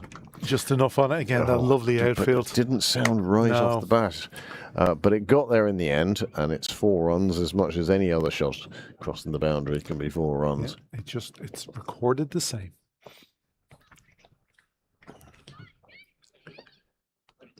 And that's where part of the streaming is so good that in 50 years' time, when JJ Garth is talking to his grandkids, he can say, this was me batting in 2026. And look at that terrible shot. You know, this is there for posterity. Yeah. This is our legacy, Graham. Long after we're dead and buried, somebody goes, oh, do you remember when? And my God, did they talk an awful lot of... That was a bad shot. Good evening, Becca. Becca trying to tiptoe through. No need. Oh yeah, Josh. Hello, mate. I'd give you a wine gum, but... You could kill him. No, wine gums are fine. It's chocolate that kills them. I knew chocolate was bad. You don't know. I didn't know what else. In which case, stick with dog food. Yeah, exactly. That's what... If in doubt, don't give them anything. Oh, absolutely. That's sound advice, Graham. Graham the Sage. This one just played out mid-off, fills it with complete comfort. You can buy my 4-page book of thoughts for Christmas. Page 1 is the introduction, page 2 is the content, and page 4 says the end.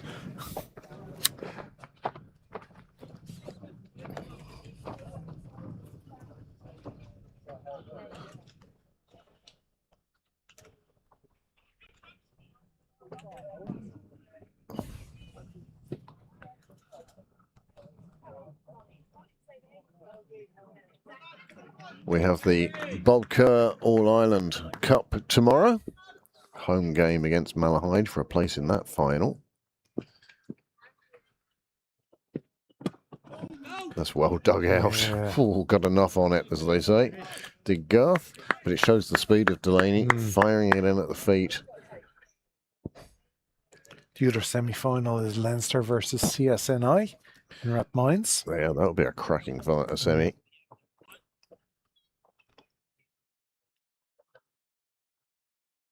Semis all the rage at the moment, of course. The England football team departing at the semi-final stage, as did the French. They're playing their playoff for losers of the semi-final final. Yeah, the third, fourth playoff place. And FIFA have always played that game. We all know what it's about. It's about the money. Cha-ching! Although apparently ticket sales have been awful for it, but anyway. Oh, who wants to go to that game? Yeah, I've saw the best meme. Both managers saying, right, who here hasn't played yet? Yeah. You're in. Yeah, pretty much. But it's you know, where people put the badges over characters. It's the minions when they're in the ice cave playing football. And it's like they're so bored and tired. It's barely anyone kicking the ball because they couldn't give a rat's.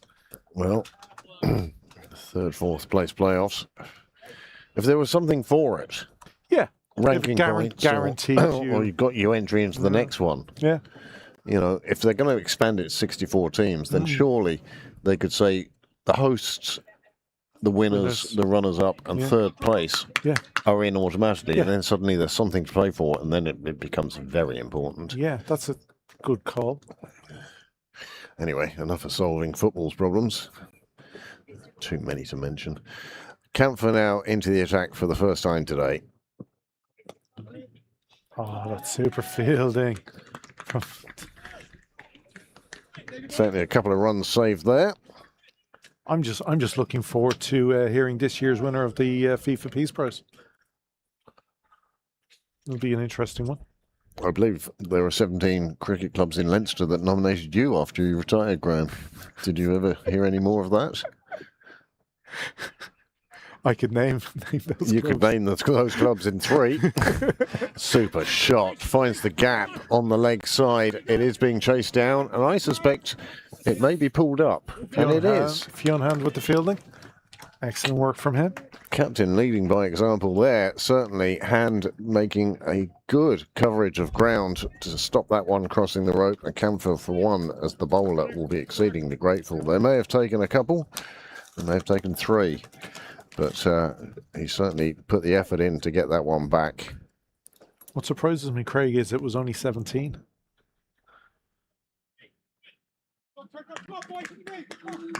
Yeah, there are another 34 people just getting onto their text messages right now.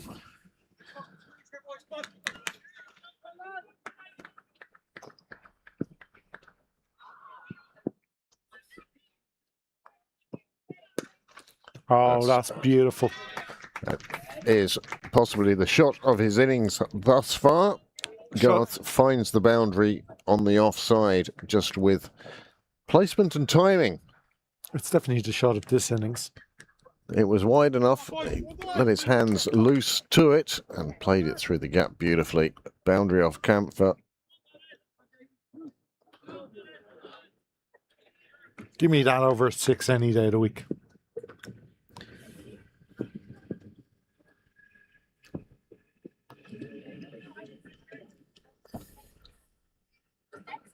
Going wide.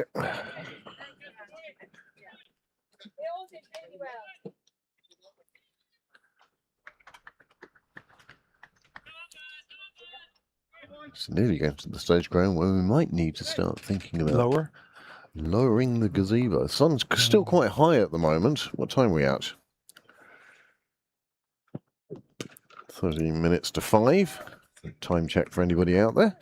But yeah, it's still quite high. We're still into that good part of the summer. I always feel that sort of the August bank holiday is the last of the really good late night sunshine. Of course, St. Swithin's Day happened this week. Oh. And we're in the middle of a heat wave. So for 40 days and 40 nights, St. Swithin promises us the same weather. I think he's a liar. Lovely shot. Clipped through square leg and beats the despairing dive of the fielder. He's left admiring the flowers. And the Pembroke score goes up by 4 more. This is a super shot, Graham. Oh, just lovely clip. It's just put and placement again is just perfect. With the fielder coming around from deep fine leg. That's a great effort though. It's what you want to see from the fielding side. Camphor can have no complaints on that effort, that's for sure.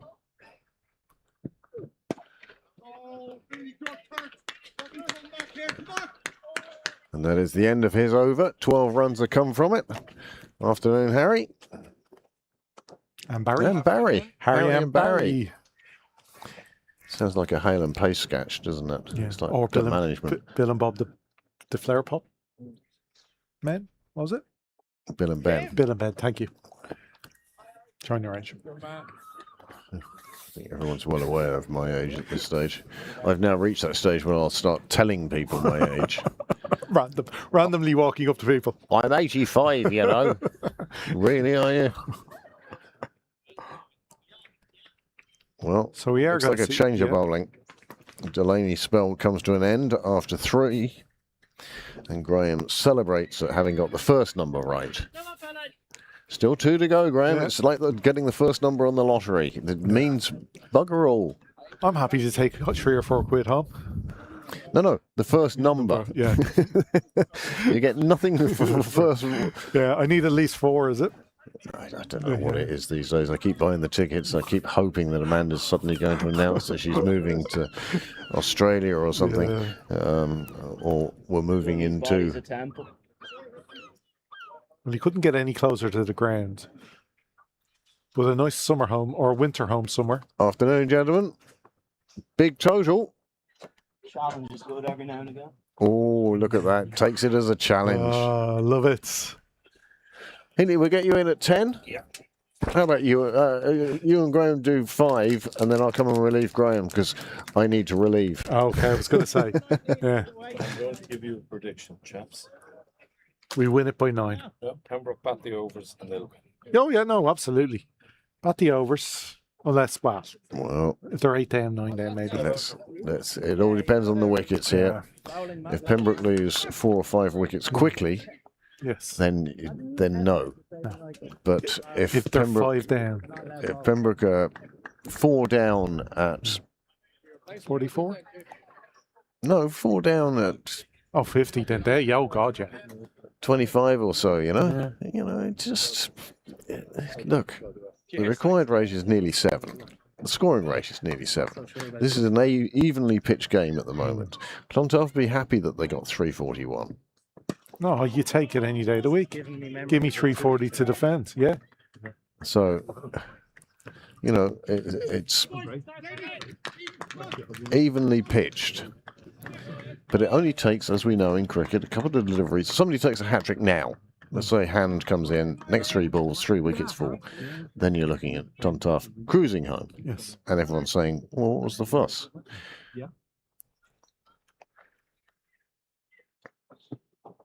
Well bowled, but well played. It beats the fielder in the ring, and then there's nothing behind him except 4 runs. The ball running over the boundary quite nicely. Nice smile on the face. He liked that shot, didn't he? Well, it was well bowled from Hand. It's right up there, but he just, again, as you said, it just managed to get enough just to beat the fielder. And then the ground took care of the rest. You can see just how brown it's turning up at that top end now. This one, bat onto pad. It broke my bloody arm. It broke my, how they, yeah, exactly. It broke my bloody arm. These two been together about, what was it? Well, about 7 overs. I'll see you later. We'll have a drink. Since we saw Tim.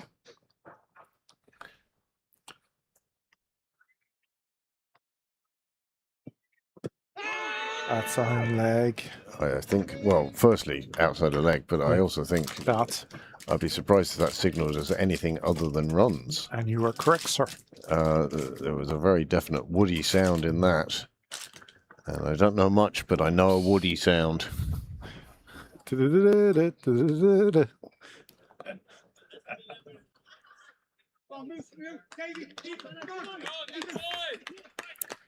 Either of you gentlemen desire of a beverage while you're down here? No, I'm good. There's a Lucasade Sport in the bag if anybody might want to take that one. I went more for the Moretti Sport. And why not? What better on a sunny Saturday?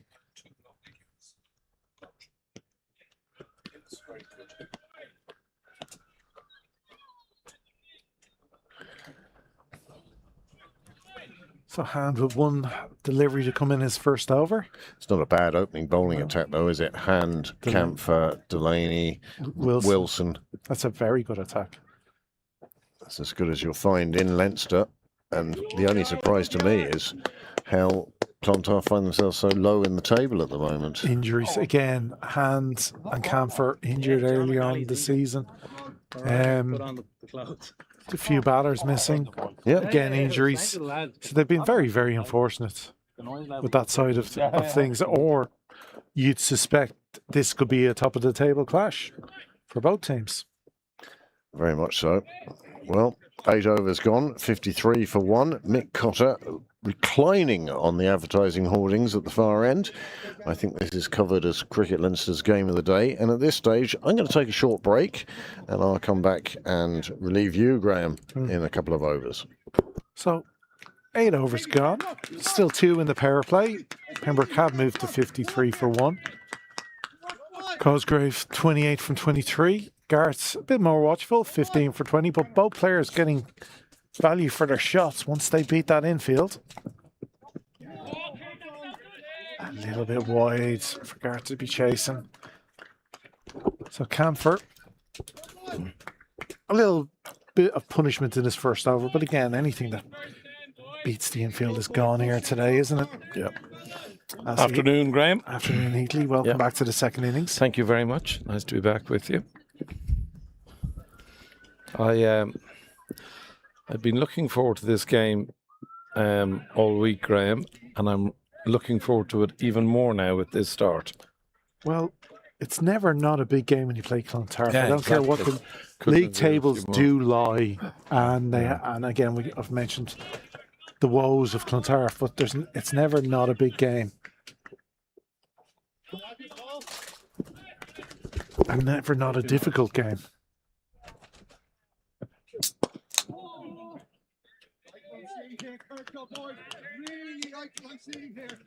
Right on top here.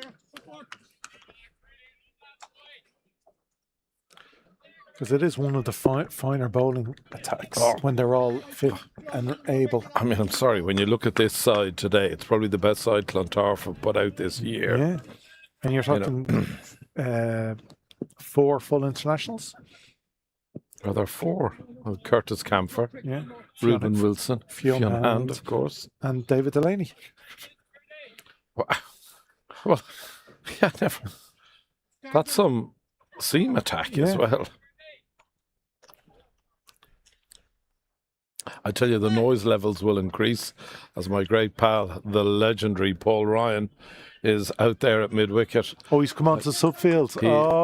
John McNally is hurt or injured himself, and Reiner has... That's a chance. That's a chance. And taken. Yep. He just turned it around the corner. McDara Cosgrave...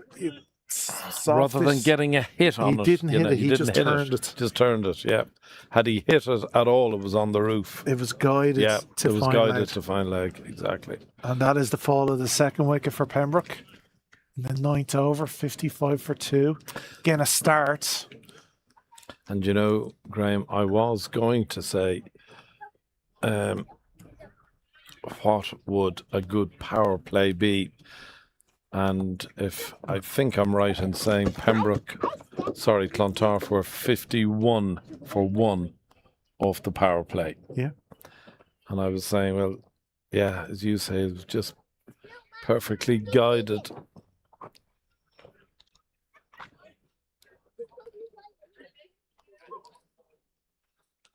Who's just out? That texture's just out. Cosgrave. Actually, the power play, Clontarf were no wickets down. They lost their first wicket in the 11th. Sorry, I beg your pardon. Yeah. Yes, correct. Sorry. But 2 wickets down is very big for Clontarf. Yep. You have to say it's still an over and 2 deliveries to go, but I think they've won the power play. Yeah, I would agree.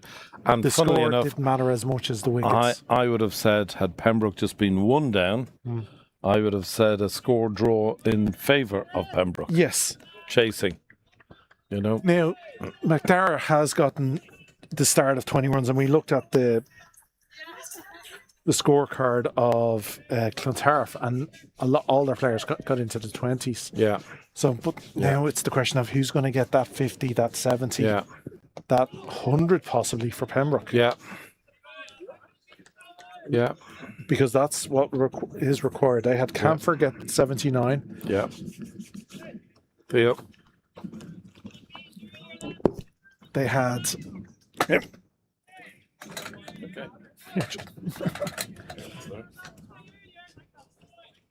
Oh, Jesus. Breaking the chairs here. Yeah, try that. No. I'll sit forward.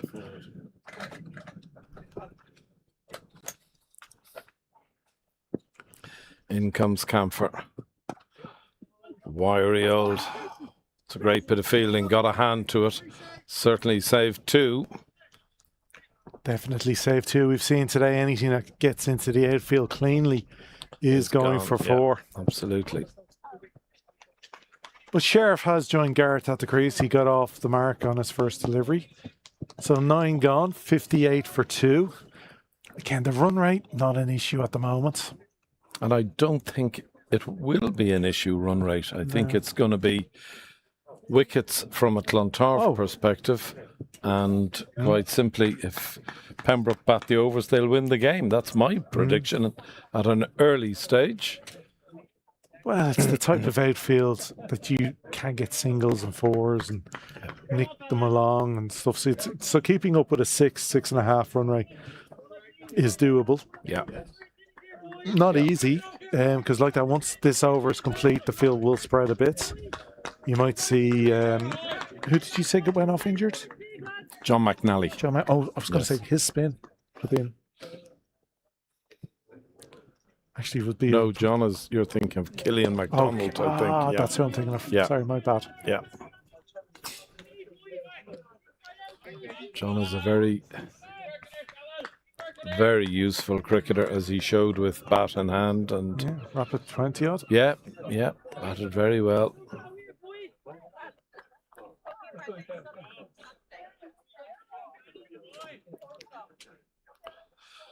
So one of the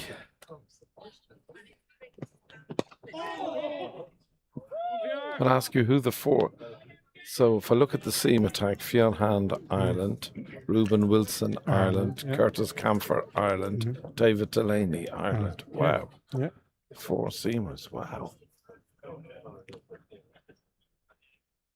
Yeah, Killian MacDonald is playing, so I would suspect they get him in early. Yeah, I would have thought so. With lots of runs to play with. Yeah, it's a dream time for it.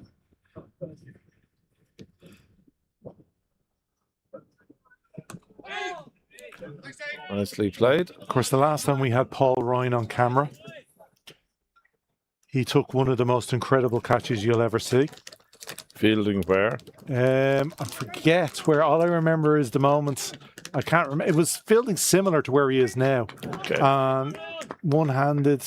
Oh, I remember. Yeah. I remember it well, yes. I'm sure that's still on. He's got that link somewhere. Sure he does.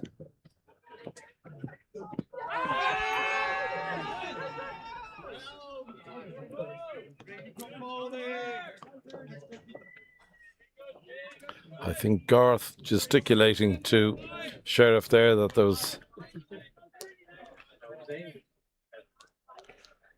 Ricky did... Lynch. Seamus, the wicket keeper. Did brilliantly there. Yeah. To keep that to a dot ball.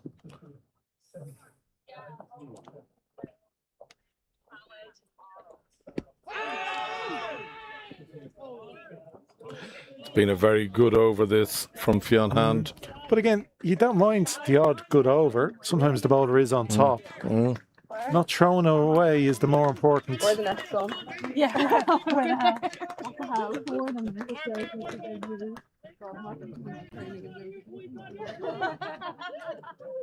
We're like playing a match.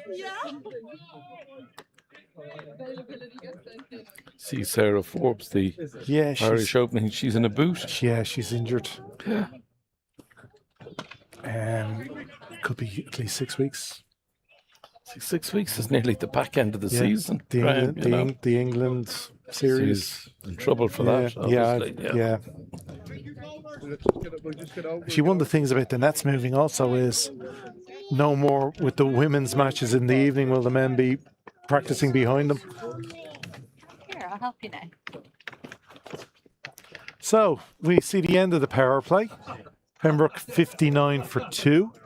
Clontarf definitely the happier of the two teams with those 2 important wickets of Tector and Cosgrave. Garrett's still there, 18 off 28, and you have to say he needs to be there a long time.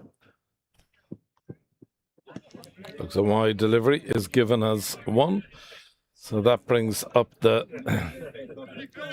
It's extraordinary in terms of overs how similar the scoring is.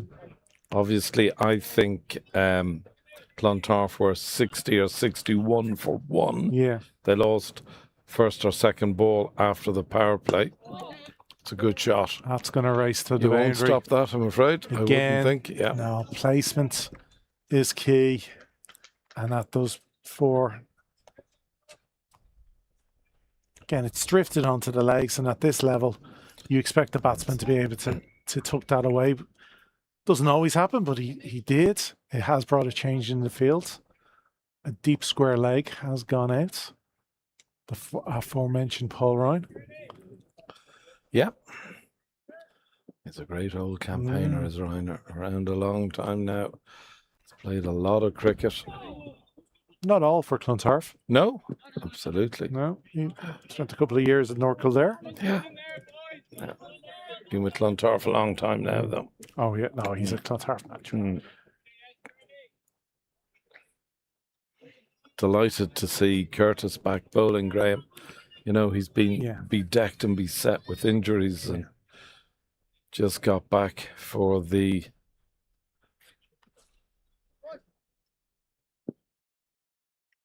unfortunately was injured for the Indian series. It's nicely played. Should just be the one, is just the one. Well, obviously you always want Ireland to be dealing from a full deck. Yes, absolutely. So Camphor is bowling still to a slip in place. Happy enough to keep attacking, and why not, with another 280 odd required by, or 276 required by Pembroke. Back your bowler. They know they just require 8 wickets.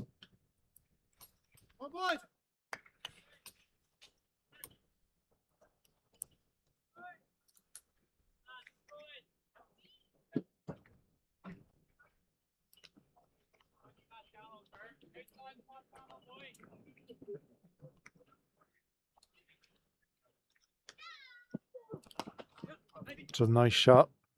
The field, as we said, after the power play has spread a little, so there is protection now on that cover boundary. Keeps it to 1.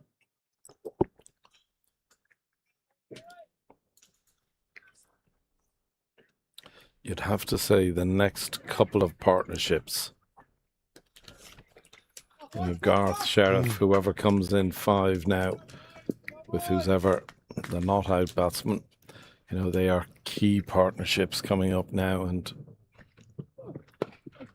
it's nicely played by Garth, just smothering the ball under his bat. Pembroke need these 2 batters to go into the 40s, into the 50s and beyond. So that is the end of the 11th, and I'm going to take a little break and give you back over to Craig.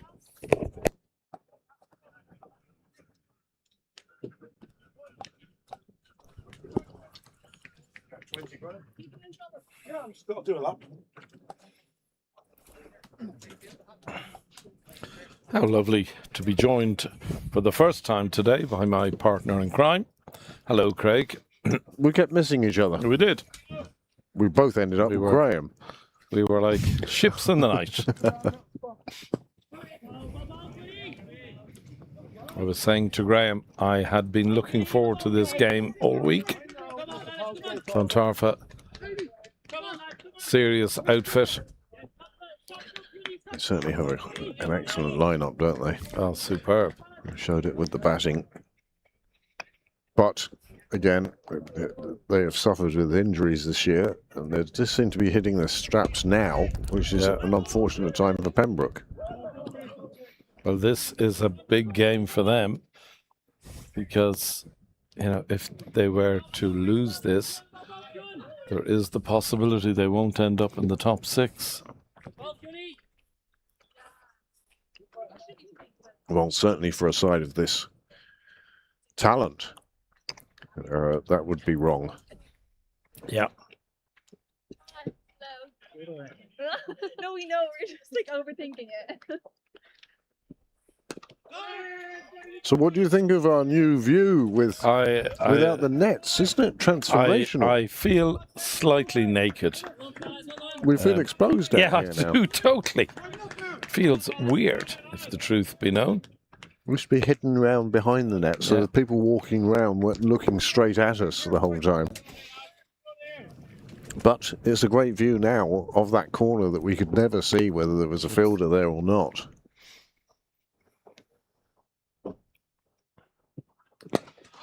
What I absolutely love is the new highway. That new 4-lane highway is absolutely. And I was talking. It looks like a car park at the moment. Yeah, it does, but it will bed down and settle down. And I was talking to Harry Tector, who was doing some work with Ed there earlier on today, and he thought they were super. Yeah, I heard Jack speaking very positively about them as well. And it's great to hear, and the vindication of all the work that Andy Arnott especially has put in. Kevin Ryan, Dale McDonough also part of that, shall I say, committee. Yeah. But Andy has certainly been a driving force behind it and has done a huge amount of work on behalf of the club. If he doesn't win Volunteer of the Year or President's Award, I'll be very surprised. Yeah, well, I'm with you in everything you've just said. So Andy earlier on, I was just congratulating him on his really Trojan work. And you know what I can't get over, Craig, is how quickly the nets went up. I have this vision from my old YM days when we got our 4-lane highway. We went from one, that it took forever. These have gone up in jig time. It was sort of, you'd come down here one weekend and there'd be nothing there, and the next weekend there were nets. Absolutely. Now, a lot of it was prep work, and obviously the prep work, the bit that we see is the last day's work. Yes. And it's all the prep work beforehand. But yes, that day, done. Yeah.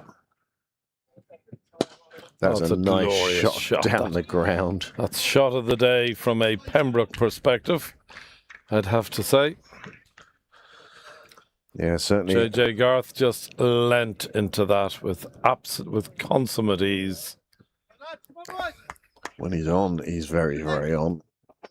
Yeah, well, Pembroke could do with him being on today. Certainly could. It's a man with his beach ball. Oh, good reply. Camphor's response, almost perfect. Yeah. But yes. His opening partner, Tim, in a bit of a slump at the moment. Yeah. Yeah, no, he got... The shots are there. He got 88 during the week for the Lightning against the Warriors. So he was very happy with that. And of course, we will see those two teams again. Yes, absolutely. Here at Sydney Parade on Thursday in the IP50 final. This Thursday? This Thursday the 23rd. Okay. At least it had better be, because that's the day I've booked off work. Okay.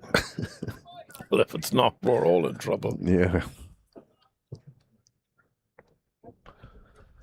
But here at Sydney Parade, this game is sort of like slowly bubbling at the moment, simmering. I'm enjoying it, I have to say. It's certainly a battle. You know that Clontarf are searching for wickets. And aren't that far off getting them either. I mean, you have to remember, Curtis Camphor is a very, very experienced, talented, superb cricketer. It's been such a great servant. Fantastic. Fantastic player. I will never, ever forget his knock in Hobart. You and I were there. Yeah, indeed. You and I were there. 22, that was. Yeah. Down in Hobart, Tasmania. That was one of the... It was such a vital knock, that was. Could I just take that of course you can. Cup from you? Certainly. No, but it was one of the great knocks in an Ireland jersey. That. And of course his 4 in 4. Yeah. Nobody... I was there as well in Abu Dhabi. I was there for that.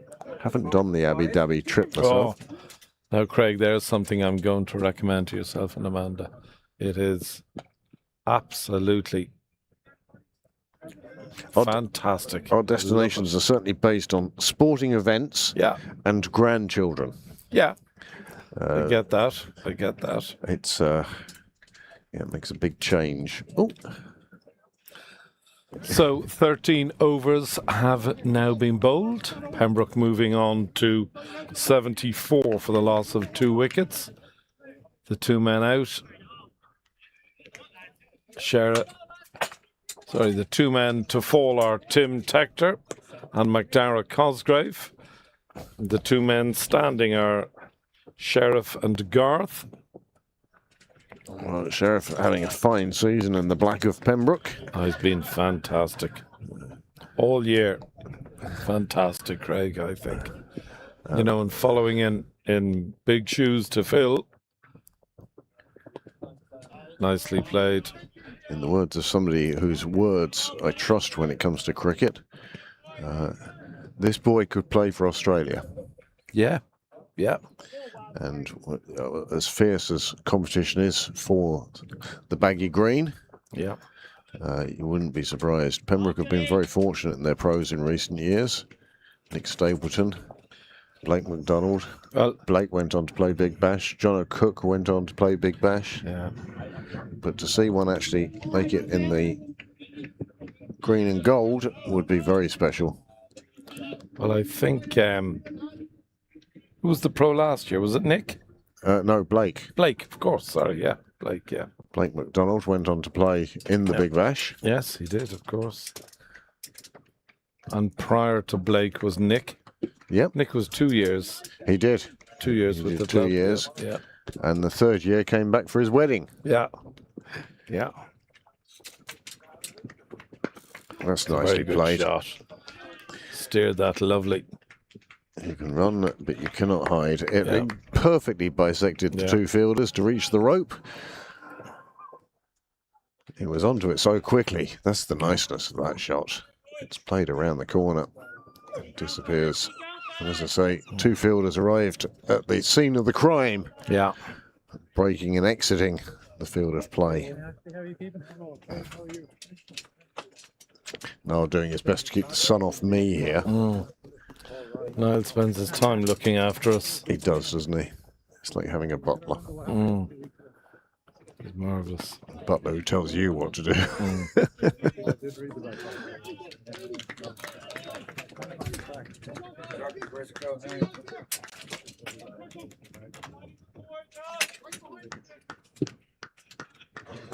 I went, down 1.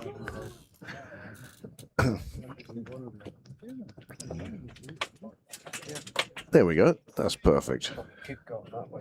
Yep. Nicely played. Beautifully played. And 2 great work, though, nice from singles. Great work from Owen Delaney. Covered the ground very quickly. Released. Another man who's been a stalwart of Clontarf for many years. Legend of Leinster cricket. Brilliant player. Absolutely brilliant cricketer. Owen has been.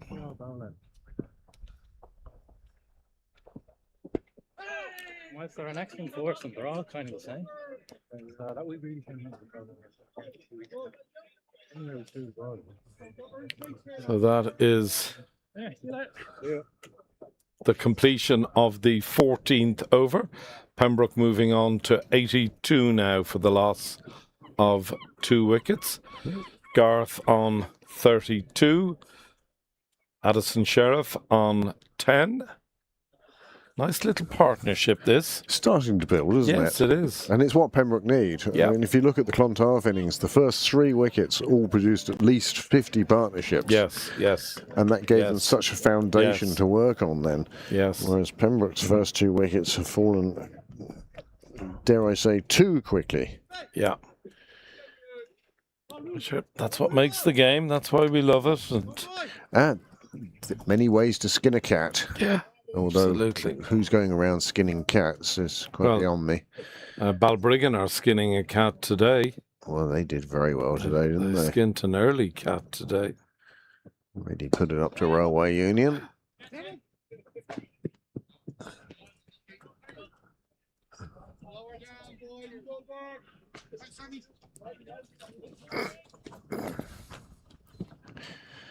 Garth has slowly made his way. To say slowly, he's scoring at 5 and over, up to 32. Batted exceptionally well, as he's done all year. JJ Garth, from the Garth family dynasty. Mum and Dad, of course, Johnny and Anne-Marie, both international cricketers, and Robbie was such a superb cricketer. But Robbie was a superb athlete. Yeah. You just got the feeling, you know, whether it was golf, cricket, didn't matter, squash, tennis, he'd have conquered them all. He conquered them all. He was wonderful. And then, of course, we can't leave out our Kim,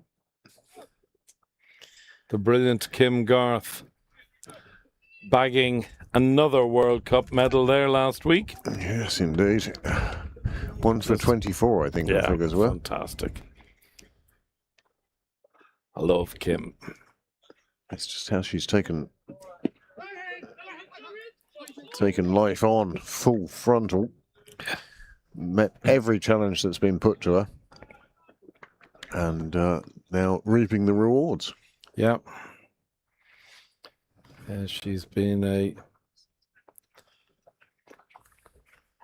tremendous cricketer from a very young age. You talk about Robbie's athleticism, well, Kim was the exact same. Great Gaelic footballer. Great. How high did she get in the Gaelic football? Play for Dublin? Oh, I think she did. I think she did. Which is as high as you can go. She's a wonderful player. And then Dublin's loss was cricket's gain. First capped at 14? Yeah. Yeah. She has spent over half her life as an international cricketer. Yeah. Yeah. Oh my goodness. Yeah. She is fab. You might see at the top left of your screen, just behind the Pembroke badge, a pair of crutches. Those belong to Greg Hollins, who's standing between them. Where is Greg? Just I see him. up the top end. Yeah. He's done Poor his Greg. He posterior cruciate ligament around the back of the knee. 9 to 12 months. As this one is struck beautifully down the ground and just bounces in front of the rope for 4. Connor Mullin, coach of Pembroke, signalled to the umpire very quickly, but it was only just short of the rope. I actually, from here, thought it had come our side of the rope. But no, Connor was there. As John McEnroe would say, there was a puff of dust.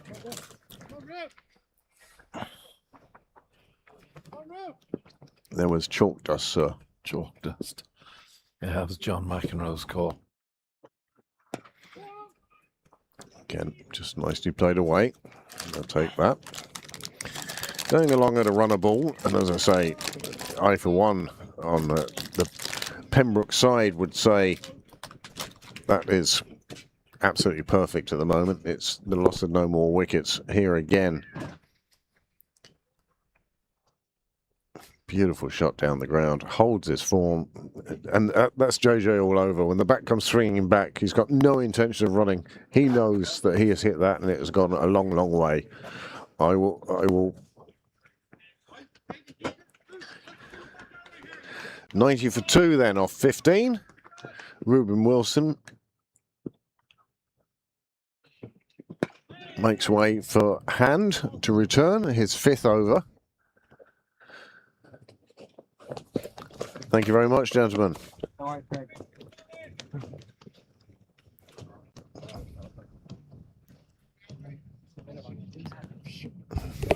90 for 2 off 15.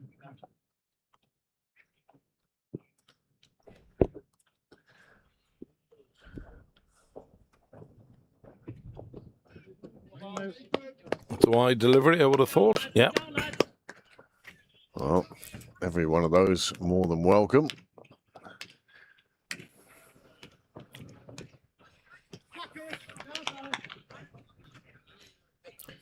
Acquired rate has crept up, but less than a fifth of a run. Nothing to be too concerned about at the moment. Fielding just in front of us is Owen Delaney. Owen, I've got to ask you, how many years are you playing first team cricket? Since 22.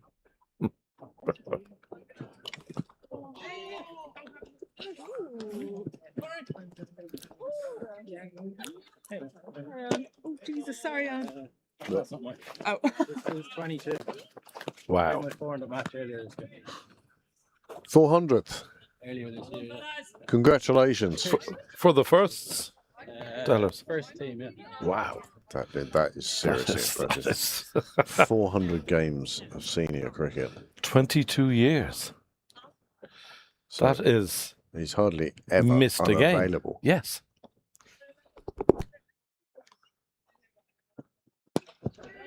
Punch down the ground for another single. I got you covered. No, I'm too nervous. My next question, Owen, what year did you win the All-Ireland? Not a hard one. 2013. 2013. Okay. Question. That scoreboard's on. Am I right in saying you were skipper? Yeah, first Yeah. year. When? 10 years ago. I think I just had the right team and I just moved them around the place. Let them do whatever. I think they were shuffled well by that. That's a very good shot. Every first year captain comes into the job and thinks, well, we're going to do it my way. Yeah. And very quickly you realise as a first-time captain that there are people out there with a lot more experience, not only of cricket, but of captaincy as well. Yeah, well, I was lucky enough to have Michael Sharp chirping in my ear constantly. Yeah. Yeah. It's only as the years go by that you realise just how many lessons about cricket that man taught me. Mm-hmm. I'd say most everything you know, Craig. Oh, and certainly a lot. And certainly most of what I've forgotten as well. Yeah. That's a lovely shot. Just punched through. It will reach the fence. It brings up 100 for Pembroke in the 16th over. And it takes JJ Jonathan Garth to 48. And here it is. What a lovely shot. Oh, yeah. It is a gorgeous cricket shot from a gorgeous cricket player. A man who's been in such good form all season. Very unfortunate to break his finger in the first round of the All-Ireland against Waringstown, but it's a good comeback, but it's another boundary. This has been a good over for Pembroke. And again, it just goes to show what a marvellous track Dale has produced in trying circumstances. As much as we're all enjoying the sunshine and the weather, it's fabulous, and come out and watch some cricket and have a pint or two, and it's all very nice. But Dale is having to work really hard to keep these wickets at the level at which he's got them. It's tremendous work by him and his team, that's for sure. And doing so with a very new baby. Lachlan, or Lockie. Lockie. Lockie, what a lovely name. It was great to see Dale here earlier on the ground, sitting on the wall, just feeding Lockie. Yeah. Giving Shauna a break, no doubt. Yeah. Marion 178 for 1 of 19 overs. My goodness, they're going along at some rate. Who's in the runs there, please? They're chasing down North County's 286 all out. Modgill 79, Doheny 85. And that's basically... That's it, really. That's it. That's all you need at that stage. Civil Service made it up to 289 for 8 off their 50 overs. Leinster, though, 91 for 2 in reply. It's a big scoring day. Malahide, who are here tomorrow in the Bob Kerr All-Ireland, are chasing Cork Counties 270 for 8. I fancy Malahide for that. And would you like to put your money back in your pocket right now, because Malahide are 41 for 8. Oh, stop. Is that right? It is. In 17 overs, Malahide are 41 for 8. Now, Bad dress rehearsal. the wickets are shared around, but here are the figures: 2 for 13, 2 for 16, 3 for 4. Who's in the wickets? Dermot Carey has 3 for 4. Dermot's a great bowler. And then 1 for 3 is the other set of figures. So that is one of the shots of the day. That's better than the earlier shot that you called shot of the day. Gorgeous. So I'm suggesting that is the shot of the innings, and what a way to bring up your half century. That is a thing of beauty. JJ Garth, you great man, you. Living legend. Really was such a gorgeous cricket shot. Just punched. Yeah. Full Punched blade of the bat. We were talking about civil service earlier and how they've done so well in the enlarged league. They've been we've terrific, competed. I think. But I also say Cork County have been very good this year. I tell you, Championship's going to be competitive, that's for sure. Another great shot down the ground and 2 contrasting shots, but the same result to both of them.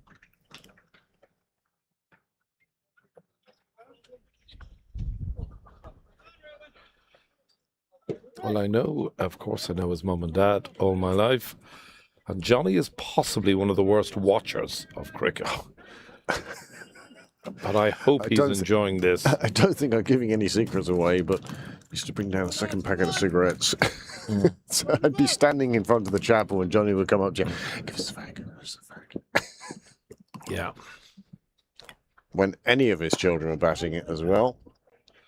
It's another lovely shot. They will take a single to the misfield. But Clontarf was somewhat fortunate. The fielder was stationed there because that was another one that was just punched through. So Garth has moved on to 57. It hasn't been the happiest of days for Reuben Wilson thus far. Mind you, he did pick up 1 wicket early on, but come in for a little bit of punishment. Brilliant young bowler, Reuben. Just broke through into the national side this year. Young man with such promise and so important, but that's another 4. I think Sheriff aware of his full responsibilities today. Pembroke Pro. They'll be looking to him for a big innings today. Yeah. So there's the great Dick Forrest.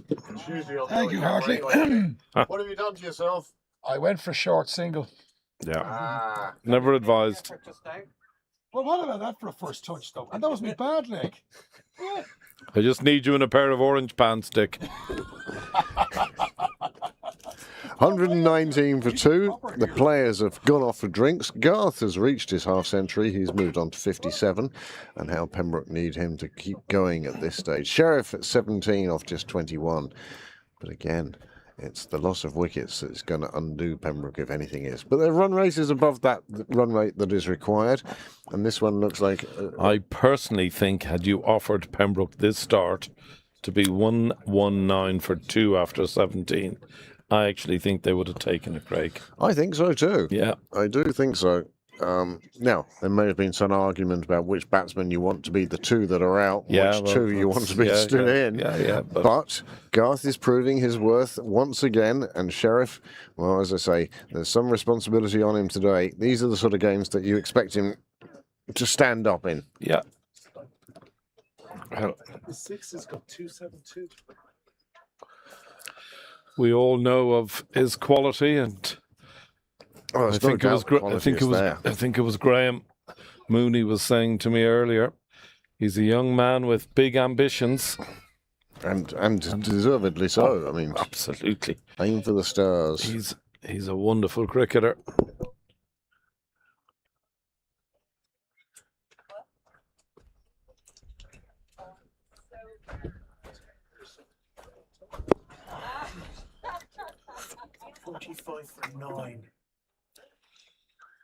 Malahide, I wow. actually went with a team. It's not like they sent down the kids to Cork.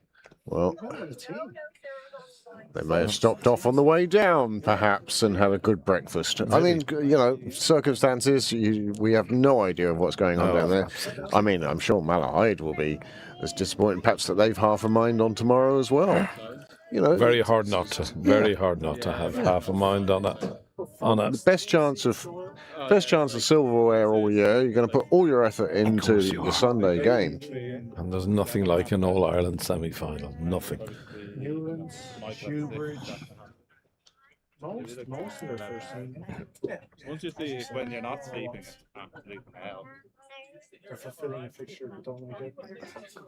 There is one of the greats from Pembroke Cricket Club, walking across the ground with his lovely son on his shoulders. I speak of the great Theo Lawson, captained this club for many years. Graham, would you do me a small favour and wander up to the clubhouse? Do you see the dressing room windows? Yeah, push it in. Just change the angle. I feel like there's a laser pointing at us from down there. That's a very good point. Yeah. Again, I just feel very exposed out here today without the nets beside us. Yeah. It's a lot quieter as well. Isn't it lovely for the kids, though, on a Saturday to have 4 nets to play and play? Just any day, just let them at it. It's where you learn your trade. Well, the ground staff have remarked the lines. Dale McDonough. Nice to see the... Slipping out of the house for 20... I just have to go and mark the lines, love. I'll be back in a minute. Slips off. Just going to say, isn't it lovely to see the club flag fluttering? Lovely breeze there. I love when it flutters back to front as it is now. Yeah. It's absolutely fabulous because it means it's the sea breeze coming in from Dublin Bay, and that means we have good weather. Just while Niall is out and about at the moment, you wouldn't just press the bottom right corner cut, and that will bring up at least something we can commentate on. There we go. Thank you.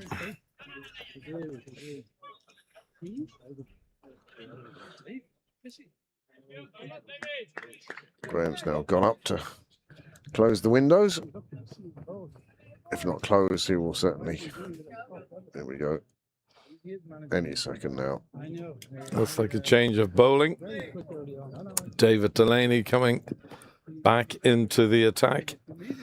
Dangerous David Delaney, DDD. Such a good cricketer.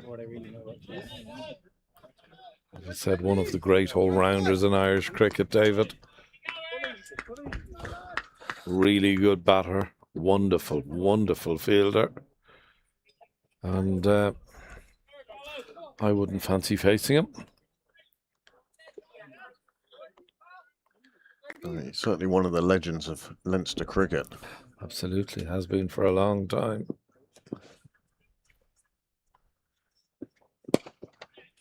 That is right up there with one of the shots of the day. Just slightly overpitched. Absolute classic shot. Just a beautiful cricket shot. And what I noticed watching it live, and you'll probably see it here on the replay as well, is just that high elbow. Yeah. High elbow, sort of pulling the bat up and letting the bottom hand come through. It's the lack of effort, Craig, as well, isn't it? You know, it's the time they have. Gorgeous. One thing I've noticed, having made the transition into the commentary box, is how much time some batsmen show they have, and whether it's a late change of shot or just waiting on a delivery, but they're in position so early. Yeah. It makes me realise that no, I never had the talent to go up as a batsman, that was for sure. Survived in the lower leagues with eye-hand coordination, but these guys are a different league altogether. I think it's the one thing I would say about all great batsmen, the one thing they all have in common is great footwork. They've got the feet of a ballerina. Talking about great players, wasn't it a terrible shame to hear of the demise of Sir Garfield Sobers? Just before I came down today, Craig, I I was looking at him hitting Malcolm Nash from Glamorgan, 6-6s.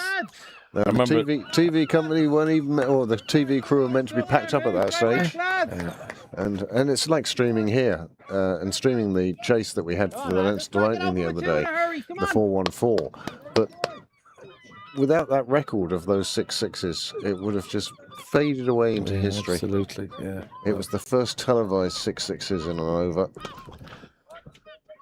And I often think when I looked at the great Sir Garfield Sobers, the way he batted, the way he walked to the wicket, I always think Vivian Richards. Well, they Richards both used had to the same strut about them, yeah. To the wicket, stride. Yeah, but Sobers had that walk about him as well. Sobers walked out just so composed. Yeah. You were wondering, oh goodness, how many is he going to score today? Because he always looked like he was going to score 100. I mean, certainly. Oh, in the air! Oh, great effort! Brilliant effort. Just managing to pop out of the hands, and they survived. And he got two hands to it. He knows how close it was as well. Yeah. No need to be That's disappointed. Fionn Hand, is it? He did so well to get that close to it. But yes, Garfield Sobers, returning to him as we just see this great effort. Two hands, flying dive, and it just managed to skip free. Certainly one of my childhood heroes. Yeah, I'm sure. Yeah, sure he is. When you were picking your rest of the world side to play your own little test matches, he was always in there. Well, for men of our vintage, when you played your back garden cricket or whatever cricket you played, just a little bit sloppy. He was one of the, you want to be A, B, C, and D, and you always wanted to be Garfield Sobers. Did you used to play the dice game of cricket? Of course, You used to play 2 innings test matches. But you'd pick out your England side, and pick out your rest of the world side. And, it was just marvellous. Well, I always say Garfield Sobers was really the reason why West Indian cricket became the world force in the game that they were right throughout the 70s and 80s. When you think of, I always remember Alvin Kalachurran saying Garfield Sobers was the man who had such an influence in his game. Yeah. Gordon Greenwich, Desmond Haynes. Then you had such an array of brilliant fast bowlers. The greatest the world has probably ever seen. Well, they all came together like Dublin buses. There's no hiding them. Fruit pastilles are vegan friendly. Yep. What the hell does that mean? Not vegan sure, friendly. But I like them. Oh yeah. I like them very much, I'm afraid. It's just sugar wrapped around sugar, isn't it, really? Well, whatever it is, they've been around a long time. Roundtree's fruit pastilles. One of the great survivors. Yeah, absolutely. Change of bowling coming into the attack. It's Killian MacDonald.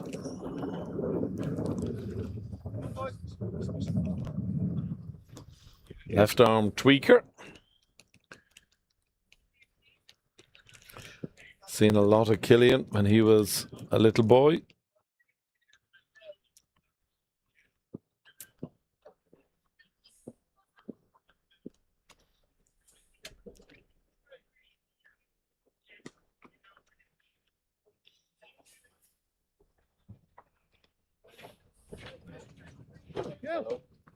Again.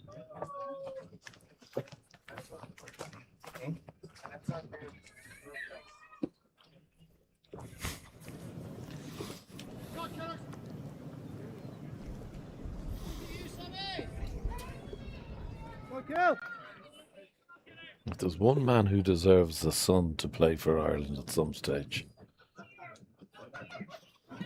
he has thrown a lot of balls at his children. Yep.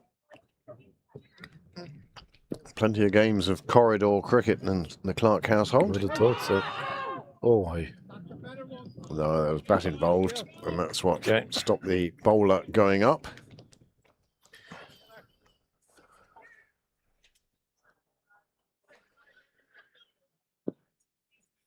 Pembroke building their way slowly back into this after that drinks break. Yeah, I just think this is a crucial spell of bowling for Clontarf. Well, again, if Pembroke can keep this run rate of 7 and over going for another 10 overs, then it's game on. Big but time. Again, it's about Big how many time. wickets do they lose between big now time. and 12 overs, 11 and a half overs Big time game on. Oh, lovely boy. Of course, today's fixture has a huge degree of poignancy about it. They are playing for a gorgeous shield, which the captain, should say the president of Clontarf produced at the lunch beforehand. It's engraved with Peter's words. As we all know, he wrote so beautifully.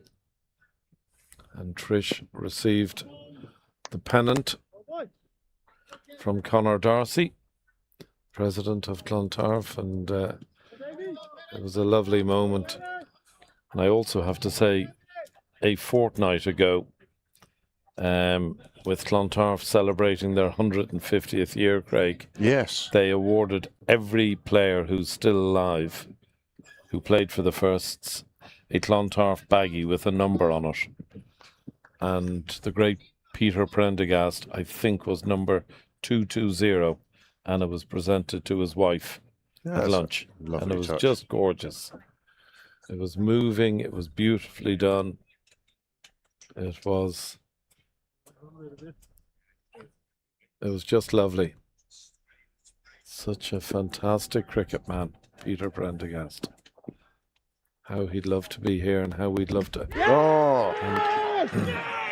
Well, that is a big wicket. That is a cracking delivery. And that sees the end of Garth. He misses one that takes the top of off. You tell your bowlers, will you hit the top of off stump? And that is exactly what they've done.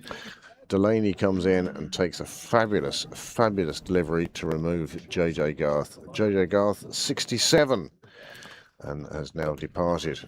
He's done exceptionally well for his team, although I'm sure himself and his teammates would have preferred him to go on to 3 figures. Yeah, well, David Delaney is a superstar. This is a delivery of a superstar. Look at that. Cut back. That was just... I've seen the replay. I know the ball hits the stumps, and I'm not thinking that JJ's played down the wrong line. Yeah. I think he's gone exactly to the right spot, and Delaney has just got it to cut back in. There's absolutely nothing wrong with that shot. It was just...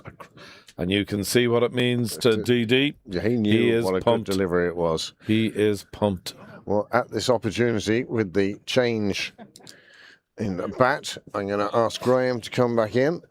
I'm going to go and avail of the facilities once again. Thank you for your company. Yeah. That's allowed on a steaming hot day like today. And I'll come back in a few minutes.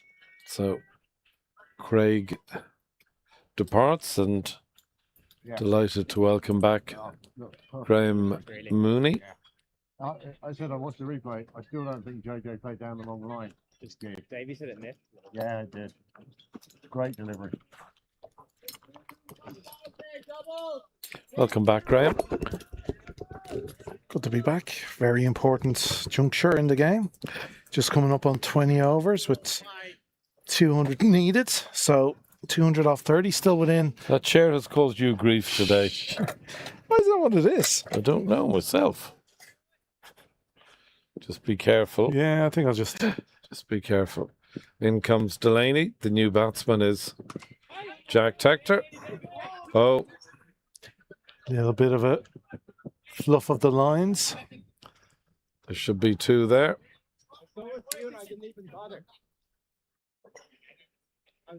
Oh, buzzers, buzzers, buzzers. So Tector off the mark with his first delivery. He'll be glad of that. Sorry, that for me is one of the balls, one of the deliveries of the season, Graham. Well, it was an absolute corker. David Delaney, partnership breaker. Yeah. That's what he does. Yeah. As I said, fully expect 3 spells from him. Because what he does is he comes in, breaks partnerships. Yeah, well, he's done that all his life. Killer. I wouldn't be surprised if he only bowls 2 in this spell, because he's gotten the wickets. He might go the 3rd as previously, but now he's gotten that breakthrough. I could see him just take the 2 overs, but we'll see. Yeah.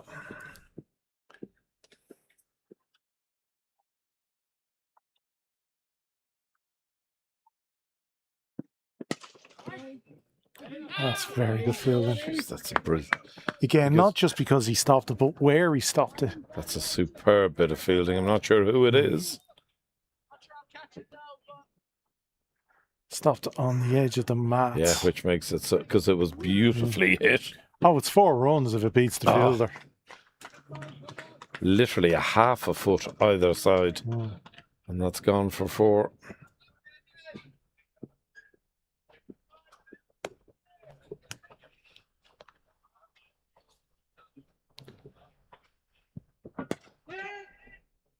Well run, very well run. Yeah, dug in from Delaney, but Sheriff gets on top of it. Yeah, that's Tector.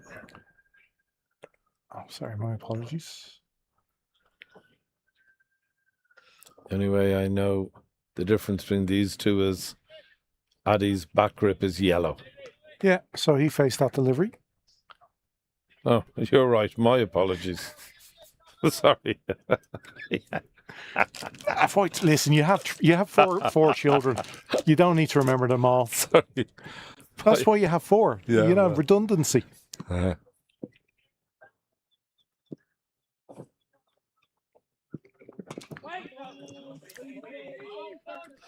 So it's a great over from Delaney, removing the ever so dangerous JJ Garth. Well, another 10 overs at Garth, and you would have said Pembroke could be in the box seat. Yeah. I'm kind of with you, Graham, when you say it wouldn't surprise me if he held himself back. He may not even bowl. I think if he does bowl another, it'll be as many as he'll bowl. I can't see more than 3 over spells from him. Yeah. Just the way Clontarf like to use him as he just did, break a spell. Yeah. Or break a partnership. Yeah. And because he bowls so fast and so much puts into it, it's good to let him loose for a couple of overs. Yeah. And it's a very good shot. Should be an easy 2. Well done, girls.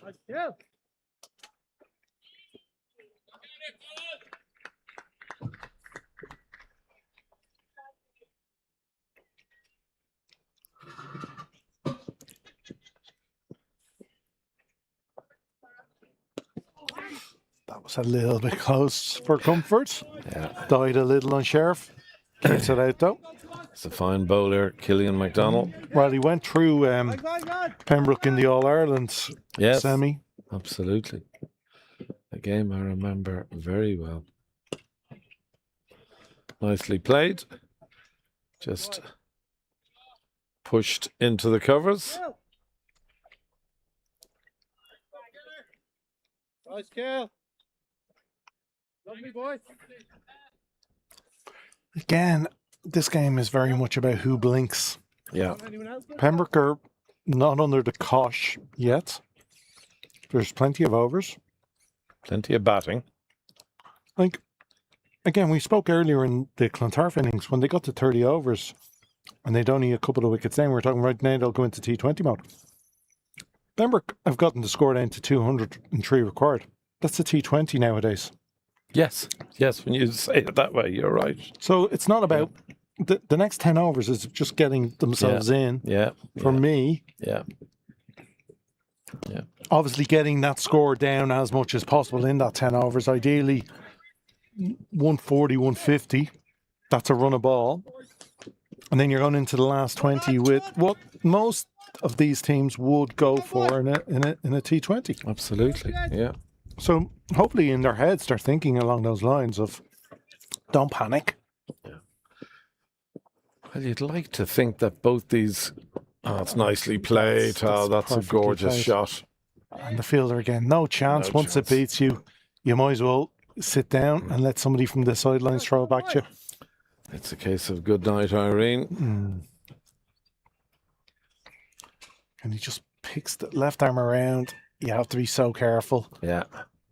If you drift tall, especially he's bowling to the clubhouse end. Yeah. So anything that Yeah. drifts onto the leg is going to be nearly a free hit. Yeah. And again, after picking up the 4, some brilliant running from Jack Tector. That's brilliant. Yeah.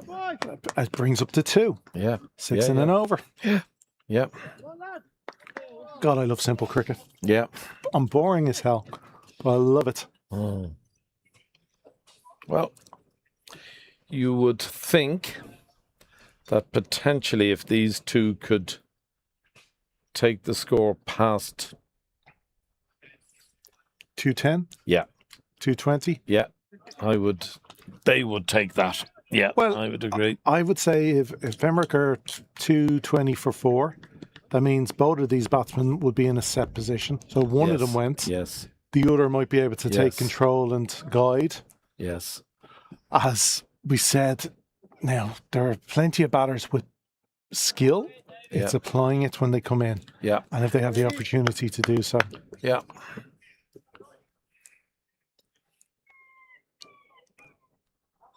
So we are going to see a third over from Delaney. Yeah. We were wondering, would we? Well, we've got our answer, Graham. Yes is the answer. We will. Because, I'm sure Clontarf are thinking one more. If he manages to go one more wicket here, they're in the box seats.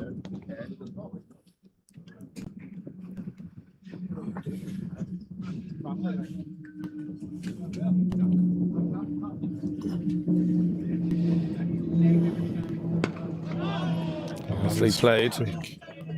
That is quick. It was full and it kept a tiny bit low. It was well played by Tector. One of those skiddy deliveries, Graham. That's the thing with a fast skiddy delivery. If it's full, there's very little you can do with it. I often think the similarities for me with David, Malcolm Marshall. Oh, okay. Low to the ground, very quick through the air, very skillful. Tidy run up. Yeah, yeah. Well left. Sorry, you were going to ask me a question there. No, I did a different bowler in mind. Oh, okay. Tell me. They have a different action, so it's not, completely comparable. But Malinga, in a way, because he does skid it through, and he's quick when he's full. He's quick onto the batsman, and because of that slingy nature, it can trap a lot of batsmen. God, he was a wonderful bowler. Lastly, Malinga. That's a wide, surely, I would have thought. Yeah. Yeah. Well, both are picks. Yeah. You wouldn't mind being either one, yeah. Two of the... Well, have you an all-time favourite bowler, an all-time favourite batsman, an all-time favourite all-rounder? Difficult question. Yeah. Well, give me your favourite batsman. There's difference between favourite and best. Okay. Yeah, well... For me, Malcolm is the best. As in Malcolm Marshall? Malcolm Marshall for me is the best. Okay. But there's nothing like a spell from Curtly Ambrose. Yeah, well, I would say, for me, certainly my favourite was, growing up, he was a DK Lilly. Well, yeah. I loved him. I never got to see him, so him. He was fantastic. As a batsman... And again, you can only base it on what you've seen. Of course. Because again, that's why I hate the comparisons. If you haven't seen it, you should, Isaac Vivian Richards as a batsman. Yes. A man who would go into any team in any format still today. Yeah. He was a T20 player before they knew what T20 was, and he'd do it in a test match. When you talk about people who strode to the crease and put fear in a bowler's heart as he walked out. That's what he did. Yeah. Now there is one of the legends of Leinster cricket. My old mucker. No, he was talking about Mick Cotter. How you, Bill? How are you? Good.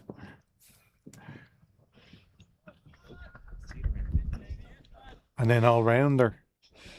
For me, Jack Callis. I think he's the best. Yeah, for me, Jack Callis. Everyone always goes on, who's the best cricketer, who's the best cricketer? Jack, nobody has scored 10,000 runs, taken 300 wickets, and as many catches. He's the best all-rounder ever. Yeah, he's just... The problem is he was batting at 4. He wasn't batting at 6 or 7. Yeah, he was just... Jack Callis is the best cricketer. I'm sorry. I mean, they were the discussions after the death of the great Sir Garfield Sobers. Yeah, no, and they were talking about great all-rounders. I've never seen him, so I can't, but I've seen obviously a great player, but for me, Callis. Yeah. God. I love, Bolton once talked about, did you ever get to play against Sobers? And Bolton tells a story, he played against them once in a charity match at the very end of Sobers, like when you can... Oh, that's a nice shot. It should only be one, straight to the fielder cover boundary. It is. And he bowled to him at the end of Sobers' career, bowled to him in the 70s, and he said he bowled his worst ball he's ever bowled in his life, a rank, ugly ball that it was a charity match, so it wasn't a great pitch, and it bounced and skidded under, and he bowled him. And that was the only time he played against him. Wow. But he said it was an awful delivery. Yeah. To a great man. I think when you talk about, on the subject of great all-rounders, obviously Botham, Callis, Richard Hadley, Imran Khan, Kapil Dev. No, it was only that mid-80s. Andrew Flintoff, really? Never did it as much with the bat for me. He was a great player. No, he was a great player, but never as much with the bat for me to be putting him up there with those guys. Yeah. He had the odd moments with the bat. He always changed the game with the ball. Yeah, but certainly in the 80s, the big four, Hadley, Botham, Imran Khan and Kapil Dev. Yeah. Hadley probably, for me, would just be a little bit ahead considering how much he was carrying a team. He was superb. It's very well fielded. That's Curtis Camphor with the white arms. McDonald into just his third over. Yeah.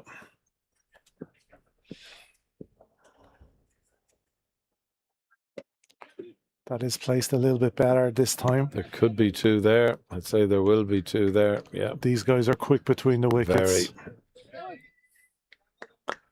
And again, this is a portion of the game where getting your twos going will make the difference at the back end. Yeah. The required run rate is staying under 7. The run rate won't be an issue, Graham. I've really felt that. I think Pembroke bat the overs. Pembroke will win the game.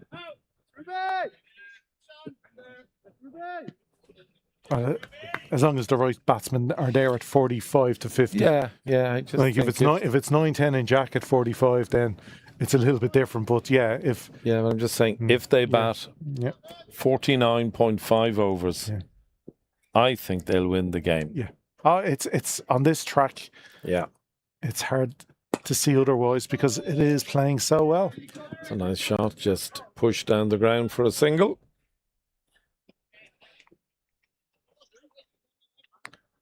Again, simple cricket from Sheriff and Tector, just accumulating and building.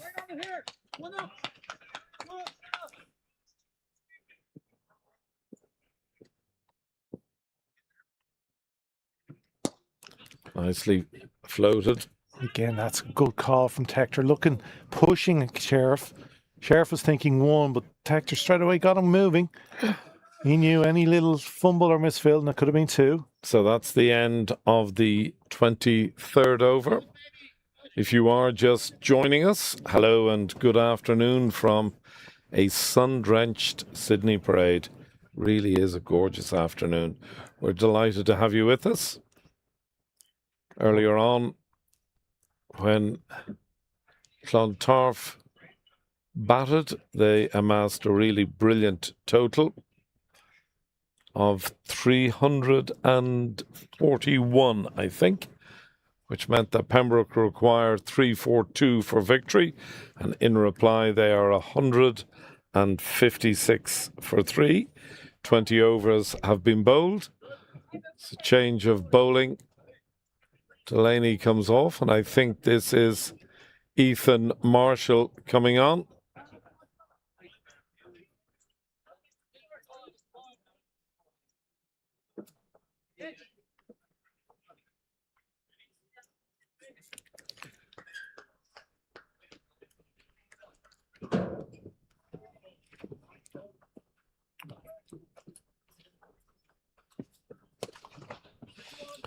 It's nicely played by Sheriff. Well, good way to see the new bowler, just get some bat on it and played nicely into the covers. Yeah. For one.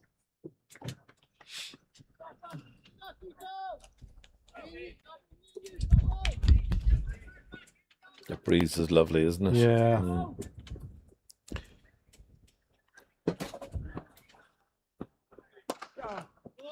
Well, at this stage, in a way, Pembroke are ahead of Clontarf. Clontarf lost their second wickets in the 25th over and 136. Okay. So similar. Very little in it is what you're saying. 20 runs, but Pembroke have lost that extra wicket. Yeah. But they're 20 runs ahead of where Clontarf were. Yeah.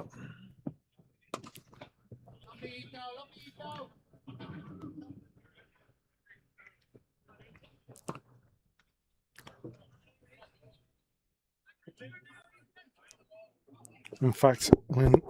And 2 wickets. What's the score say? Yeah. No. It does. Come in at 25, Craig. Craig just saying off air, had 2 wickets as always. 159 for 5, 170 for 5, 180 for 5. It's a whole different game. Yeah. And that's what Clontarf will be banking on, that little bit of scoreboard pressure. And the discipline it takes to go at 6.5 for 50 overs. Yeah, colossal.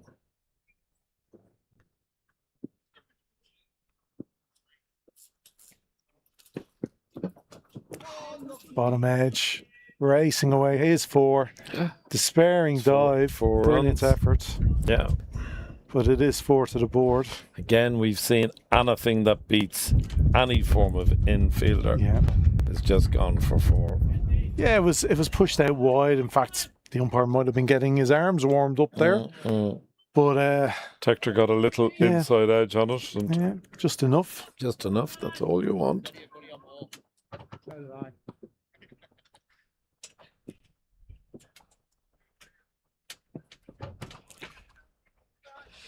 A better shot, but for 1. Yeah.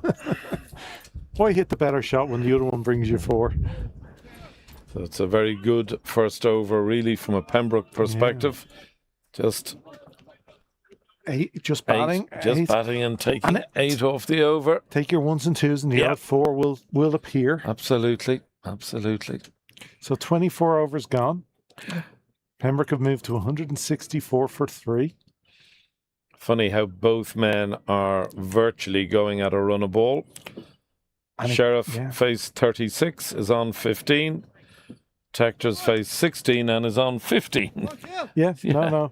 If both these batters bat to 40, 50 deliveries, you're talking another, 50 runs on the board, and that's what we're saying, 210, 220. Yeah. Change this game. Come on, boys. But again, no reason not to. Why wouldn't you want to be out there? Sun's out. Doing what you love. Yeah. In comes McDonald. Nicely bowled. Nicely flighted. And on the right line this time from him. And he's been just drifting a little bit too much onto the stumps for me. Yeah. Left arm around, just keep it outside that 4th, 5th stump area. Well bowled again. Hector gave himself a little room. Yeah. But the length was what did him there.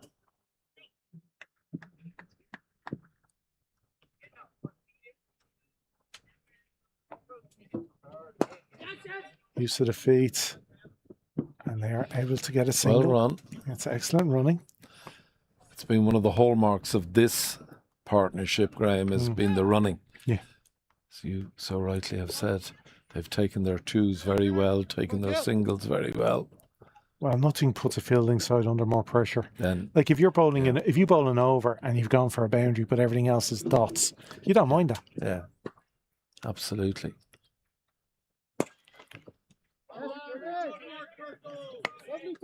And Sheriff copying Hector and using his feet, but he's only able to find the fielder in the ring. Yeah.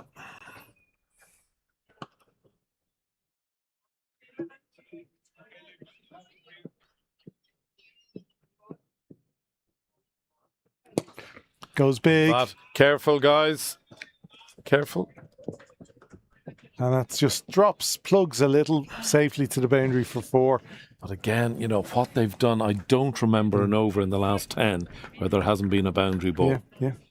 You know, and then with the singles, it's getting up to your 6.5, 7, 8 and over.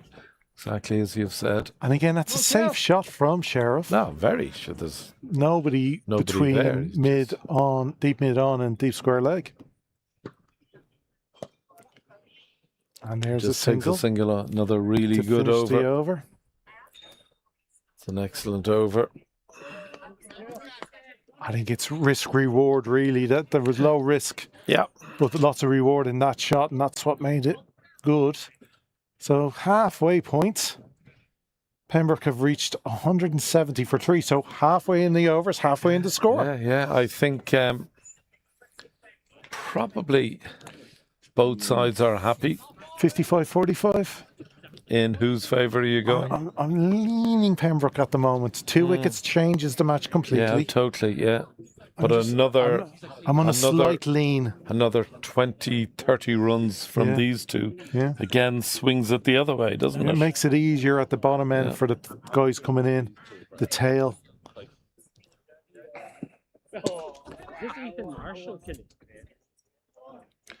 Like if you're a batsman 7 and 8, you can understand coming in with 6 to go, 48 needed, for instance.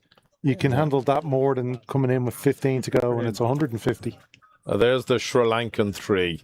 Do you want Hugh on comms? I didn't recognise somebody without a pint of milk and a hairband. I was going to say, Bruno, I'm shocked. We walked past each other a few times. Yeah, I know. Sorry, I completely missed you. That's okay. Okay. It's just you've got better looking as the years have gone on, Rory. No, Yeah. No, 2 about 5 points ago. We can't guarantee any good content. I think it would be box office. I still haven't forgiven him for robbing a man of the match award off me once. Yeah, I've heard you say that. Two for two. Nicely played from Sheriff. Should just be the one. Is the one. Yeah. Again, a nice start to the over. Some, simple runs. Again, you can have a bad over. You can have a bad 2 overs. You don't want to throw it away.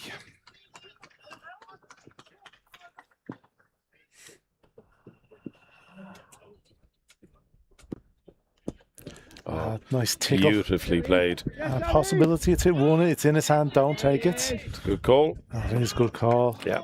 Don't move, Sammy. Just waited for that, didn't he? Waited for the last. But again, drifting onto the leg, it just allowed him to tick a little around the corner. Yeah, exactly. But simple crickets.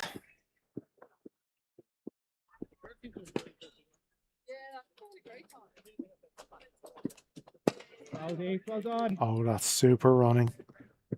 Sheriff quickly on to saying the possibility of 1 in the ring. Craig, would Kim come on air?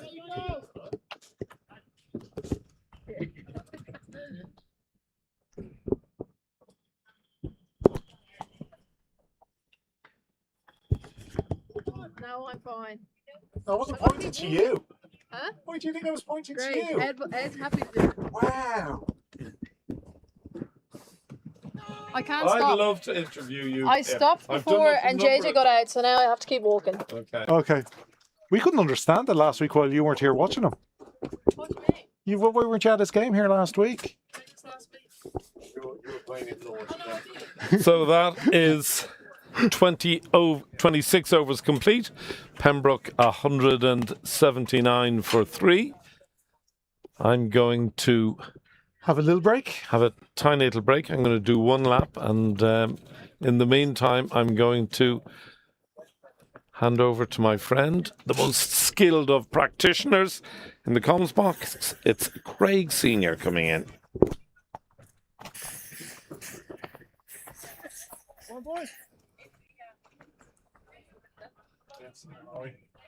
So, after 26, again, Pembroke moving nicely along 179 for 3.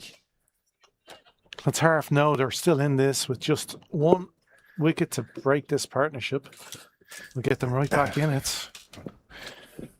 Well, I heard yourself and Heatley talking earlier that if you bat the 50 overs, Pembroke will emerge victorious. We'll be close too, definitely. You definitely favour them if they do manage that. Well, remember Clontarf for 170 for 3 off 30 overs, and we doubled that score to get them up to that 340, and they did very well to get up to that 340. So it'll be interesting to see how this game progresses now. Again, as we said earlier, there's so many different ways of playing an innings. At the moment, Pembroke are happy just to accumulate. The best demonstration of that will be the worm, I suppose. Yes. So perhaps at the end of the over we might have a look at that and see how the two teams are comparing. Make sure you hit the right button this time, Craig. That's another smart call. They were ready for a second if the opportunity afforded it, but the Clontarf fielding was up to the task.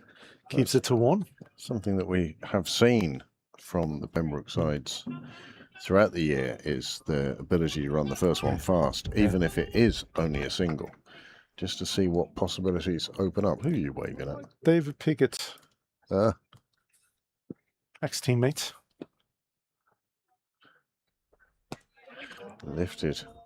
Square. Just a single, though. Jack knew that was a safe enough shot. Sheriff is the one on 44. But again, they're both going at run a ball, so it's perfect. It's an absolutely sensible partnership they're putting together. Accumulate. Accumulate.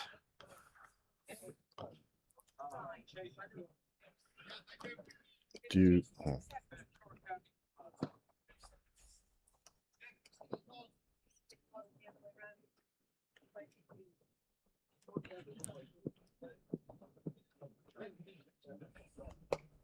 It's another well-played shot from Tector. It is only 1 because there is the man on the boundary, but again, it's safe. 1 to the total. The other point to note is these two have put on a half-century partnership. That's what Pembroke need, and they need these two to go on and make a century partnership. I mean, well, yes. That's been the way of the world for Pembroke this season. Nicely down early on that one. Fielder will cut it off and keep it to 1, but again, sensible cricket, not trying to overhit the ball, just playing it on its merits. Take what the bowler has offered you, what the field offers you, and in that case it was a single. It is the end of the 27th over. With 23 overs to go, Pembroke require another 157. They do have 7 wickets in hand, and for the mathematical amongst you, they have a run rate required of 6.83 and a current run rate of 6.85. So really this is balanced very much. Like a Romanian gymnastics on a beam. Balanced perfectly. Yeah, as Morecambe and Wise once said, you said all the right words. Just in the wrong order. Just not necessarily in the right order. Yeah. 185 for 3. Jack Tector, Captain Jack. He realises the position his team is in. 25 from 25. Marshall again from the nursery end. Again. Squeezes it past the wickets, past the wicket keeper. You can't set a field to that shot, that's for sure. No. Also, I defy you to show me the cricket manual that shot is in. Well, that's old school fine leg. Phew. That one nearly squeezing through, and Jack Tector doing enough to keep it out. And doing the right thing. He's put Addison Sheriff back on strike. Why wouldn't you? And that's exactly what is needed at the moment. Well, you would suggest 10 overs going out run the ball would set this game up tantalisingly. Ah, but that's beautiful from Sheriff. Sheriff punching that one through the covers for another 4 runs, and that brings up his half century. It's come from 46 deliveries, and my goodness, he has been such a positive addition to this Pembroke squad this year. Well, on all facets of the game, doesn't he? Bowl, bat, field. That's what you want these days, isn't it? Yeah. People are always looking for all-rounders. Well, his application has been great as well. Oh, and then he just toes one a little. But generally, in most games, he aims to get himself in. He doesn't look to go too big too early, except in the T20s, understandably. In the longer format, he's quite happy to. There's another never too early in the T20s, is there? We've seen that time and time again here on Pembroke Cricket Live. And good running, good calling, good positive, strong, loud call. Tector happy to take the single.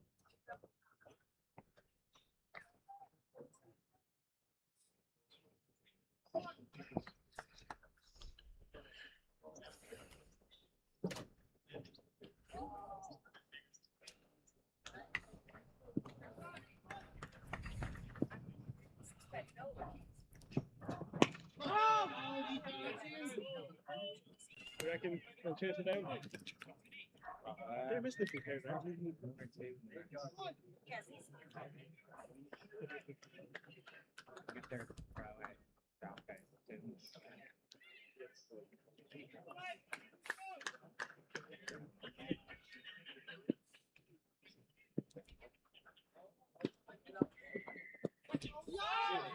That's some great keeping from Lynch. It is a wide, but he was almost out to effect a stumping. Super quick hands. See here, it's just brilliant work. Luckily for Jack, he kept his foot firmly on the ground.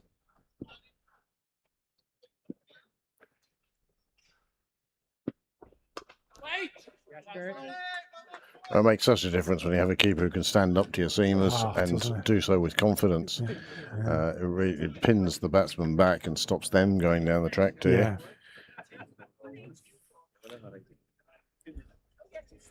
So, do we get to see the worm?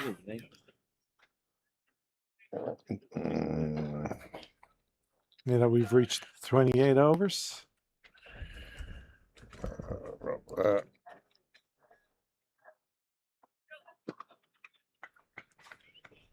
There you go.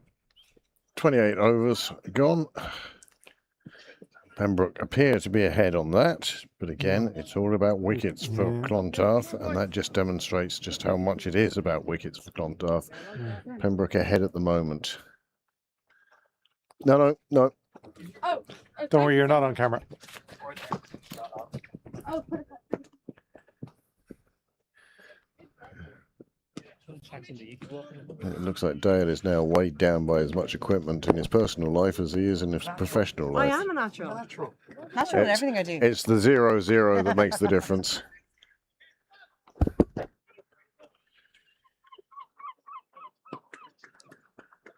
$193 for 3, less than 150 required now.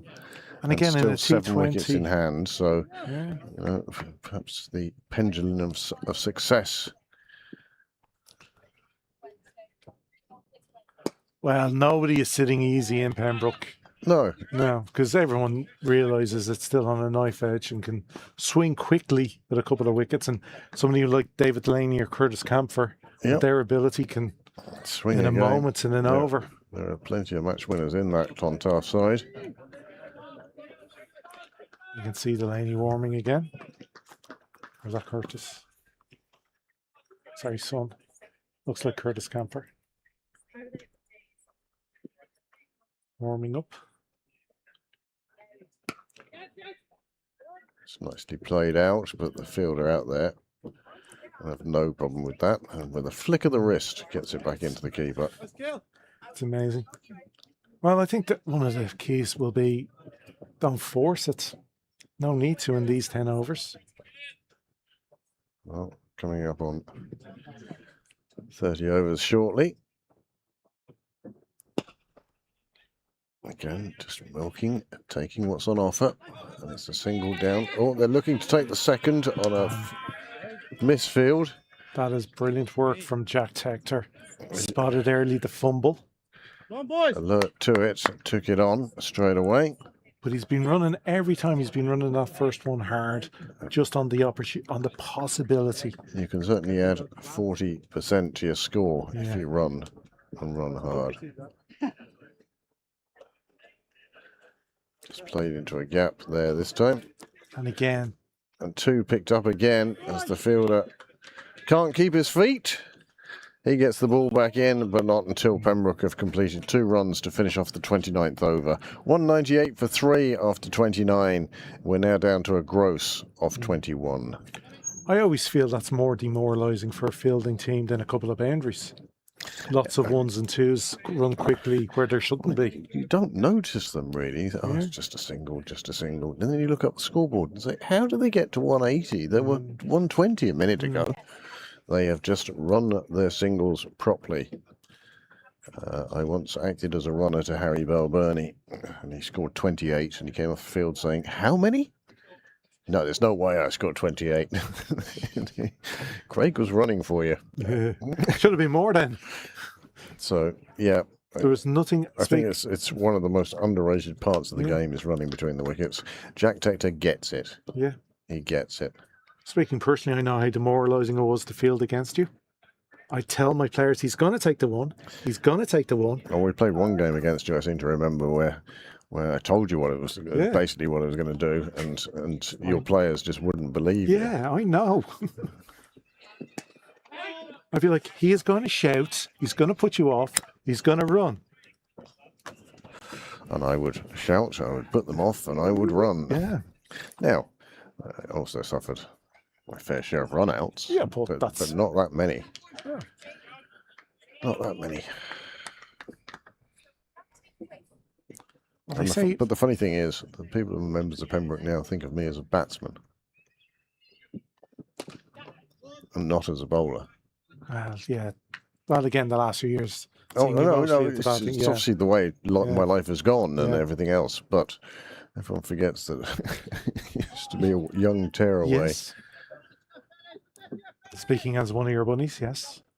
But again, they say with batting, when you flash hard. When you run hard. Yep. Do everything 100%. Gets you a long way. That's nicely played. It gets beyond the first fielder. They will come through for the second. Jack is keen on taking these. Direct hit. He may have been in a bit of trouble there, but again, one stump to aim at. We won't throw any blame at the fielder. No. Odds are with the batter, and that's what you got to go with. But that was close. That was a bit risky for Sheriff. Great calling again, though. They trust it. What's great is they trust the call. There's no humming and hawing. Placed. That one is nicely placed wide. It will be picked up by the fielder. Gets round to it quite nicely and fumbles it, and that will allow them to get through for another 2. There's 6 off the over in 3 deliveries, and it's just 2-2-2. Yeah, love it. It doesn't have to be bang, big bang, bang. bash stuff. Yeah, Niall's hating this because I'm loving it.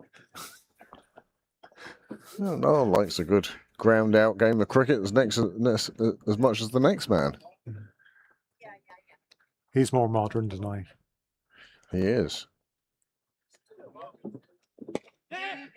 Another one played into the ring, and they take the single. Again, 7. You're as a captain, you're looking, where can I stop this? And again, it's even harder when you're the captain and the bowler. Where do I stop this? Well, you end up taking on a huge amount of responsibility yourself. 204 for 3 off 30 when he bowls this one.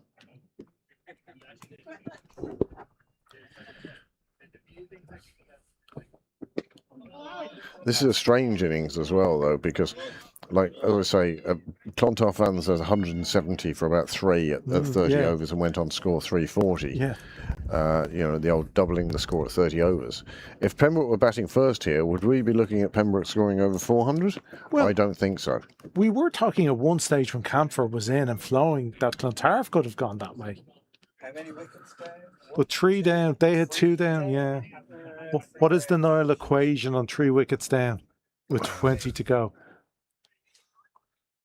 The NW system. 350, 360, would you expect from here? No, but that, you know, sometimes what we consider to be cliches that, you know, double the score at 30 or double the score at 13 in a T20, etc. Sometimes they just don't pan out. And again, everything in this game and everything generally is how many wickets can you take? Yeah. No, the wickets change everything. And the right wickets. The right wickets at the right time will, if you can find a bowler who takes those, you wrap them in cotton wool and hang on to them because they are nothing better than the golden arm. Pressure. Again, the injury at the start of the innings for Clontarf may be affecting them, losing McNally as an option. Well, he's certainly a fine bowler. Yeah, so that's obviously affected the game plan. From very much so. The captain's plans are all out the window because he now has to adapt and perhaps find a couple of overs here or there to give himself some flexibility. It can make a big change. So with 20 overs remaining, 137. It's just slightly under 7 and over. But again, they're scoring at 6.8 and they need 6.9. Nothing to worry about there at this stage. Oh, that's super fielding, but safely home for Tector by a good couple of yards. Is the ashtray down there? Oh.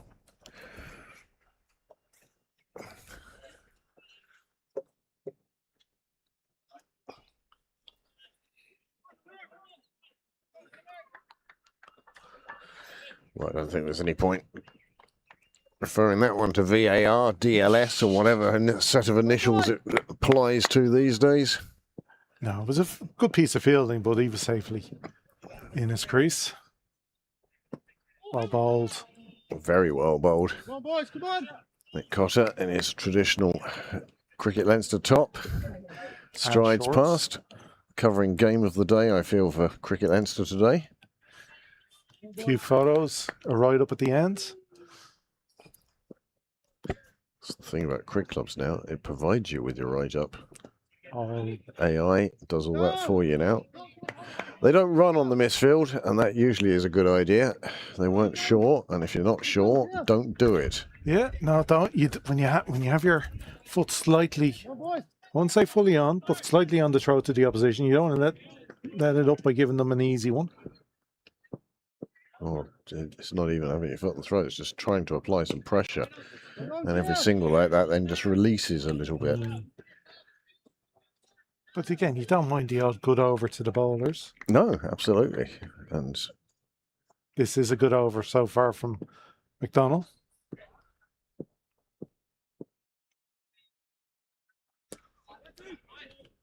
They're looking quickly at 2, but the fielding is top notch and keeps it to 1. Premiership fielding from Clontarf limits the damage, and the 31 overs gone. And just 3 runs coming from that McDonald over. Super over that for the young man.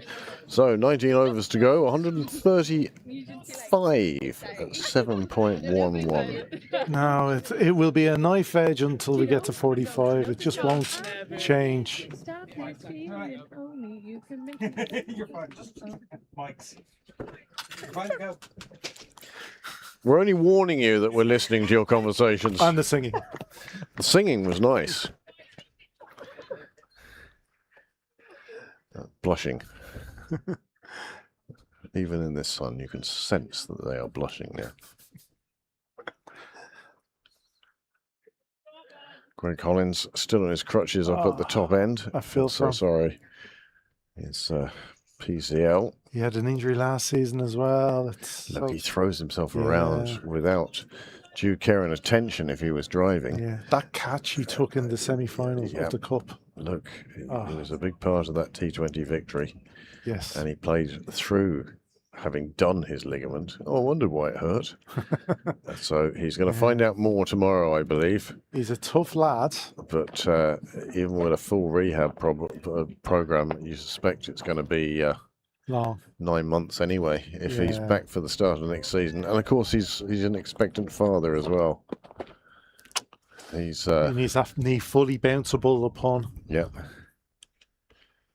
So we were one ball away from Clontarf being when they had 3 wickets down. Aren't we one ball away from drinks as well? Well, they seem to or be one doing over something. away from drinks. Well, I thought it was 34. 17 and 34 the traditional. But at 31.1 is when Mitchell Thompson got out and Clontarf were 181 for 3. You're our own little Bill Frindle, aren't you? Statistician. Give you a database, you go and mine those figures out of there. It's what they ask for. No, absolutely. Give the public what they want. So you would say Pembroke at the same stage, 207 for 3, so they're slightly ahead. Will wickets change Again, it all? 2 balls, 2 wickets and 2... What are the umpires discussing here now? No, they're waiting on over there. Fielder is getting his boots redone. Something happens, maybe? If you don't get your mother to tie them properly before you leave the house, this always happens. Yeah, to be fair, that's Paul Ryan, yeah. Paul Ryan onto the field. Oh, I remember Paul Ryan taking the most magnificent catch here at Sydney Parade on Pembroke Cricket Live. My goodness, it nearly went viral. It was that good. I was mentioning it earlier to Heatley. And, it was sublime, wasn't it? Yeah, even he wondered if we'd caught it. Yeah, it was beautiful, beautiful. So, thing of hand back in.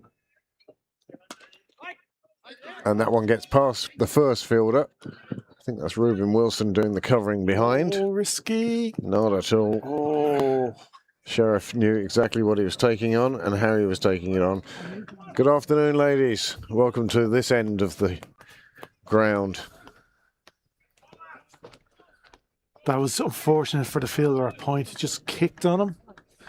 And that's the hard surface. Again, when you're at that margin between outfield and square, this one getting past the keeper. There haven't been that many extras. No. And they're going to take on the second. Because nobody at the stumps. And nobody at the far end That either. is smart cricket. Well spotted, and 2 more onto the total. So he's looking early, He's got there, and now you can see the bowler is saying what's going on. There's nobody at the stumps, nobody in shot near the stumps. Smart, that's disappointing from a Clontarf point of view. But again, you're taking the risk of can he hit 3 stumps from 20 yards away? Well, and he went with himself, backed himself. 2-1-1 now. That's dug out nicely by Sheriff, square of the wicket.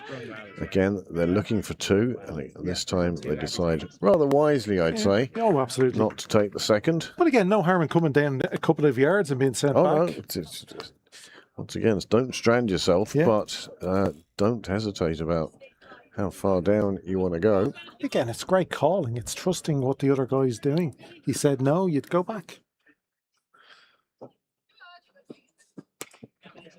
Stroked to the fielder on the cover boundary. That's another nice shot, nice single. Well, we've had 6 in this over from 4 deliveries. Graham missed a stat. How many runs did the last wicket fall at? What is the partnership here? So the last wickets fell at 132. 132. So they've put on 80 now. 81. And they've done it in 12 overs. Oh, we're coming up on 13 overs. Might have a look at the partnership itself. Oh, it keeps happening.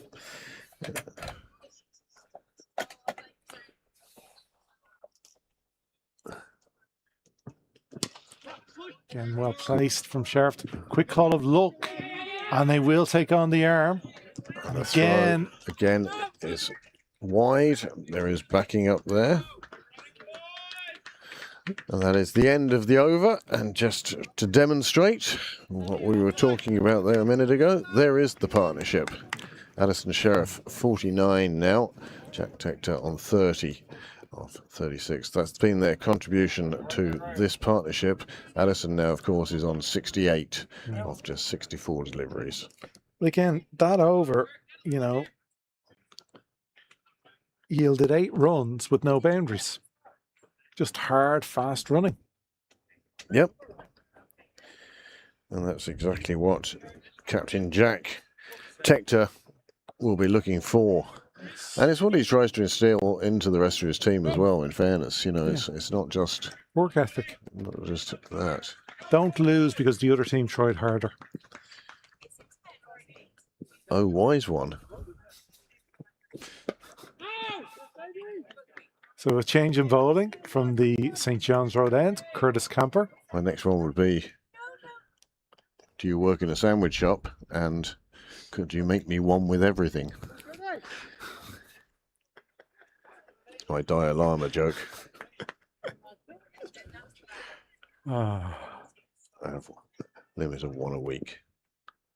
You're safe till next Saturday. Nicely played. Edge down. There is a man down in the shadows. Paul Ryan it is. I know it's Paul Ryan because that throw-in is so Paul Ryan. Super bit of fielding. He's hiding down there. He's never done an overarm in the last, I would suspect, 10 years, but that underarm flick he has straight to the keeper. Oh, it was a super throw. There's a man who's practiced it. Knows exactly how to release it. Get the maximum whip. Camphor back into the attack, looking to make the breakthrough. Nice bit of fielding in the ring. Well, that saved a couple of runs at least. If I had beaten the fielder, it was into a lot of open area. There's nobody, there's only one deep on the leg side, and that's at square leg, and, sorry, 2 deep backward. Fine leg, square leg. Oh, make up your mind. It's in between. And then deep square leg. Should just be one, and is just one. That fielder coming in from the boundary to keep it as such.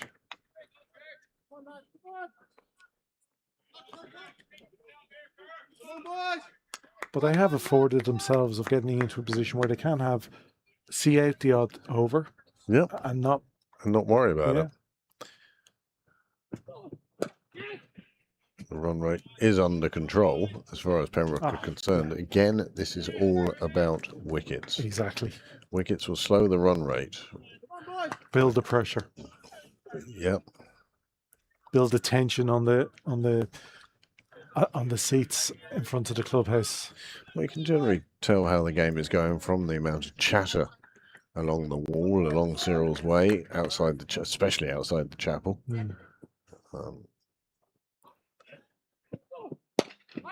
When it goes quiet down there, you know that it's people tense. are watching, and Yeah. it's as you say, tense. But it's a great game of cricket. So 33 overs gone, just 17 remain now. Sheriff has moved on to 69, Tector is on 32, and the score is 2-1-8 for 3. Now, you're the Clontarf captain. Who do you bring on? You've taken off your left arm spinner from this end, and he was bowling well. Yeah. Well, he's taken himself. Has he?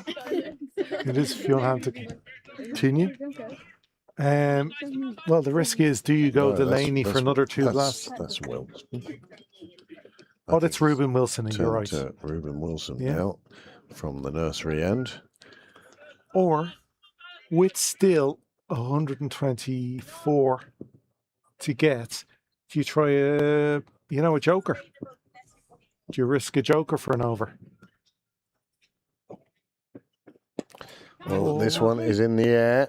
Keeper's not going to get to it. He got it. He did. He got there. That's a super catch from the keeper. He has made a lot of ground there. That is a fabulous wicket for Clontarf and exactly what they needed when they needed it. Wilson picks up his second, and the captain now. Is it the captain? Yes, it is Jack Tector. Is making his way back to the pavilion. Well, that will bring Danny Hogan to the crease. And the question is which Danny Hogan comes out to bat.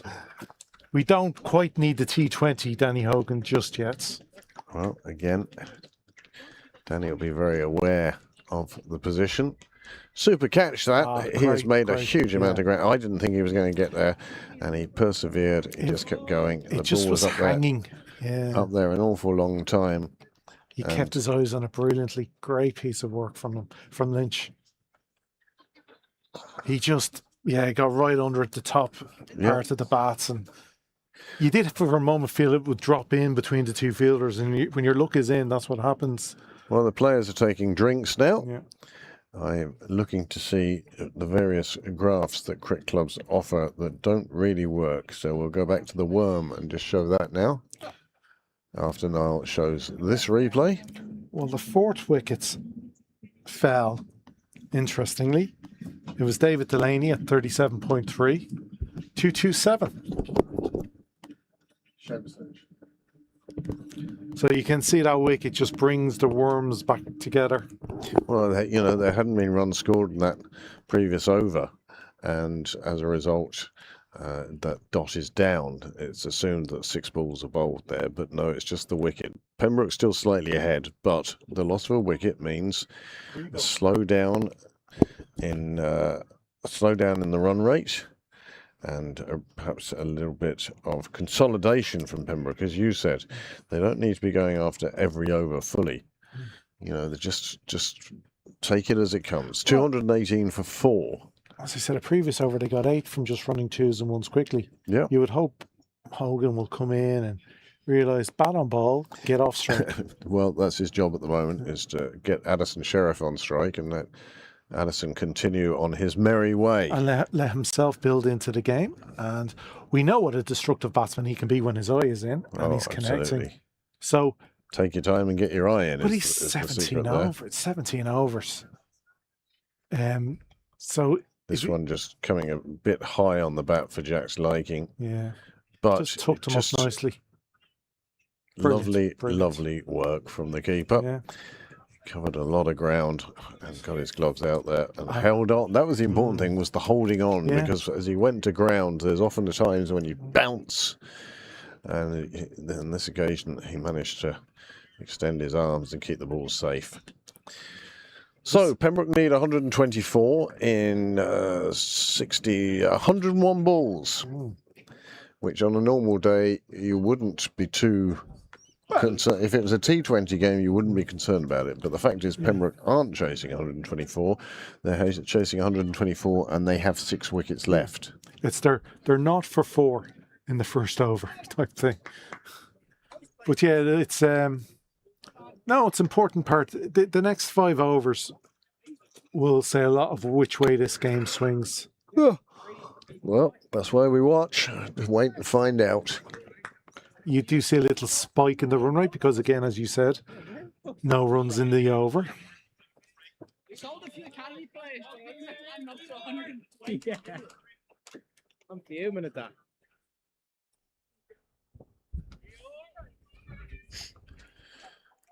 So, Danny Hogan in the long sleeves.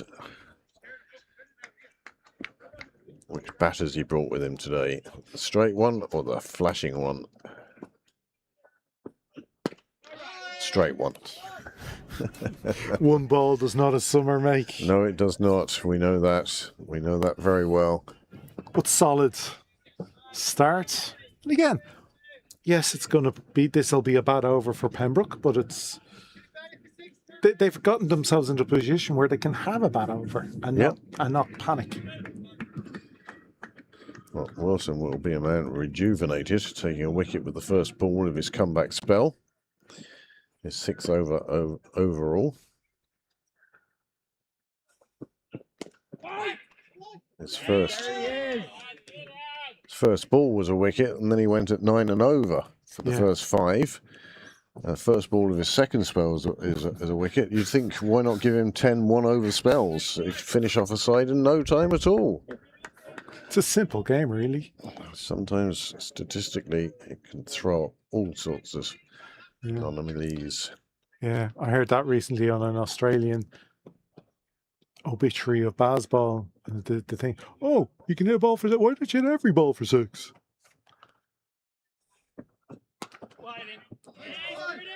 Danny Hogan with the flashing blade, second, third delivery. He seems to have brought all his bats out today.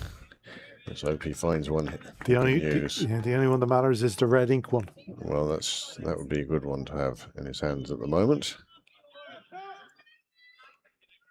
Cried weight has only just crept over 5.5 now. But with just 16 overs to go, that rate is going to fluctuate depending on what happens in the previous delivery.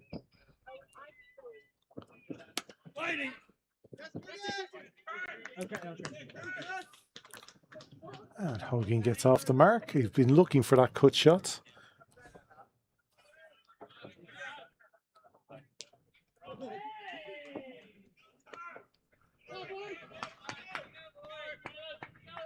Good bit of chat amongst the Clontarf fielders now.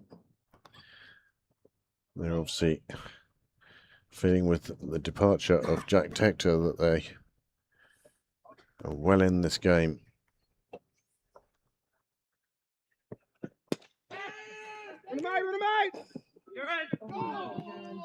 Went for Sheriff's End. Flick of the hand. Oh, he's just a little something in the leg. Hopefully nothing major. No, he's adjusting his pad. Okay. That's all that was. Oh, just when he pulled up a little when he was running through. Just there, just see it there, just there. Just putting the brakes on. Yeah. So just two from the over, but the important wicket for Clontarf's point of view sees the score move to 2-2-0 off 34. It's a nice bit of fielding. Yeah. The flick of the hand. They definitely had a target they were after there, and it was Sheriff. Yeah. Wow. He's moved on to 70 now. He is the big one at the moment. It was Curtis Camper in the Clontarf innings. You have to say it'll be Sheriff in the Pembroke innings.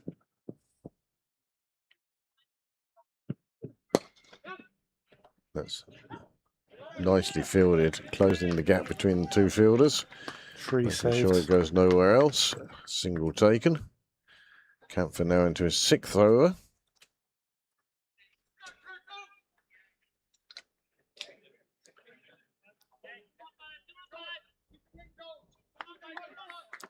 Again, Pembroke need to be watchful. We are talking international bowlers here. So Hogan needs to be careful. Get himself in. Very, very straight and proper bat from Danny Hogan on that occasion. Throw to the bowler disturbs the stumps because the umpire's something to do. But look how straight that bat is. There's no danger there. Everything in behind it. Shirt drinks. Before he came out, there was a discussion between skipper, coach, and himself.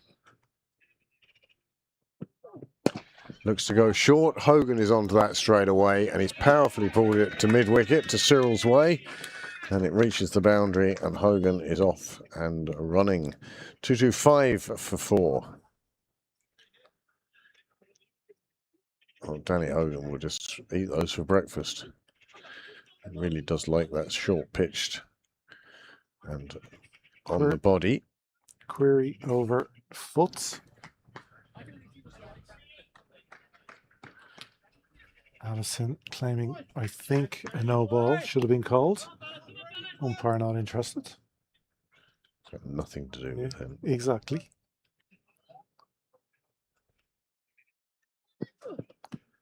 I don't know of any half-decent umpire that would change his mind because of what the non-striker batsman has said after the ball is delivered.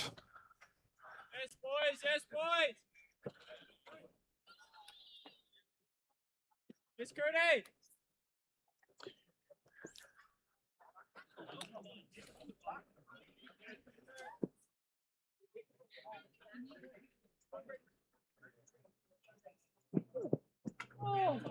Flashing blade outside off. Danny Hogan shot we've come to watch many, many times. Again, I prefer just a little bat on it and run those 1s and 2s. The 4 has come in the over.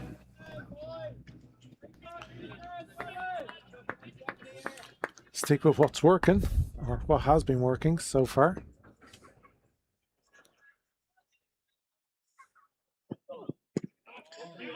Hogan again looking to go big, crashes into his gloves. Yeah, he's a little disappointed he didn't fully connect. He did pick the short ball. Got onto it, but it was onto him quicker than he was onto it. And that resulted in another single and 2-2-6 for 4. But again, you're talking about somebody of Camphor's pace and skill. It's not quite the same as what he would see generally week to week. Danny is captain of the 2s. In some cases, they're going up against, they're going up against other second 11s, etc. And guys coming up from the thirds. So you step up to Premiership. It's a step that Danny makes quite often and often successfully. But even in the Premiership, there's a step. Well, that step will be discovered. After next weekend's games, we'll see who's in the Premiership and who is in the Championship. After today's results, it'll be an interesting one. Well, Balbriggan now have lost 2. And somebody else is up there as well as Balbriggan with just 2 losses. But as much as the top of the table is interesting and fascinating and important for Pembroke supporters, the dividing line is the one that provokes the most talk. As Hogan hits one beautifully straight at a fielder. As we said, if you get into round 11, do you want to finish 6th, i.e. the bottom team in the Premiership, or do you want to finish 7th, the top team in the Championship? It's a tricky one. Now, one would guess that most people want to be in the Premiership playing those top teams, even if you are basically in the last place of the Championship.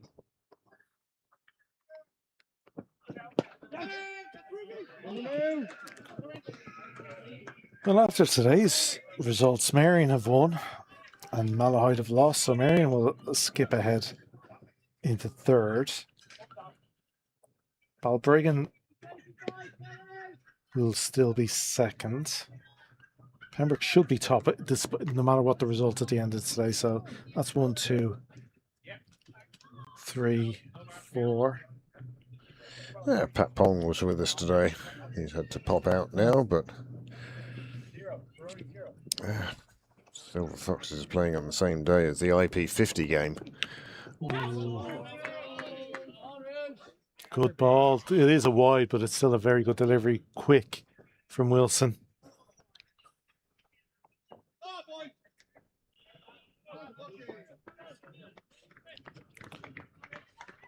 So service, or Leinster are going to beat service. They have 10 overs to get 20 runs. Wilson is 7th over now.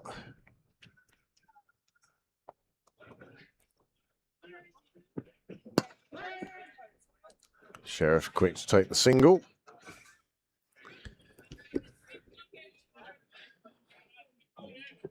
And Wilson has his 50 up. He's conceded 50 now in 40 deliveries. He's come back well this second spell. Crinkly paper. Every dog in the room now, wondering what was in the crinkly paper. Do you want to ask him again now? Wide down the leg side. Wilson looking to go short to Hogan, knowing that Hogan is going to take the shot on. He always will, the short ball. He does but the like trap it. is laid. It's a long way out to the dugouts, but that's where the fielder is loitering. And they're looking for Hogan to lift one to him. See, that's the extra pace. So Hogan will be looking to go to Cow. Yeah. The extra pace of Wilson will bring it round to square leg, exactly. And that's where the trap is laid. Yeah. So you can see.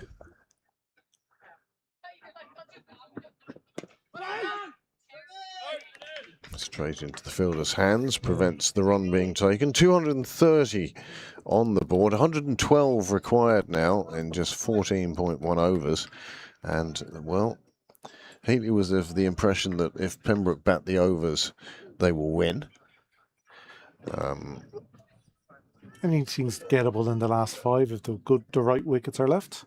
Again, it all depends on what wickets are left. Yeah. And at the moment, Hogan and Sheriff, if they're there at the end, then yes. Yep. That's super running from Hogan. Yeah, look, the run rate's crept up just because of these last couple of overs up towards the 8th. But again, it's still in a manageable position.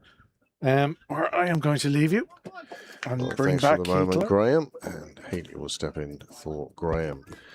Well, when he does, there will be 14 overs remaining.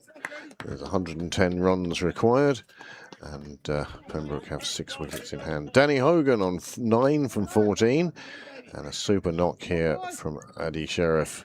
He's on 72 off just 70. I'm sure his parents are tuned in and delighted how it's going for Addison today. Welcome back, Heatley. Thank you, Craig. Nice to be back. Another lap completed. Yep. Rather slow lap. Got distracted. Is a good shot. It's a good ball. Head out to square leg boundary.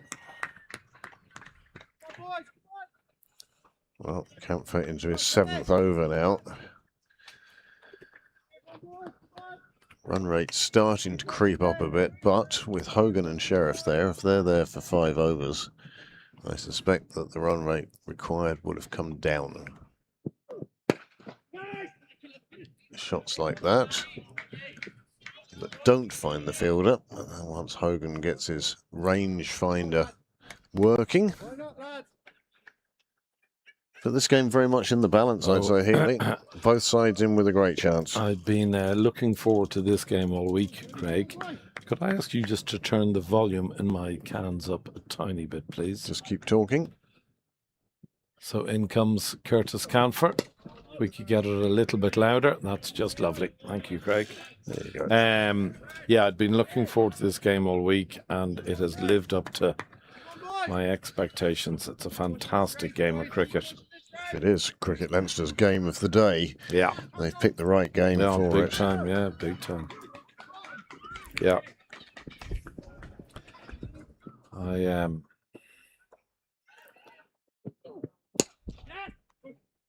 There we go. And Those are the shots. That's a gorgeous shot. And we've got Addison Sheriff up to 77 now. That is a gorgeous shot. I was talking to Hugh on one of my laps there, Addison's brother, and he was just saying Addison has got himself a little bit frustrated by getting out in the 60s and 70s. Well, let's hope he's so yeah, exactly. Concentrating on that today. He's done the hard work. He's done got the to hard work, 77. I missed Jack's dismissal. Caught. I just saw it was caught by the keeper. He edged it, or nope. Well, yes, he did. He top edged it. He went round on one, and lifted it down to about there. Okay. And here it is. Oh, now, see the wicketkeeper heading off. See the wicketkeeper heading off. See the wicketkeeper still going and takes the catch. Oh, great catch! Oh, it was a marvellous catch. That's a I didn't think he was going to get there. He went a long way to get there. Thanks, Niall. Blame your dad for seeing it again, Jack. Yes, it was unfortunate, but my goodness, what a catch! Yeah, he made up so much ground at Seamus Lynch. It was a good partnership, those two. I had said when I was on comms, if they could take us to 200, I would have been very happy, and they did that. They took us to about 220. Yeah, whatever it was, but it's such a beautifully poised game, this. Well, just the equation now. 104 off 13. So what's that? 60, 70, 78 deliveries to get 104. Now, if this was a T20, you'd say, it's not a problem. But it isn't. Yeah. Field is spread. Yeah, absolutely. Hogan managing to get enough on that one to stop it getting through to the keeper.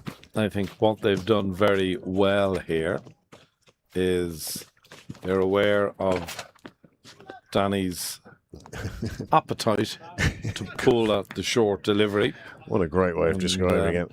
And they have bowled quite a bit of short pitch stuff at him. And definitely seems like a team plan, doesn't it? Yeah, it does. Yeah, yeah. That's what you would expect from a really top-level team like Clontarf with They've done the their seeming homework. attack that they have. Exactly. So in comes Reuben Wilson. Nicely played from Danny, just pushed out into the covers. David Delaney out there on patrol duty. I have to say, the delivery that he got JJ Garth with, I'm not sure whether I've seen a better delivery, certainly this year.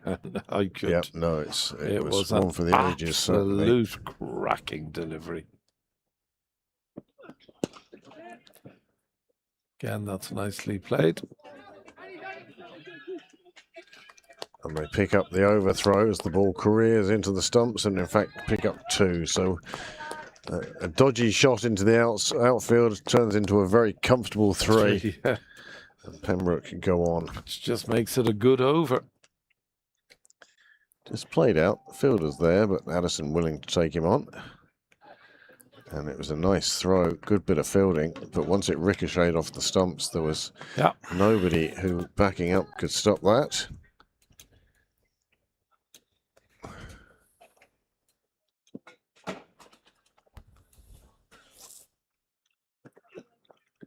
Well, that takes us to 99 required now. Yeah.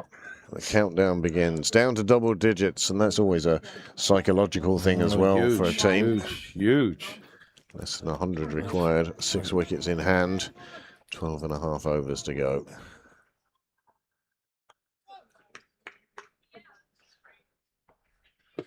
Pembroke desperate to use the depth of their squad today. Number of players out of contention. Be interested to see the 11 tomorrow. Yeah, I think I'd have a good stab at it. As the Sri Lankan 3 return. You should elaborate who they are. I will just say the Sri Lankan 3 are continuing from where they left off in Sri Lanka. Pints in hand, many of them. Best way to watch cricket. Yeah.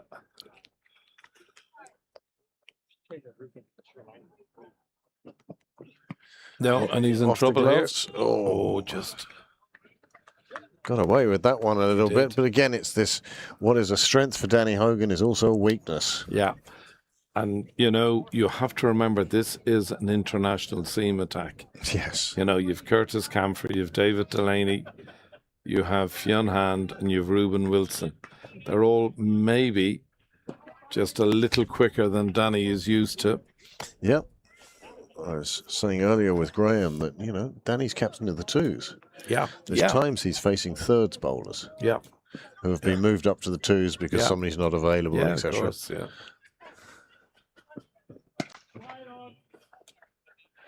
Standard of fielding would be that little step up as well. Now, as I said, Danny has played many times for the first. Yeah, of course he's well aware of the difference between the 2. Yeah. And so often we've seen him with the right levels of concentration. 12 overs to go, 72 deliveries. And this is the one that got him into a bit of difficulty in the last over. He was waiting to see where it went. And then Reuben was stomping the ground like a teenager there. Yeah. Oh, you didn't catch it. I think it was more just a ooh rather than a genuine giving out to his colleague. Still a lovely sky out there this evening. That's beautiful. Lots of sun. As brown as a berry. Sure, he's got the farmer tan lines though. Come on, boys, come on! Come on, killer! Yes. It's more a grading than an actual line. Shows you change your shirt anyway. Now, McDonald to Killian continue. McDonald. Yep. 3 to go. And again, this could be a very good move against a player like Danny Hogan.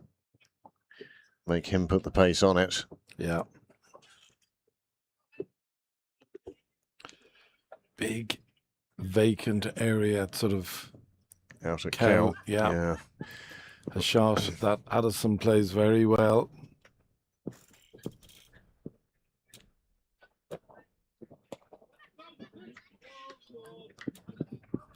Nice boy. Shot Danny Hogan plays is actually down on top of us, Heatley. Yeah. There's no nets to protect us anymore. Absolutely. You have my right paw, Craig. Yeah, I'll be grand, so. Come on, boys. Come on, kill. This is going to be an interesting 5 deliveries, methinks. Nice boy. Lovely kill. Full pitch doing for Hogan on that occasion. I think if I were Addison now, I'd be saying to Danny, single. Exactly. You know, he's going at a strike rate of 50. So just, Addison, give me the strike. Just push it around, Danny. Enthusiastic, and you could understand why Danny Hogan squared up there, but squared up outside leg. There's no difficulty with that. Yeah, that's missing leg and. Yeah.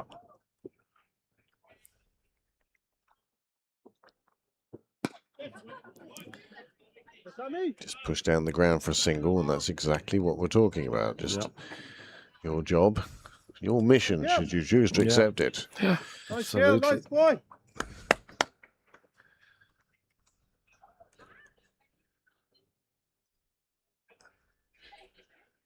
Sheriff on to 81 now.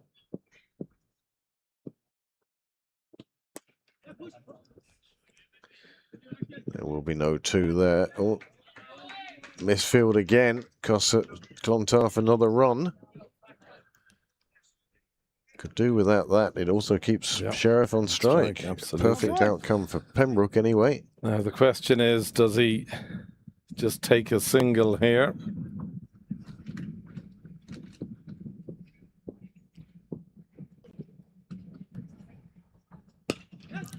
That's exactly what he does. Clever batting. Quite deliberately. Yeah. Retaining the strike. Score moves on to 248, and there are 11 overs remaining. 94 runs required. Many thanks to all of you who have joined us here on Pembroke Cricket Live today. 72 devices currently connected. Brilliant. So that's great to hear. Great to see so many of you out there watching this cracking game of cricket. Premiership round 10. Round 11 next week sees Pembroke up against North County. And Balbriggan at play Clontarf. Here's an interesting move. Delaney coming back into the attack. I would think we potentially could see him bowl 2 overs here. May want to hold himself back. Well, Graham and I were discussing earlier. Graham thought, and we put it in Grand Prix parlance, that Delaney would be going for the 2 pit stop strategy. Yeah. Splitting his spell up into 3, but it looks like, as you say, if he bowls 2 here and holds on to 2, then that will be a 3 stop. Yeah. 4 spells of bowling. But again, David Delaney is such a weapon for a captain to have that you want to be able to use him multiple times. Yes, of course. You certainly don't want to waste him by making him bowl 10 in a row. Absolutely. You know, he's a sprinter, not a marathon man, and let him bowl his 2 or 3 or 4, because you know he's going to give you 100% every delivery. Yeah. Now,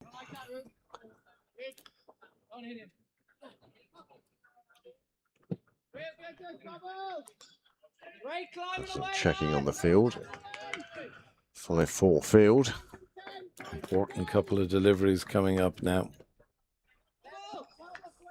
Pembroke are just at a stage where they can't afford sort of 3-4 dots in a row now.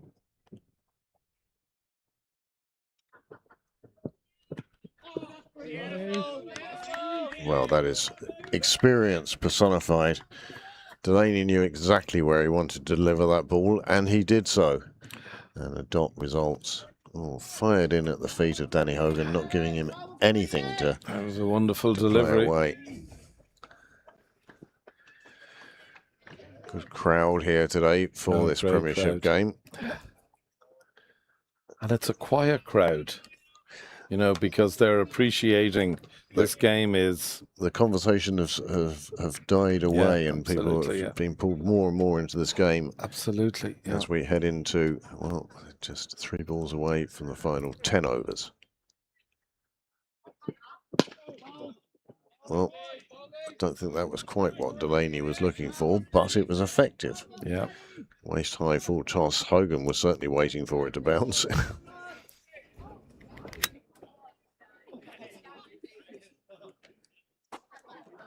And again, in another day, Danny Hogan would be saying that, but Delaney just has those extra yards. And I wouldn't say an extra yard of pace, he's got extra yards of pace compared to a lot of the bowlers in Leinster senior cricket.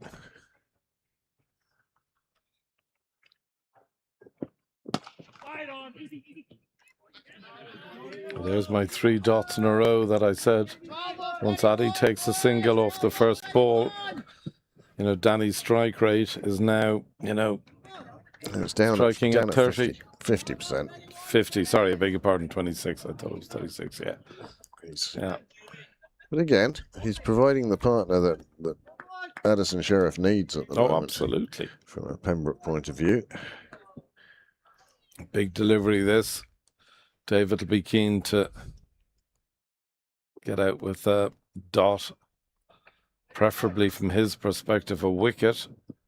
I think they'd be happiest with a single, to be honest with you. Yeah.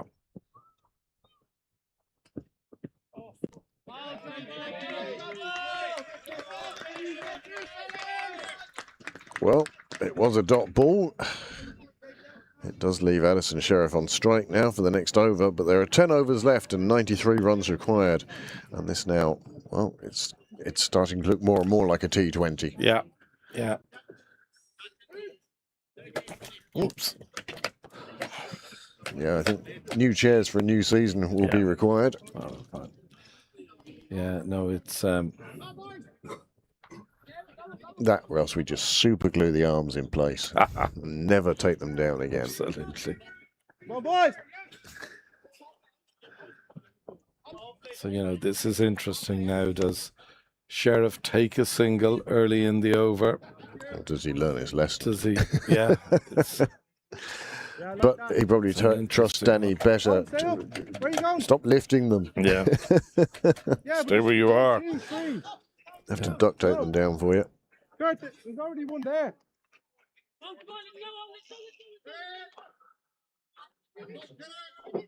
Kill!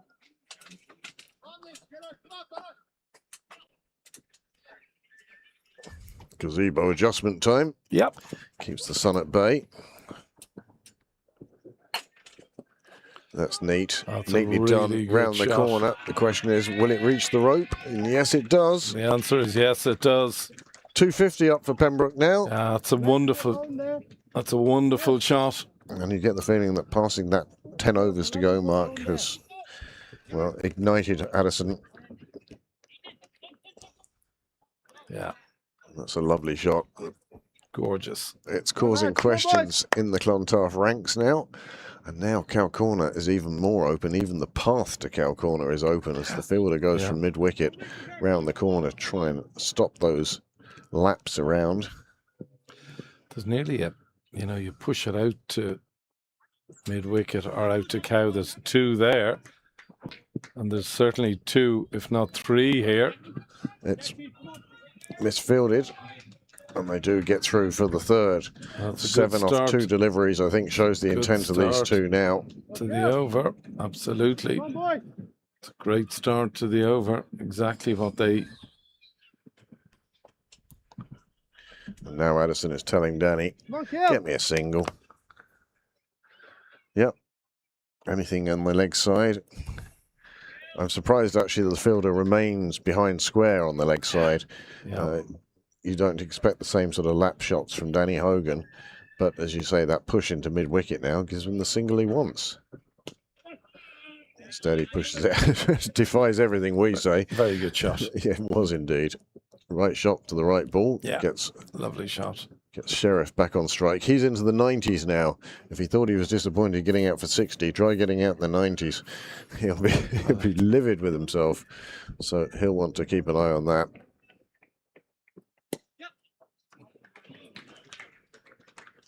Yeah, nice boy. Nice kill. 9 and over required now from Pembroke for 9 overs. But again, it will only take one big over, and that changes that equation completely. Yeah.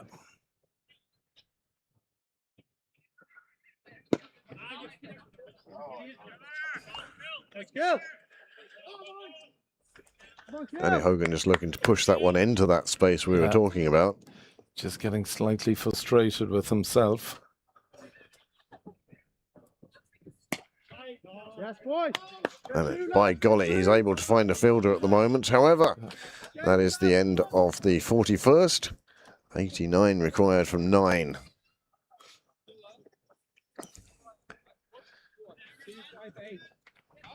258. 9. 84. 84. 84. Fielders in the blind spot for the scoreboard, wanting to be brought up to date with what the equation was. Every bit of information was then followed by another question. What are they on? 258. How many wickets have they lost? How many do they need? How many overs are left? All key questions. Well, they're questions everybody on the ground is pondering now. Addison Sheriff, he's 7 short of his century.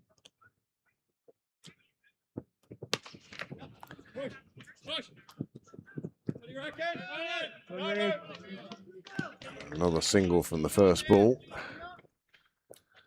You could see Sheriff was keen to get back for the second there. Absolutely.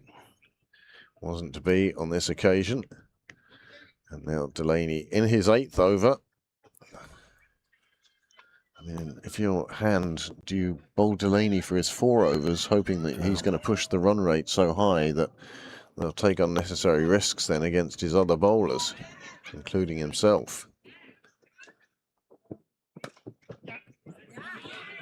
And this time, it's gone wide, and it is well fielded, and it's kept inside the rope. And that's a good bit of work by they get 3 though. The Clontarf fielder. Still 1 saved. All on camera. You'll enjoy watching that, Killer. Delete me kicking the rope for the back there.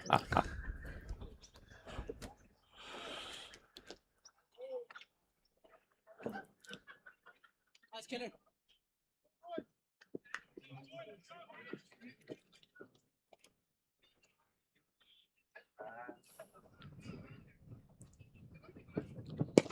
12 bowled, beautifully bowled. Just the single taken on this occasion.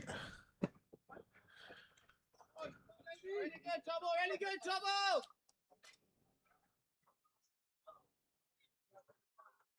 5 off the over. Every ball is crucial now.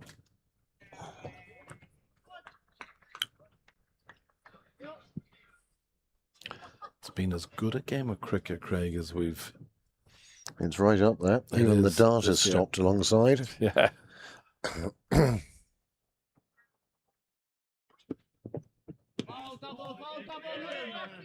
Another dot ball. Danny Hogan now batting at 50. Most unlike the Danny Hogan we've seen all season. He's just having trouble getting bat on ball. And when he does, he finds a fielder.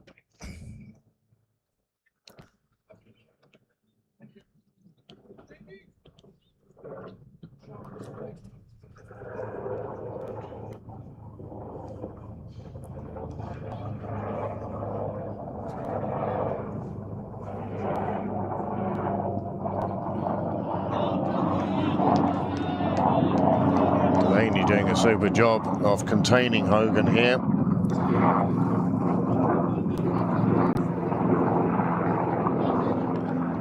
What Addison has to do is not get frustrated himself. Yeah. Which can easily happen when you go looking for the strike, you know.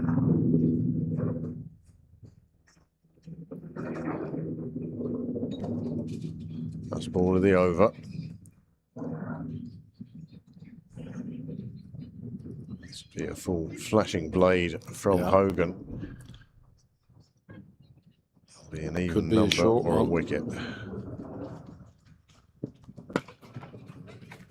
Another one goes straight back to the bowler, and what an over that is from David Delaney. Super stuff from him. And Pembroke now needs 79 from 8 overs. And suddenly run rate does come into this. Big time.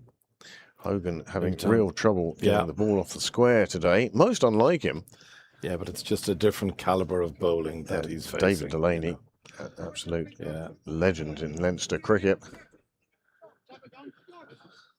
There's no way you're stopping him easily. 8 overs to go then. Come on, boys. Addison Sheriff. You would think with Killian MacDonald about to bowl his last over, you'd wonder, is this the over that they...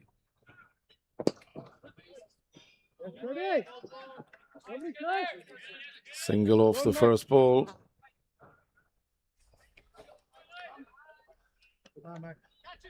96 to his name now. Fantastic strike rate too.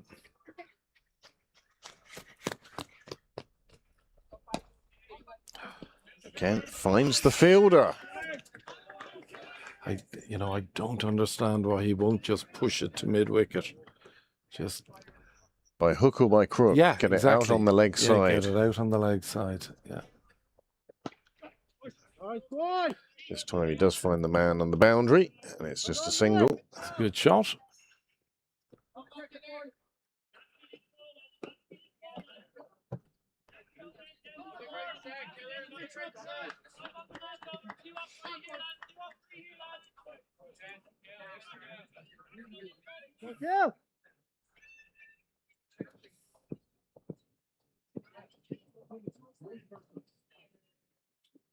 Otherwise goes straight to a fielder. Again, this is a super over. Clontarf bowlers doing a super job of containing any ambition that the Pembroke batsmen have at this stage. Yeah, it is a super over, as you so rightly say.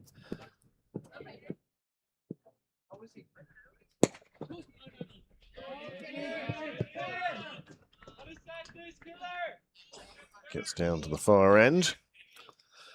This to me is like a free hit for Hogan now.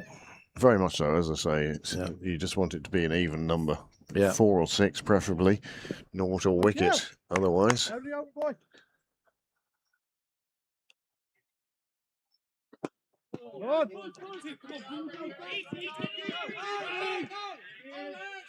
And a good call from Sheriff. Very good call from Sheriff, yeah. But you can see what Hogan was trying to do, trying to get back down to the non-striker's end. Yeah. 75 off 7. And Pembroke do need a big over. Yeah. Drink being brought out for them.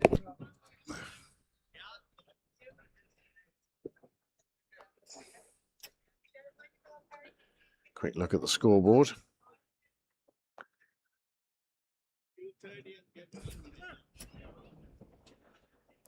What's it now?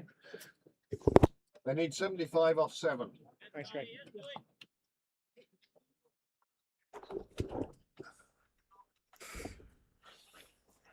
75 off 7, 6 wickets in hand. This game's still very much in the balance. Delaney, unsurprisingly, is going to continue for his 9th over. Yeah, rightly so too. Good decision. For the 44th and the 46th, perhaps. Yeah.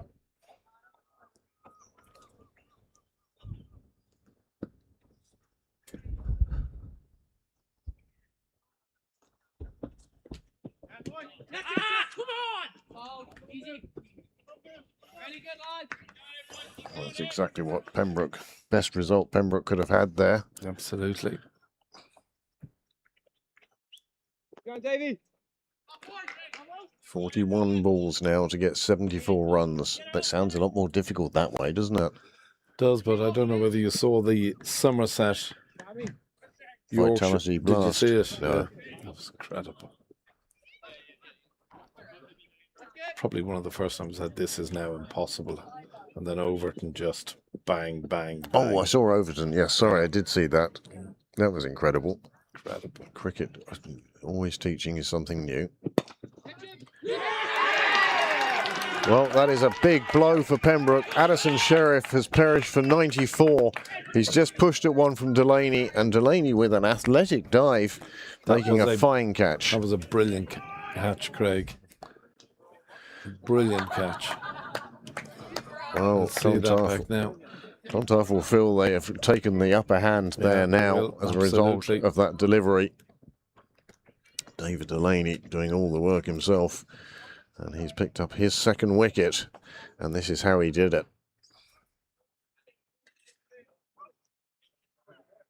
Oh, it's a brilliant catch. Super catch from Delaney. He's delighted. His teammates, you could tell from the cheer they gave, absolutely ecstatic to see the back of Sheriff. He is, well, disappointed, disconsolate, disencouraged. He's dissed anyway. It was a wonderful innings. 97. Superb innings by... And the big crowd giving him a great round of applause. So deserved.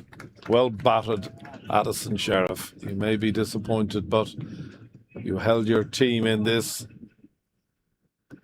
for a very long time. New batsman is Dan Murray. Again, you know, Dan has got to face 4 balls from a fired-up David Delaney. Yes, he has. That's the great thing about youth, is they don't have the same nerves and concerns as you do when you get older. But, my golly, David Delaney. He'll be well aware of who DD is. It's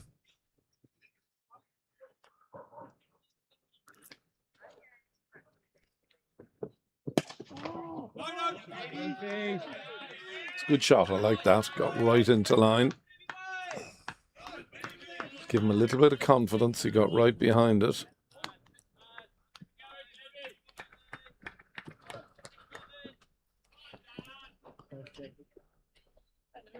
Score yet.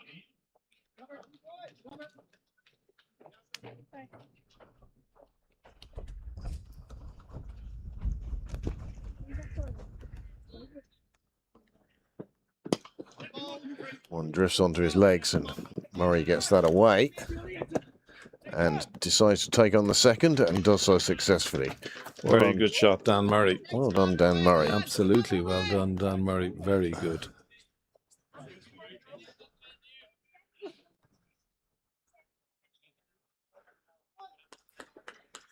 We've seen Dan Murray with the bats before perform for Pembroke, take them to the finish line. There was that T20 game where he waited till the last ball to hit the winning 6. Yeah. Again, nicely played around the corner. He's looking for 2 again. He's down for the first. He is going to take on the throw. And he makes it comfortably. And he's very well run. Absolutely committed to the cause. He has looked full of intent from his first ball. Been really impressed. He's been sat on the sideline thinking, I want to be out there. Yeah, and now he is out there, and he gets home safely, and would have been safe had the ball hit the stumps. Yes. So, making sure he can get back for 2. So every delivery is a big delivery, but David will be looking to close the over out, which he does. Quick ball. Brilliance. Yeah.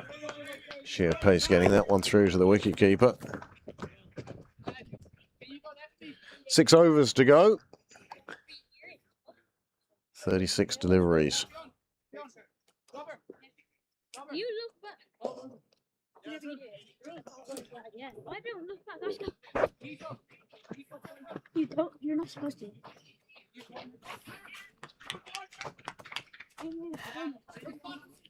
couple of young Clontarf fans. Now, Danny, come at the hour. Now's the time to start middling the ball. Yeah. It's going to be the Clontarf captain from the St John's end. Yeah.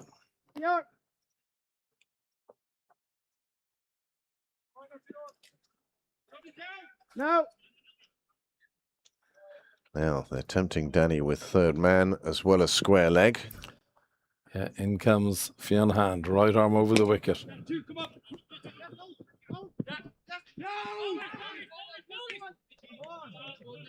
Beautiful.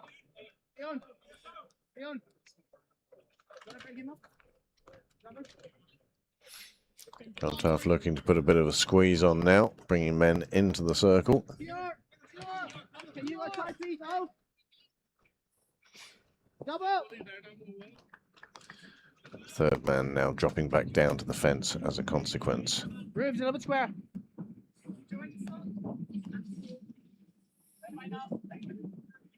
Oh, Fionn! International or not, Dan Murray, no respecter of reputations, looking to ramp that one down to the clubhouse, premeditated. Yeah, I like that. Stop him if you want, Fionn. You can stop him if you want.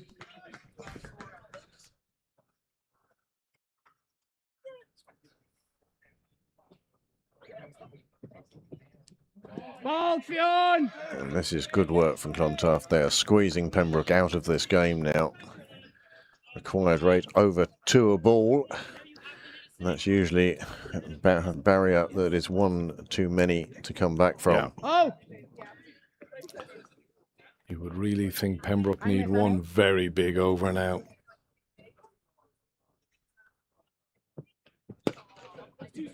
But as you were saying earlier, Healy, you know, the attack is so good. 4 international bowlers. Yeah.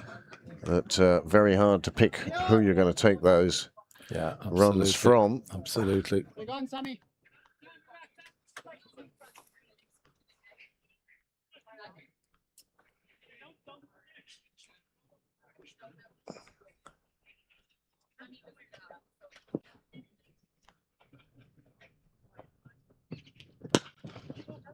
Straight back to the bowler. Another super delivery. It's been a terrific over this by Fionn Hand. Exactly what his side have needed.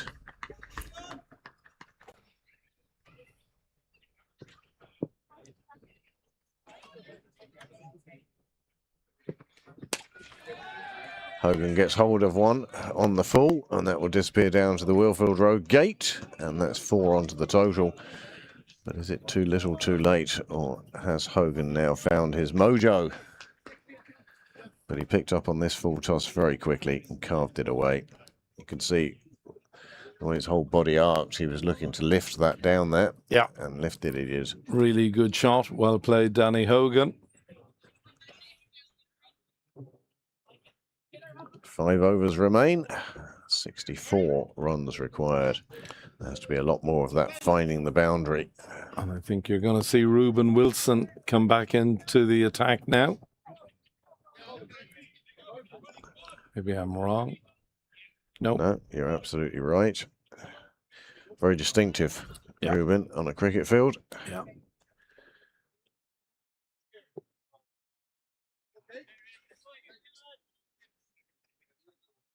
Niall suggesting to watch out for a ramp here. Nice Good delivery to start with. One for the over will be the only signal there. Oh, they're not even signalling one for the over. That means a very good delivery. It was a cracking delivery. Well bowled, Reuben Wilson.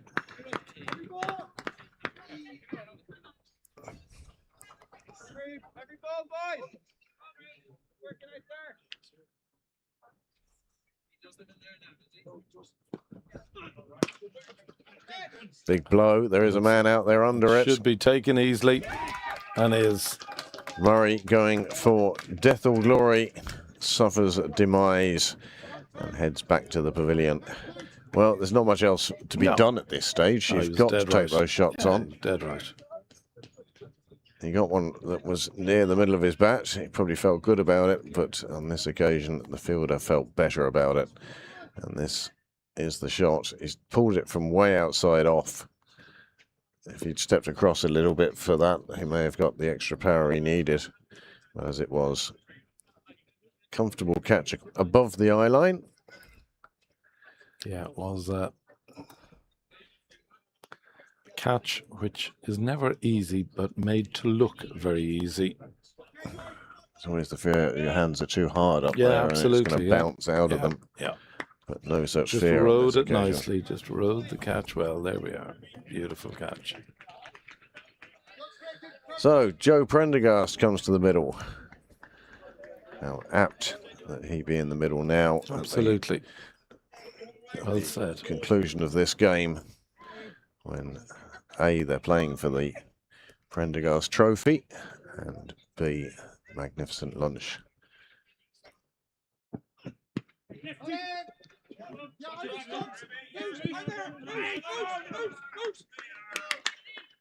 Again, good work in the field by Clontarf.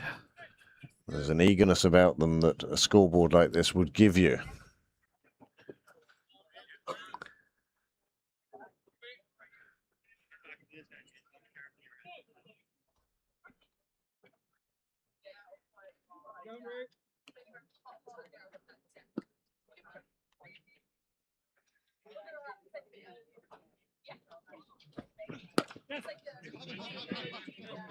Clontarf won't mind singles at all now. No, not at all. It's not about the singles.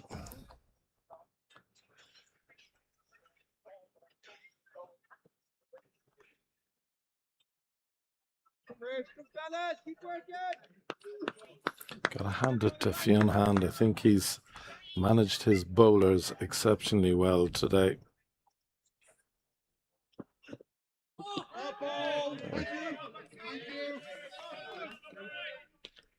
And the fields he's set as well have been pretty ideal. You see at the moment the trap is set down the leg side from long leg, deep square leg, cow corner. And long on as well.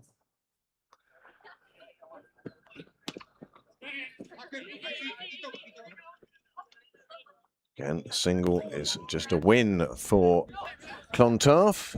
4 overs to go. 61 required. 15 and over. That rate will just keep climbing now. Yeah, I mean, it's a huge if, but if Pembroke were able to get it to the last over requiring 15... Well, then they'd have done very well. Yeah, that would be a huge effort on. But to do 15 and over for 4 overs takes a lot. Yeah.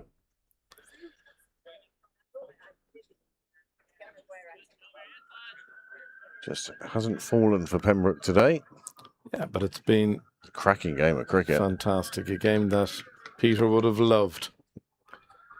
It's a fitting game for the day that's in it.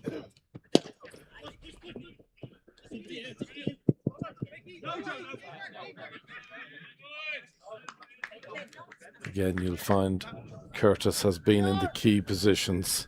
Yeah, yep. You know. He is the field marshal, isn't he? Yeah, big time. He's the experienced man. Looking after the field for Hand and just concentrating on his bowling.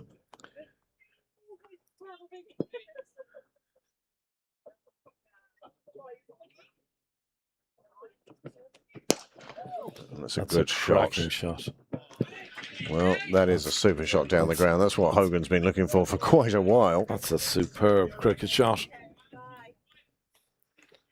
Probably comes down the track. Ends up being a slot delivery. Gets his front foot out of the way. And away it went. Yeah. 56 off 3.4. Thank you. Yeah, I'm trying to read the gazebo.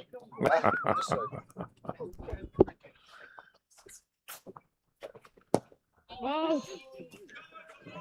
They'll get through for 1. Will they go for the second? They will. And again, 2's are what are going to win it for Pembroke now. 2 is a bare minimum, and even then the required rate goes up.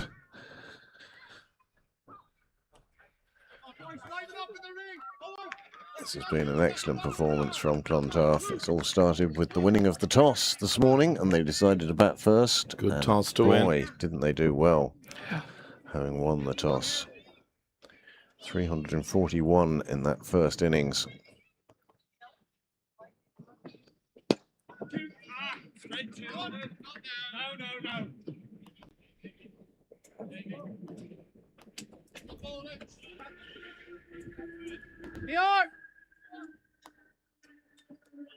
Field changes again for Prendergast. Third man drops back. They fear Hogan's power down the ground. They fear Joe's nudges around the wicket.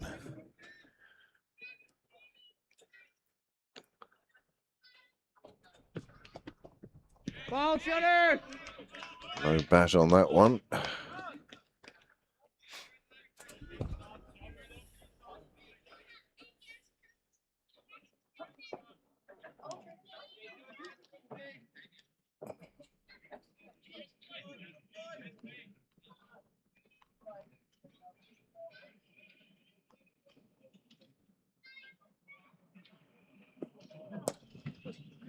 Prendergast at least gets Willow onto the leather this time, and he runs back quickly for the second and gets there. Gets a round of applause, but again, the realisation that this game has just slipped away from Pembroke, and with 3 overs to go, they need 17 and over to get 51 runs in just 3 overs. Just thinking about this game and Pembroke's preparations for tomorrow's huge game, I think they'll be very happy with it. Well, yeah, a few players have done well. Yeah. A few will have things to think about overnight. I think it'll be an interesting side, tomorrow's side. Yeah, I haven't seen tomorrow's side yet. No, nor me. But I can but imagine that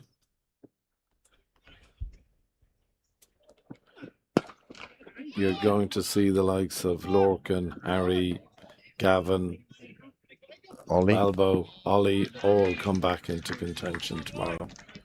There's going to be, I would say, 6 changes. Well, we look forward to tomorrow's game. Absolutely. Let's strive for 5. Still alive, even if Pembroke do fall to defeat here today.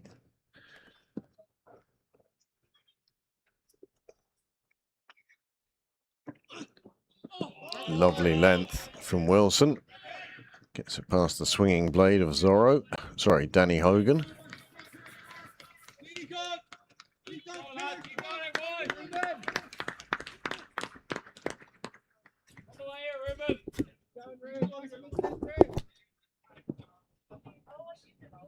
In comes Reuben Wilson, Danny Hogan on strike. It's a good delivery. Well, he did a good impression of him, of Alan Lewis a couple of weeks ago with you, Heatley. We could do with him doing that impression right now. Yeah. Not easy against this wonderful seam attack that Pembroke, or that Clontarf have. This one finally in Hogan's arc. He pumps it down the ground. He moves on to 37. The score moves on to 297. And 45 now required of 14 deliveries. Well, it'll be equaling Craig Overton if he gets them home from here, won't it?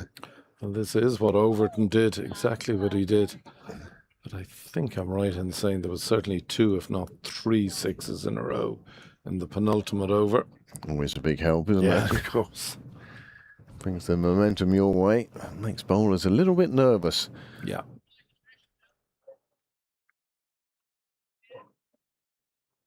Still looking for the ball in the hedge.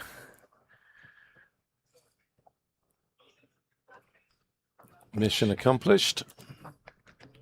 Shadows starting to lengthen across the pitch now. Early evening as we Get to the second half of July.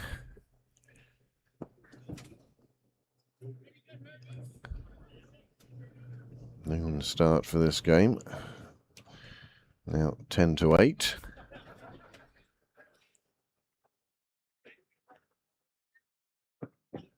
Hogan goes or tries to go big. I think be it taken. No. Had a lot of ground to cover to get there. Lets Hogan get through for 2 while it's in the air. But the fielder just unable to get underneath it. And that was just a swipe. Yeah. Came running in, but just couldn't get his hands away from his body, really. Yeah. And that's what got him all caught up in the end.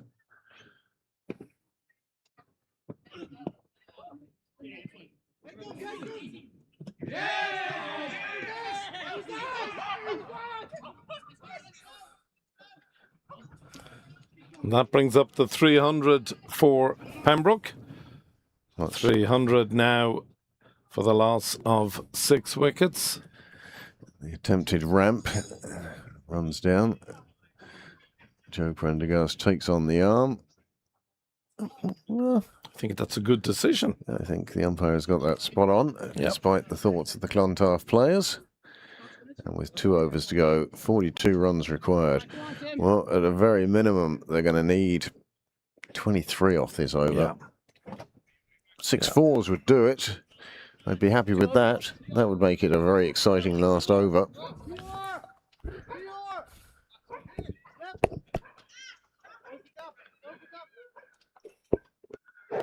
The other question is, will Danny Hogan reach his half century? His run rate was, or his score rate was at 50 at one stage. There's a chance, should be taken. No, dropped just short.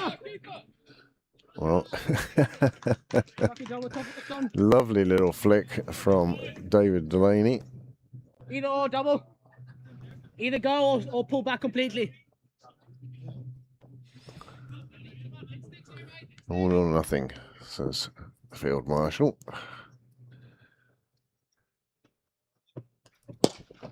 This one driven down the ground. Kampfer comes across for it and does a super, absolutely brilliant, top-class piece of fielding. That is absolutely brilliant.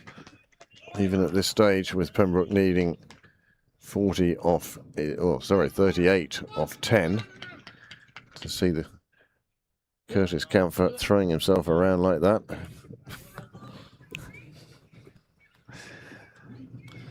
Yeah, a wonderful bit of fielding.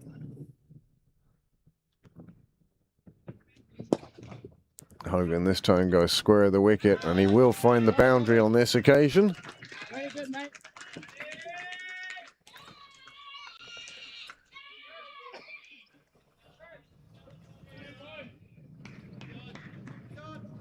Big swing of the bat. Took it out to Cyril's way. Okay.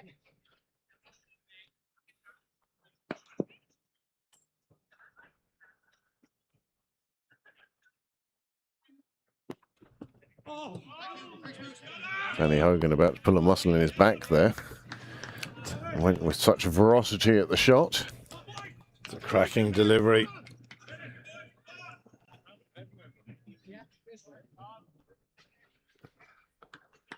Hogan just 2 short of his half century. Hand just 2 deliveries away from the end of his spell. He's done well today.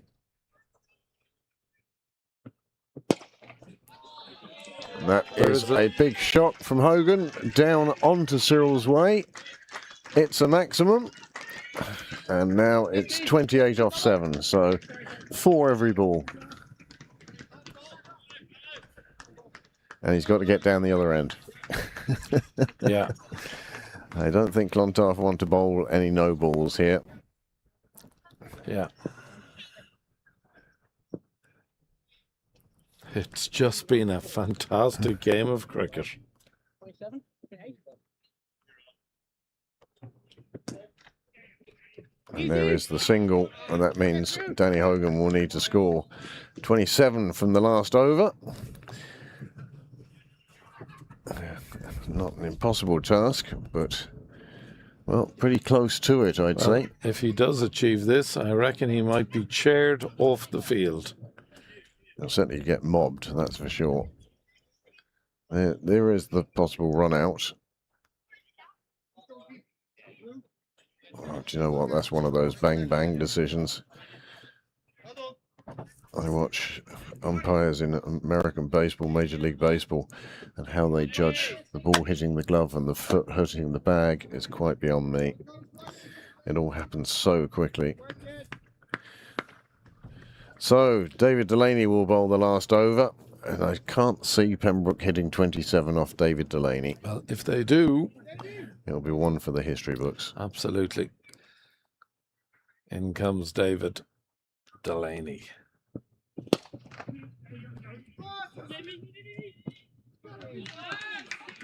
Prendergast makes it back for 2.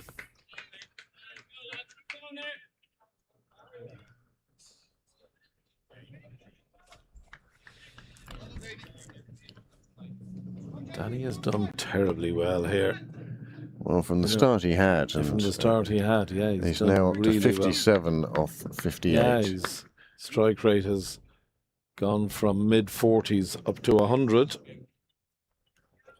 It's been terrific.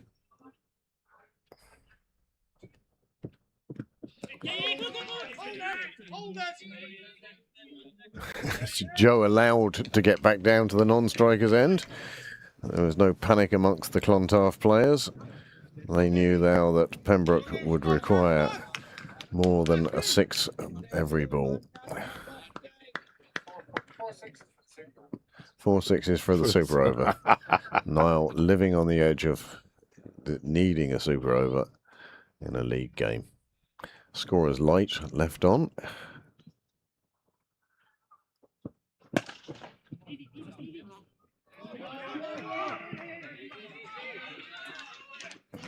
Good sensible cricket from Clontarf. Just let Pembroke run up and down a few times if you want. All you need to do is get the ball back in. Bonus points, yes. Four required off the final 3 balls to pick up another bonus point. And who knows how important they'll be come the conclusion. I mean, last season was just amazing how Pembroke didn't head the table once until the final ball of the season had been bowled.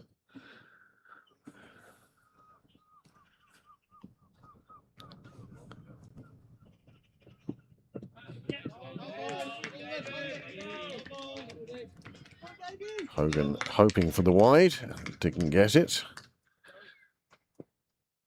Given himself so much room. Good decision by the umpire. Absolutely spot on. No doubt about it. Well, Clontarf will head back across the Liffey, delighted at having downed Pembroke today. It will certainly help their chances of being in the Premiership at the split. Yeah. I think they may still need 1 or 2 results to go their way. Well, they have Balbriggan next week. Yeah. And if they can do the same to Balbriggan.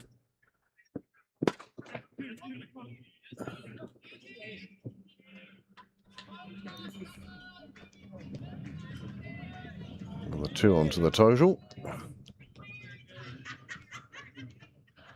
And I think another 2 will be required off the last ball for that last bonus point. Yeah. Not what Pembroke came into today looking for, but take every point. I think this has been an excellent run out for tomorrow. That's my view. It was an enormous chase and they've done exceptionally well. And there we go. That will be that. And Pembroke will end at 322. And Clontarf win by 19. So I do think the bonus points will go Pembroke's way, but the win points will go Clontarf's, and they will be delighted at having come down Sydney Parade and to go and head back across the Liffey carrying the Peter Prendergast trophy. Well, it was a special day and we got a special match. And congrats to Clontarf Cricket Club in this their 150th year. That in its own right is a fantastic achievement. They will be thrilled, rightly so, and I think there will be a presentation made now to the winning captain, to Fionn Hand. I think Trish may be making a presentation, and the two clubs will shake hands beforehand. Well, whilst we're here, we'll just look at how this game went. Clontarf won the toss and they decided to bat. Morgan and Thompson got them off to a good start, and Seamus Lynch also contributed. But Curtis Camphor's 79 off just 59 deliveries was a big part of the reason. You can see every batsman getting in and every batsman scoring runs. Ethan Marshall, the only one not to get double figures, but that was in a mad chase in the last few overs. So in the last over, so we won't give out to him about that. This is the Pembroke bowling card, Heatley. Thanks, Craig. We look at Byron McDonough. Picked up 2 wickets. Addison Sheriff. Excellent figures. 0 for 59. It's unlike him not to pick up a wicket. That hasn't been the case this year. The star of the day with ball in hand for me was Dan Murray. Bowled beautifully. His 9 overs. 3 for 51. Excellent figures. Joe Prendergast. Equally excellent figures, 1 for just 44. Mark Berry going for 23 off his 4. An excellent spell from him. And Paul Lawson, 1 for 79 off his 8 overs. There were 29 extras, but the important thing to notice are all the stands. Because everybody got in and everybody got some score, you can see every partnership is worth something. There was a bit of a rush at the end, of course, but 63 and 73 and 50 or 45, 46, you know, these stands all added up. Oh, absolutely. So Pembroke knew they had a big total chase, 342 for victory, and here is the Pembroke card.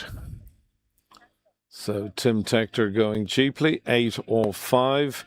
A splendid knock from JJ Garth, 67 off 63. McDara Cosgrave did very well as well, as did Addison Sheriff. Good knock from Jack Tector, an excellent knock from Danny Hogan. And they came up just 19 runs light. It was a good spirited chase. Pembroke scoring 322 for 6. And again, you'd have to say there are loads of batsmen who got themselves in today. Yeah. Lots of double figure scores there. Yeah. In response, well, this is the Clontarf bowling figures for today and the real heroes of the day.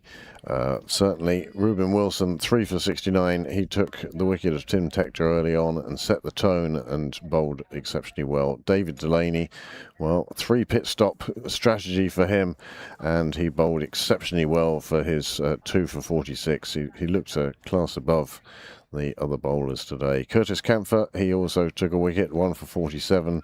And then you can see the various economy rates of everyone there. There was a couple of good stands for Pembroke, but not to the same extent as Clontarf. And in the end, it turned out not as quickly as Clontarf. So that is the story of the game today. Pembroke fall to defeat by 19 runs to, as you said, a well-deserving Clontarf side and an amazing bowling attack that they have assembled here on their first 11. Yeah, no, well done to Clontarf. Commiserations to Pembroke. But we look forward to your company again from midday tomorrow for what will be an enormous game here in Sydney Parade, the semi-final of the Bob Kerr Irish Senior Cup. Pembroke firsts against Malahide firsts. Promises to be another thriller of a game. Let's hope we get a game half as good as we had today. But from Craig and myself, I say good evening to you. I was going to say good afternoon, but I think we've entered the evening now. And both teams in that Bob Kerr semi-final tomorrow lost today. Yes. So one of them will be looking to walk away with a split weekend. Slightly different losses. Yes, indeed. Indeed. But anyway, from everybody in Pembroke Live, my thanks to Niall, of course, for marshalling his troops along with Craig and Graham, from myself, Heatley Tector, and from everybody here in Sydney Parade, we say good evening to you, and we look forward to your company tomorrow. Slán.